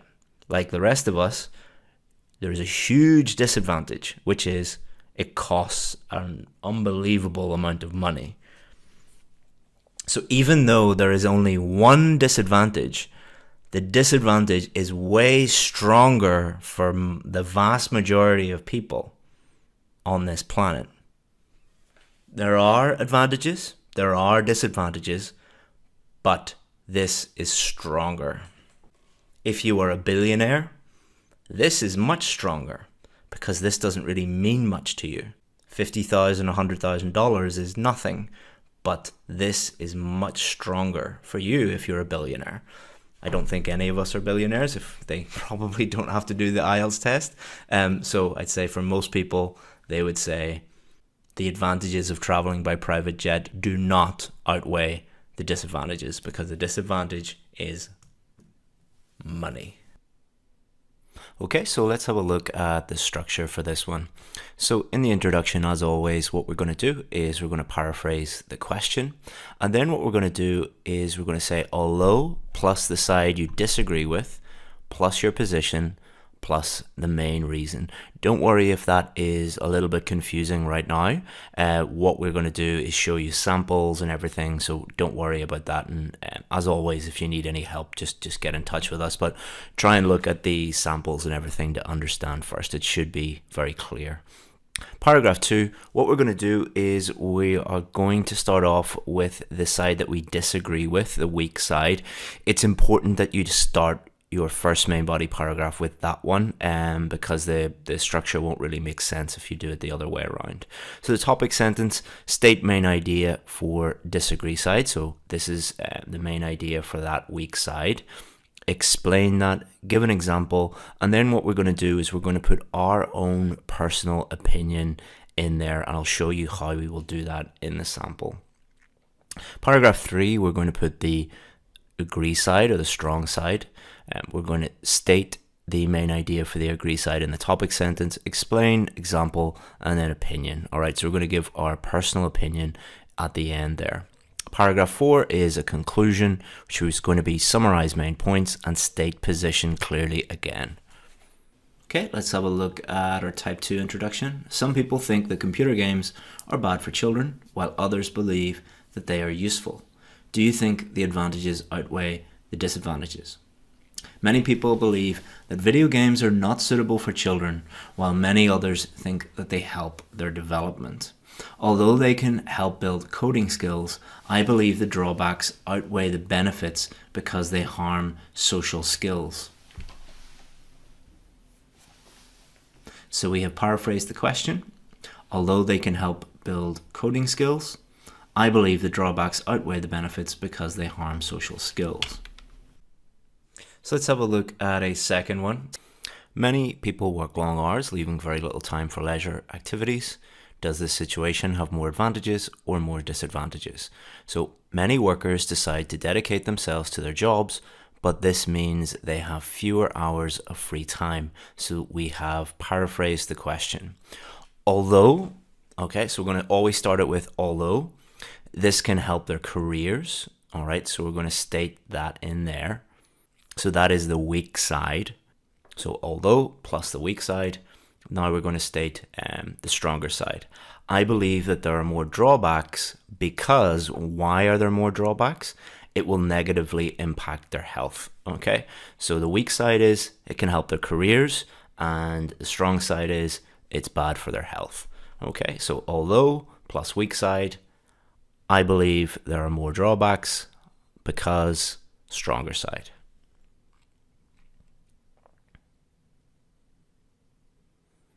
So as you can see, what we've done there, paraphrase the question, although plus side you disagree with, the weak side, plus your position, what you think, plus the main reason for that strong side. Okay. Next, we're going to take this side that we disagree with, and we're going to put it into our first main body paragraph. So the first main body paragraph, this is our introduction. So I would always look back at the introduction, because what you're going to do is, although this can help their careers, okay, this is the one that I'm going to put now into my topic sentence. This will mean that you don't get lost, and it will mean that everything is nice and coherent and cohesive. The main reason people work extra hours is to gain a promotion, all right, to help their careers gain a promotion. We're going to have to explain this now. In many jobs, an employee is in competition with their colleagues, and those that achieve the greatest productivity are most likely to be promoted. That is our explaining that. For instance, Elon Musk demands that his employees at Tesla and SpaceX work 7 days a week, and those that cannot maintain that pace are very unlikely to remain with the company. Okay, so an example to support that main idea.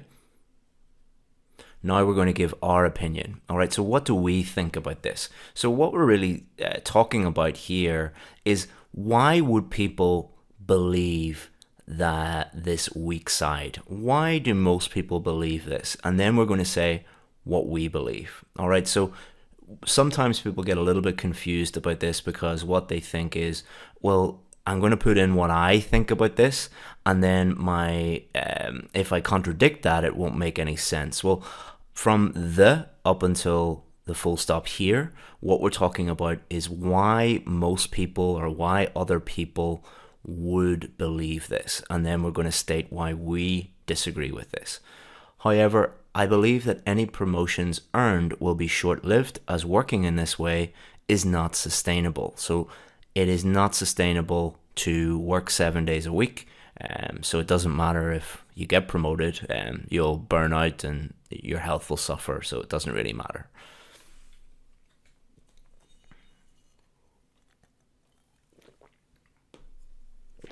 Elon Musk would disagree with that, but we're not all Elon Musk, obviously. All right, so moving on to the second main body paragraph. So again, looking back at our introduction, I believe that there are more drawbacks because it will negatively impact their health. So we need to take negatively impact their health and talk about why this is. So the disadvantage is that working very arduous hours, long hours, can be detrimental to a person's well-being. It's bad for their health. Explain this. This is because without time to unwind, stress from work increases and affects both an individual's physical and mental health. So even though it's very obvious why working 7 days a week, all day, every day is bad for your health, even though that's obvious, you still have to explain it.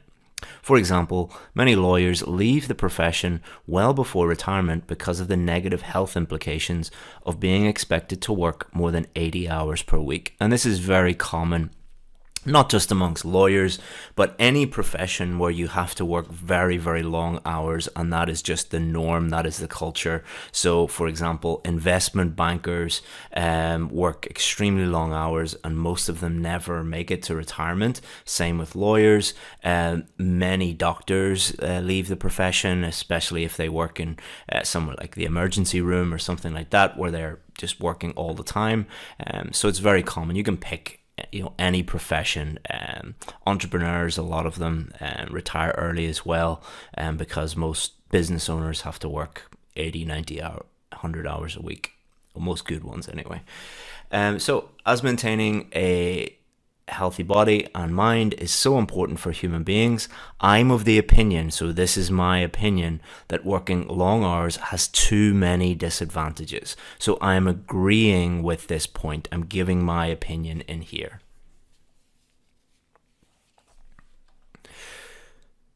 So as you can see, what we've done is we've taken this main reason, we've put it into our topic sentence, we've explained why do people believe this, an example of this, and then we have agreed with that. We said, yeah, I agree with this. This is what I think too.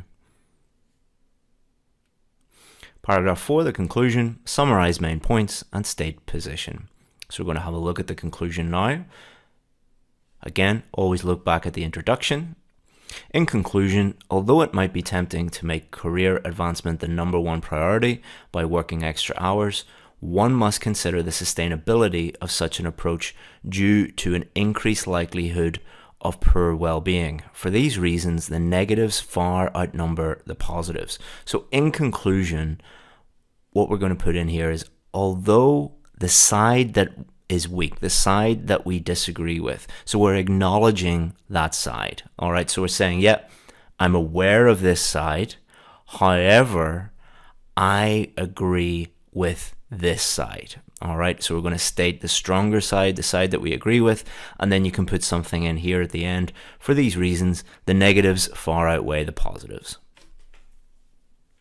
So as you can see, what we've done in that question is we've fully considered both sides, but we have clearly stated what we think about the question.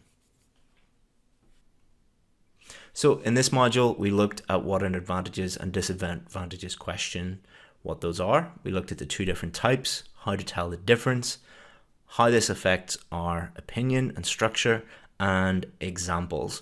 I think out of all the questions, these are the questions that students will immediately email us and say, I didn't understand this, I didn't understand that, what if I do this, what if I do that? And we are here for you. Of course, we are here for you to answer any questions that you have. But often the answer to the question of I don't understand this, we will often say, well, you need to go back and look at it again and think a little bit more deeply about it. And then if you still don't understand something, come back to us and we'll be happy to answer any of your questions. Of course, we're here for you as always. So the next module is the final module of Task 2, double essays. See you then. Hello everyone, and welcome to the 12th and final module of our Writing Task 2 course. And in this one, we're going to look at double or two-part questions. When you hear me say a double question or a two-part question, I'm talking about the same thing. Okay, so we're going to look at what a double question is, some common mistakes so that we can avoid them. As always, give you a Band 9 checklist, give you the structure, talk about planning, idea generation, introduction, supporting paragraphs, conclusion, and this is a really, really important part, next steps. So you got to the end of the Writing Task 2 course. What do you do next? There's a few really important things that you need to do next in order to maximize the chances of you getting that score that you need. So in the previous module, we looked at how to write advantages and disadvantages questions, and we looked at the two different types of advantages and disadvantages questions. If you didn't do that one, as always, make sure that you go back and master each module before you move on to the next one. So what is a double question? So let's look at an example here. Most employers do job interviews before offering a position to a person. Do you think this is the best way to do it? What is the best method of choosing employees in your opinion?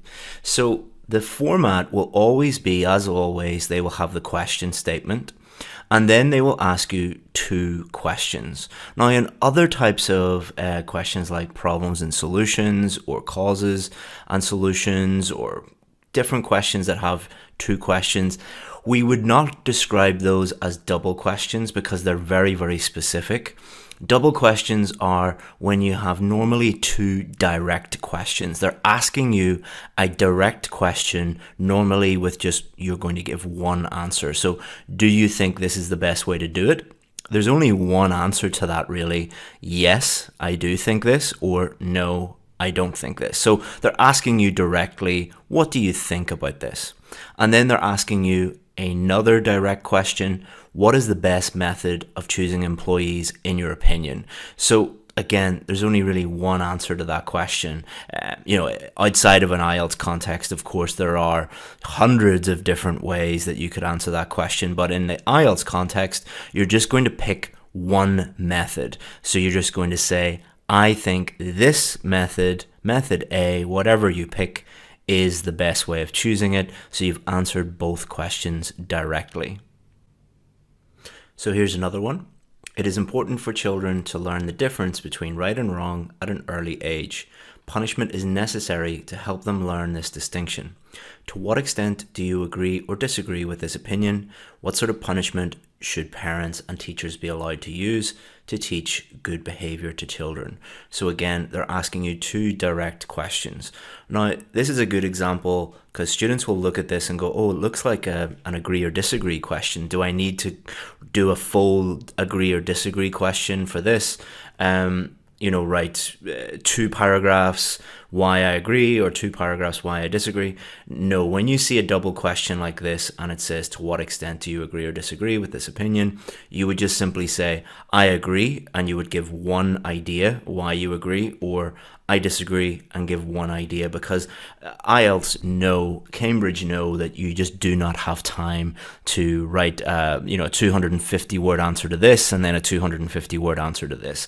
So it will be a little shorter than a normal opinion essay for this one, but overall you are just doing one idea for this and one idea for this. So let's have a look at a few more sample questions, because I think double questions are a great way for you to really think about, what is the examiner asking me to do? What are Cambridge asking me to do? So the first one is, nowadays many people choose to be self-employed rather than to work for a company or organization. Why might this be the case? What could be the disadvantages of being self-employed? So what it's asking you to do is say, why do people choose to work for themselves, be self-employed, rather than working for a company or an organization? So you need to state one idea on why that is. What could be the disadvantages of being self-employed? So think of one downside, one bad thing about being self-employed, and you can put it in there. But let's have a look at this one. Disadvantages. So remember the golden rule that we always talked about. Answer the question. So we are giving you these structures, but on test day, something surprising might come up. Something that you are not expecting might come up. So we are telling you to put one idea in here, but we are also telling you that you must answer the question. And we've mentioned multiple times in the course that if it says plural, you need to put in plural. So for this one, I would put in 2 disadvantages in one paragraph. So the topic sentence would be disadvantage 1 and disadvantage 2, explain disadvantage 1, explain disadvantage 2, and give an example. So I'm putting this in here to show you that you need to think. Don't blindly follow the structures. The structures are extremely useful. They will help you. But if you blindly follow them and do not engage your brain and think about what you're doing and observe the golden rule, which is always answer the question that is being asked. Sample 2. In some countries, owning a home rather than renting one is very important for people. Why might this be the case? Do you think this is a positive or negative development? So for this one, you have to see or say why owning a home rather than renting is important. Why do you think that is? They're directly asking you that. So think of one idea of why would someone want to own a home rather than rent a home? Why would that be important to them?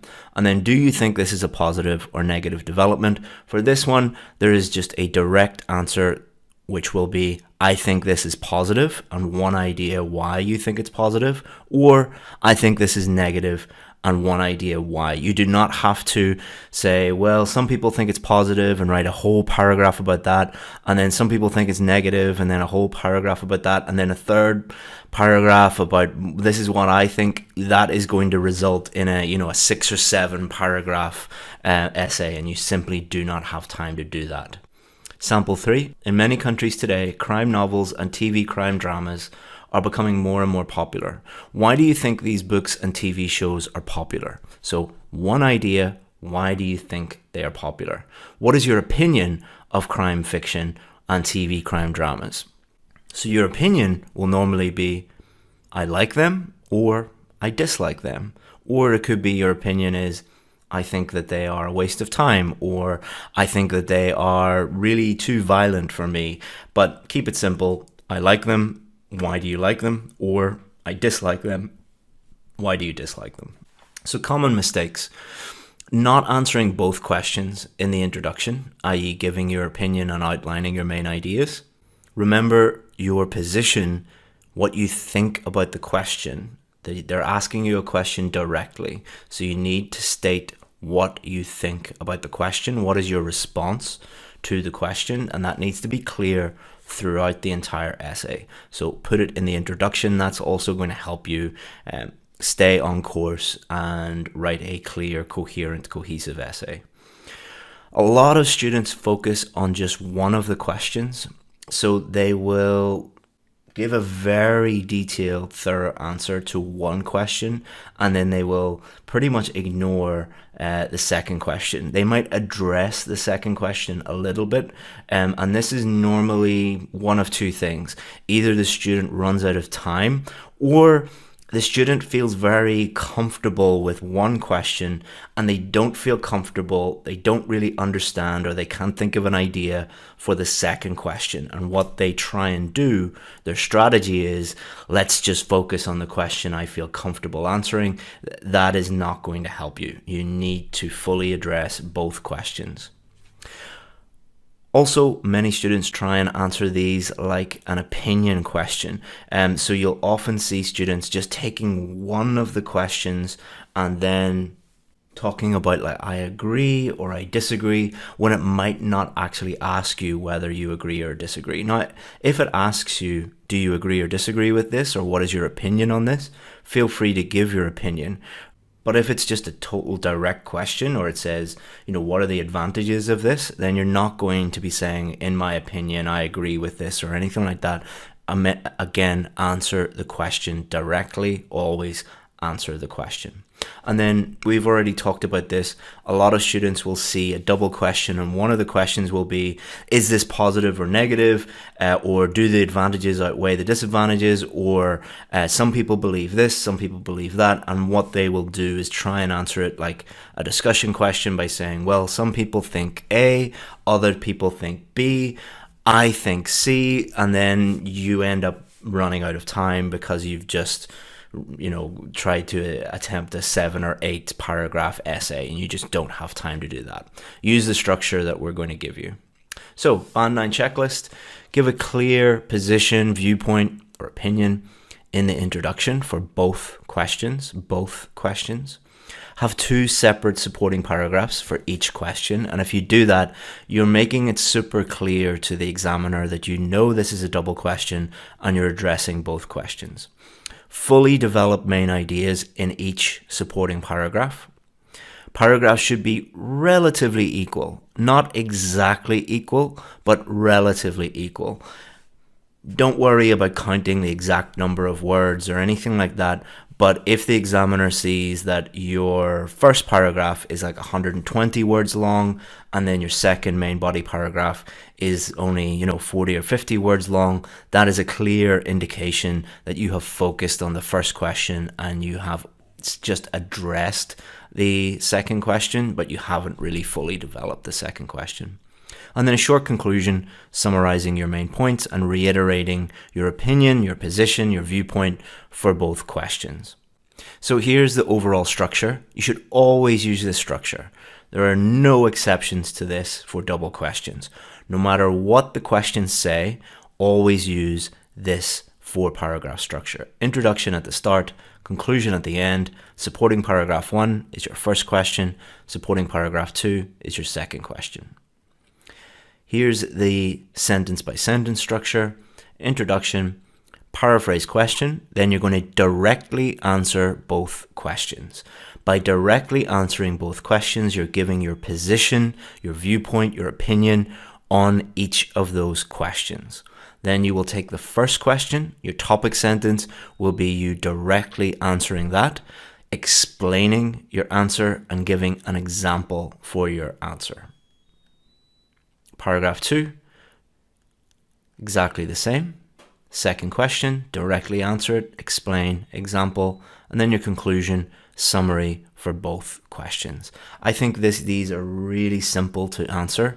The one thing that students get a little bit confused about is what if the question asks for multiple things, or what if the question asks, is this a positive or negative or anything like that. Just remember to answer the question and you will be fine. So we're going to go through 2 examples now. Let's look at our first one. Most employers do job interviews before offering a position to a person. Do you think this is the best way to do it? What is the best method of choosing employees in your opinion?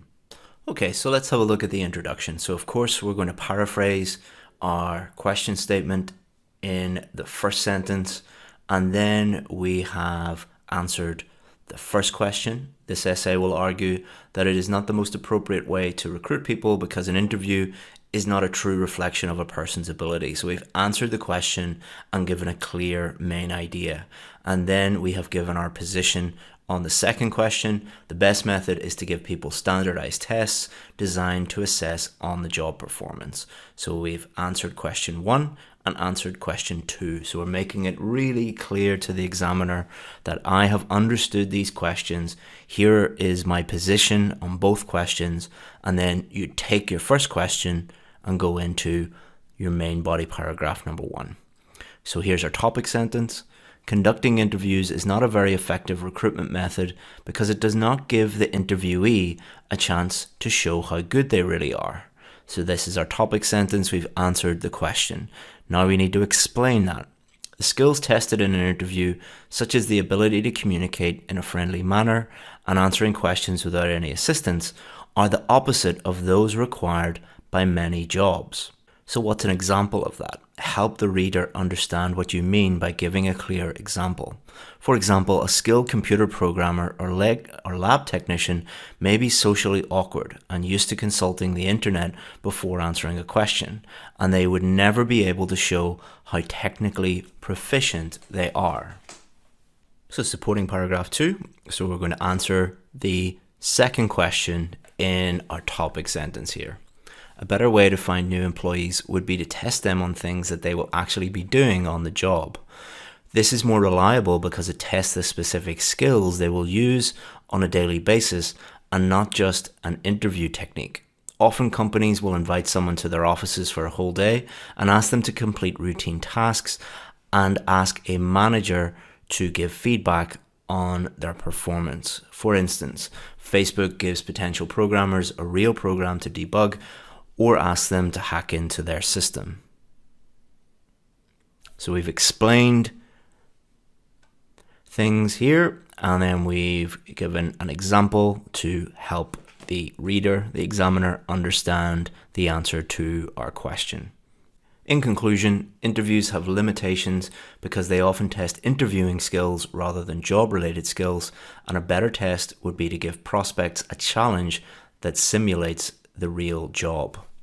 So now we're going to go through step by step another question. So let's have a look at the question. It is important for children to learn the difference between right and wrong at an early age. Punishment is necessary to help them learn this distinction. To what extent do you agree or disagree? What sort of punishment should parents and teachers be allowed to use to teach good behavior to children? So we need to directly answer. So this is an important question. What sort of punishment should parents and teachers be allowed to use? So you need to think about the range of punishments. So we've already talked about that. Do you think that children should be physically beaten? Parents and teachers should use violence against them? Or are you going to use something non-violent? If so, if non-violent, then what type of punishment is that going to be? Is that going to be taking away something they love? Is that going to be grounding them where they have to stay in their room? Or are you going to get them to do something? Are you going to get them to do extra chores or extra work or extra homework or something like that? And you don't have to go through the whole range of things. Remember, you're only expected to write over 250, so you don't have to go into a huge amount of detail. Just pick one and say why you think teachers should be allowed to do this, and parents. And again, this is a good point to make. Often students will look at this and say, well, do I have to talk about what parents can do and then what teachers can do? No, don't make it more complicated than it needs to be. Just say parents and teachers should do X. So planning. So for the first question, I'm going to agree with this. So I'm going to say yes, there should be some sort of punishment, but why? Children can't learn by themselves. Why do we have adults in the first place? To be good role models and show children what to do. And this is also, been shown to be effective in the past. There's lots and lots of examples of, children being disciplined and them understanding the difference between right and wrong as a result. And it's consistent with what society does to adults. If you break the law, you get punished in some way. So I'm not going to use all of these, but I'm just thinking of ideas. All right, so I'm going to pick one of these ideas, and I'm going to pick the one that I feel most comfortable explaining and giving an example for. Okay, so I'm not going to suggest physical punishment. I could maybe talk about taking away things they love. So for my son, that would be his iPad. Grounding means making them stay in their room. Okay, so here's my structure. So in the introduction, paraphrase question as always. The question is asking me if I agree or disagree. So I'm going to state agree, and I'm going to outline my main point. I'm going to say why I agree. The second question is asking me which punishment is better. So I'm going to state the punishment I prefer. Topic sentence, I agree because it's consistent with the rest of society. Explanation, school and criminal system. And then I'm going to use a famous country that has very low crime rates. Supporting paragraph 2, I'm going to say not physical violence, but take away something they love. Teach them the difference without violence. And I'm going to use the example from my own country, which is UK criminals. And that will become clear when we look at the example. Then a conclusion, summary of these points. Okay, here's our paraphrase. Some would argue that it is essential that children are taught morals from an early age, and punishment is the best way to do it. Morals is a term that we can use to describe the difference between right and wrong, good behavior, bad behavior, that sort of thing. So here's our introduction. This essay totally agrees with that statement because they will be punished when they get older if they break the rules. However, parents and teachers should not beat their child and instead should deprive them of something they love. So we're going to now take the first answer and put it into our first main body paragraph. So the main idea is treated the same in school and by the police. Like when they get older, they're going to be punished. So we should teach them the difference between right and wrong at an early age. So it will lead to problems later in life if they're not punished and do not learn right from wrong. So it's really important because they're going to be punished for doing wrong things if they are not taught correctly when they're young. And the example we're going to use is Singapore. There are different countries like this. Think of very, very safe countries. Countries with very low levels of crime. Countries like Singapore is probably the one I know the best. But Switzerland, the Scandinavian countries, some of them, Japan. One of the main reasons why these countries are so safe is because they have a culture of teaching children the difference between right and wrong at a very early age. So here's our first main body paragraph. Young children must get used to punishment because they will be treated in the same way later in life by their teachers and the police.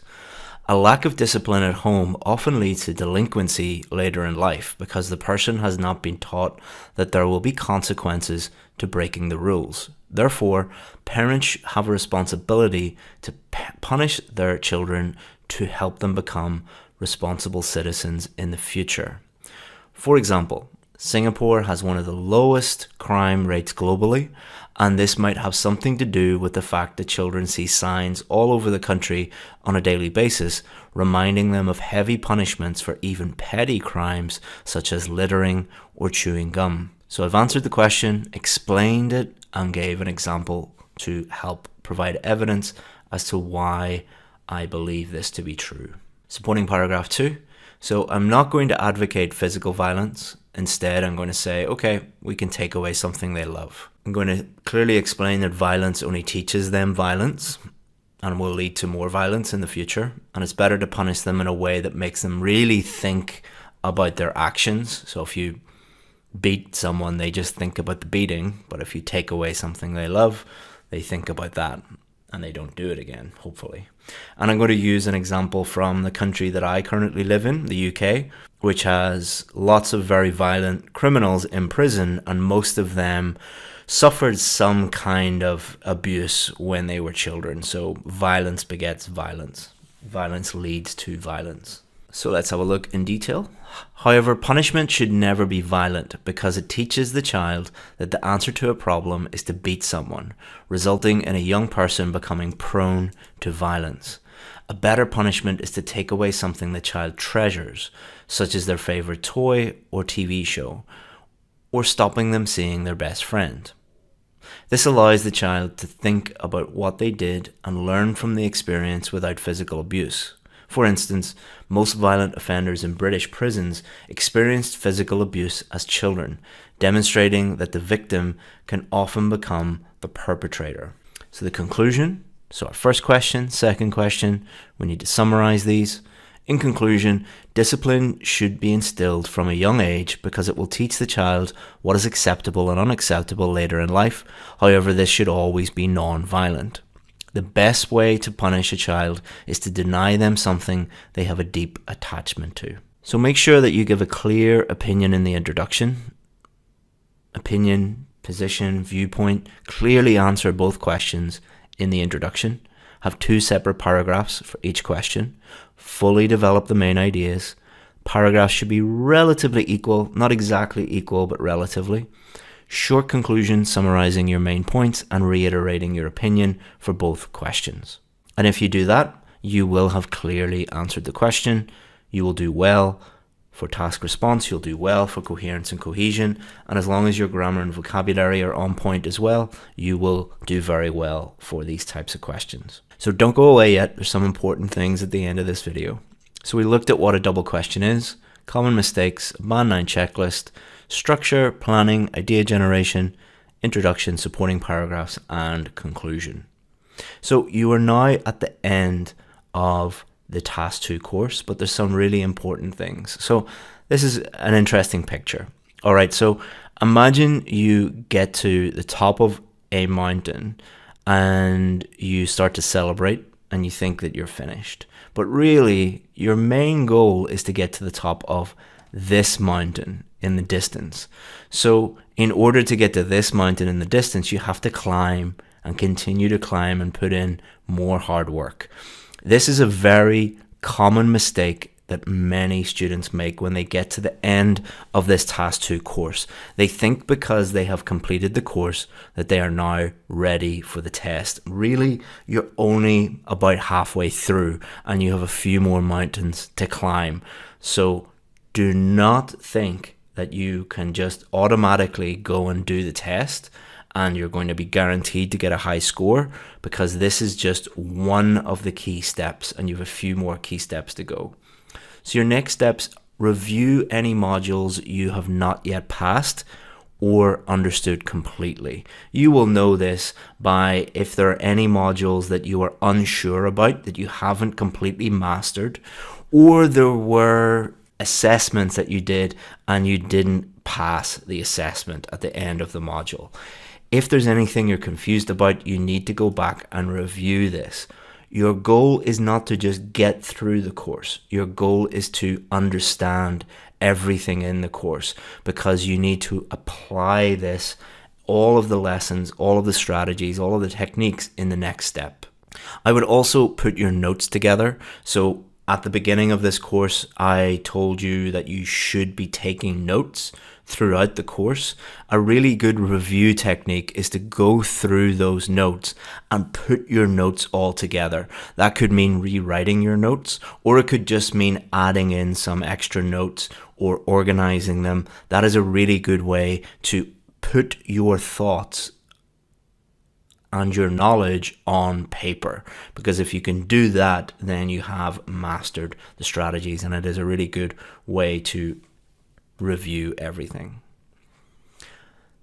Then what you should do is practice each type of essay slowly. Don't try and do everything at exam speed. If you were learning to drive a car, you wouldn't try and drive at 100 miles an hour first time. You would take everything very, very slowly. So practice on your own, using all of your notes, using the course, use a dictionary, use a thesaurus, give yourself as much help as you need, and take as much time as you need to just sit there and focus on learning how to answer the questions, and do those slowly. When you feel that you have mastered the strategies for all the different types of Task 2 questions, you should submit your writing to us. I would strongly recommend not submitting your writing to us until you have done these things, because if you haven't done these things, then we are going to give you a huge amount of negative feedback, a lot of which you will not fully understand. And that is going to be very demotivating and demoralizing for you, because you're going to feel completely lost.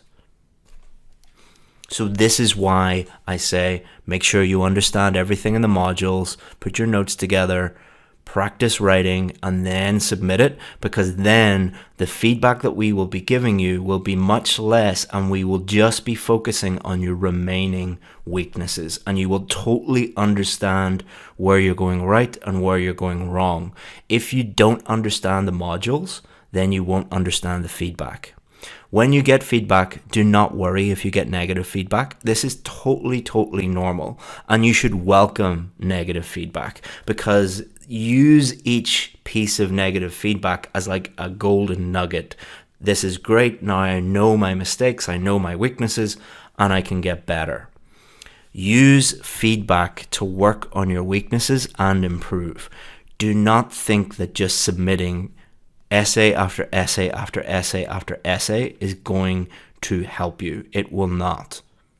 What will help you is following these steps, submitting your writing, looking at the feedback, take action on the weaknesses and improve. And then when you've improved, submit another one until you get to the point where we are consistently giving you the score that you need. Then you are ready to do the test. But do not book the test until you're ready for every part of the test. That means for writing, both Task 2 and Task 1, you are at the scores that you need. And if you have weaknesses in reading, listening, or speaking, sort those out, get everything to the level you need to get to, and then book your test. The number one reason why students fail is they rush through everything and they book the test before they're ready, because they want to get everything done as quickly as possible. But those students in the long term end up wasting a huge amount of time because they just fail the test again and again and again and again. Do not think about time at all. Just focus on getting to the level you need to get to as quickly as you possibly can. And if you do that, you will get the score that you need in the quickest possible time without even thinking about time. So well done. You've made it to the top of this mountain.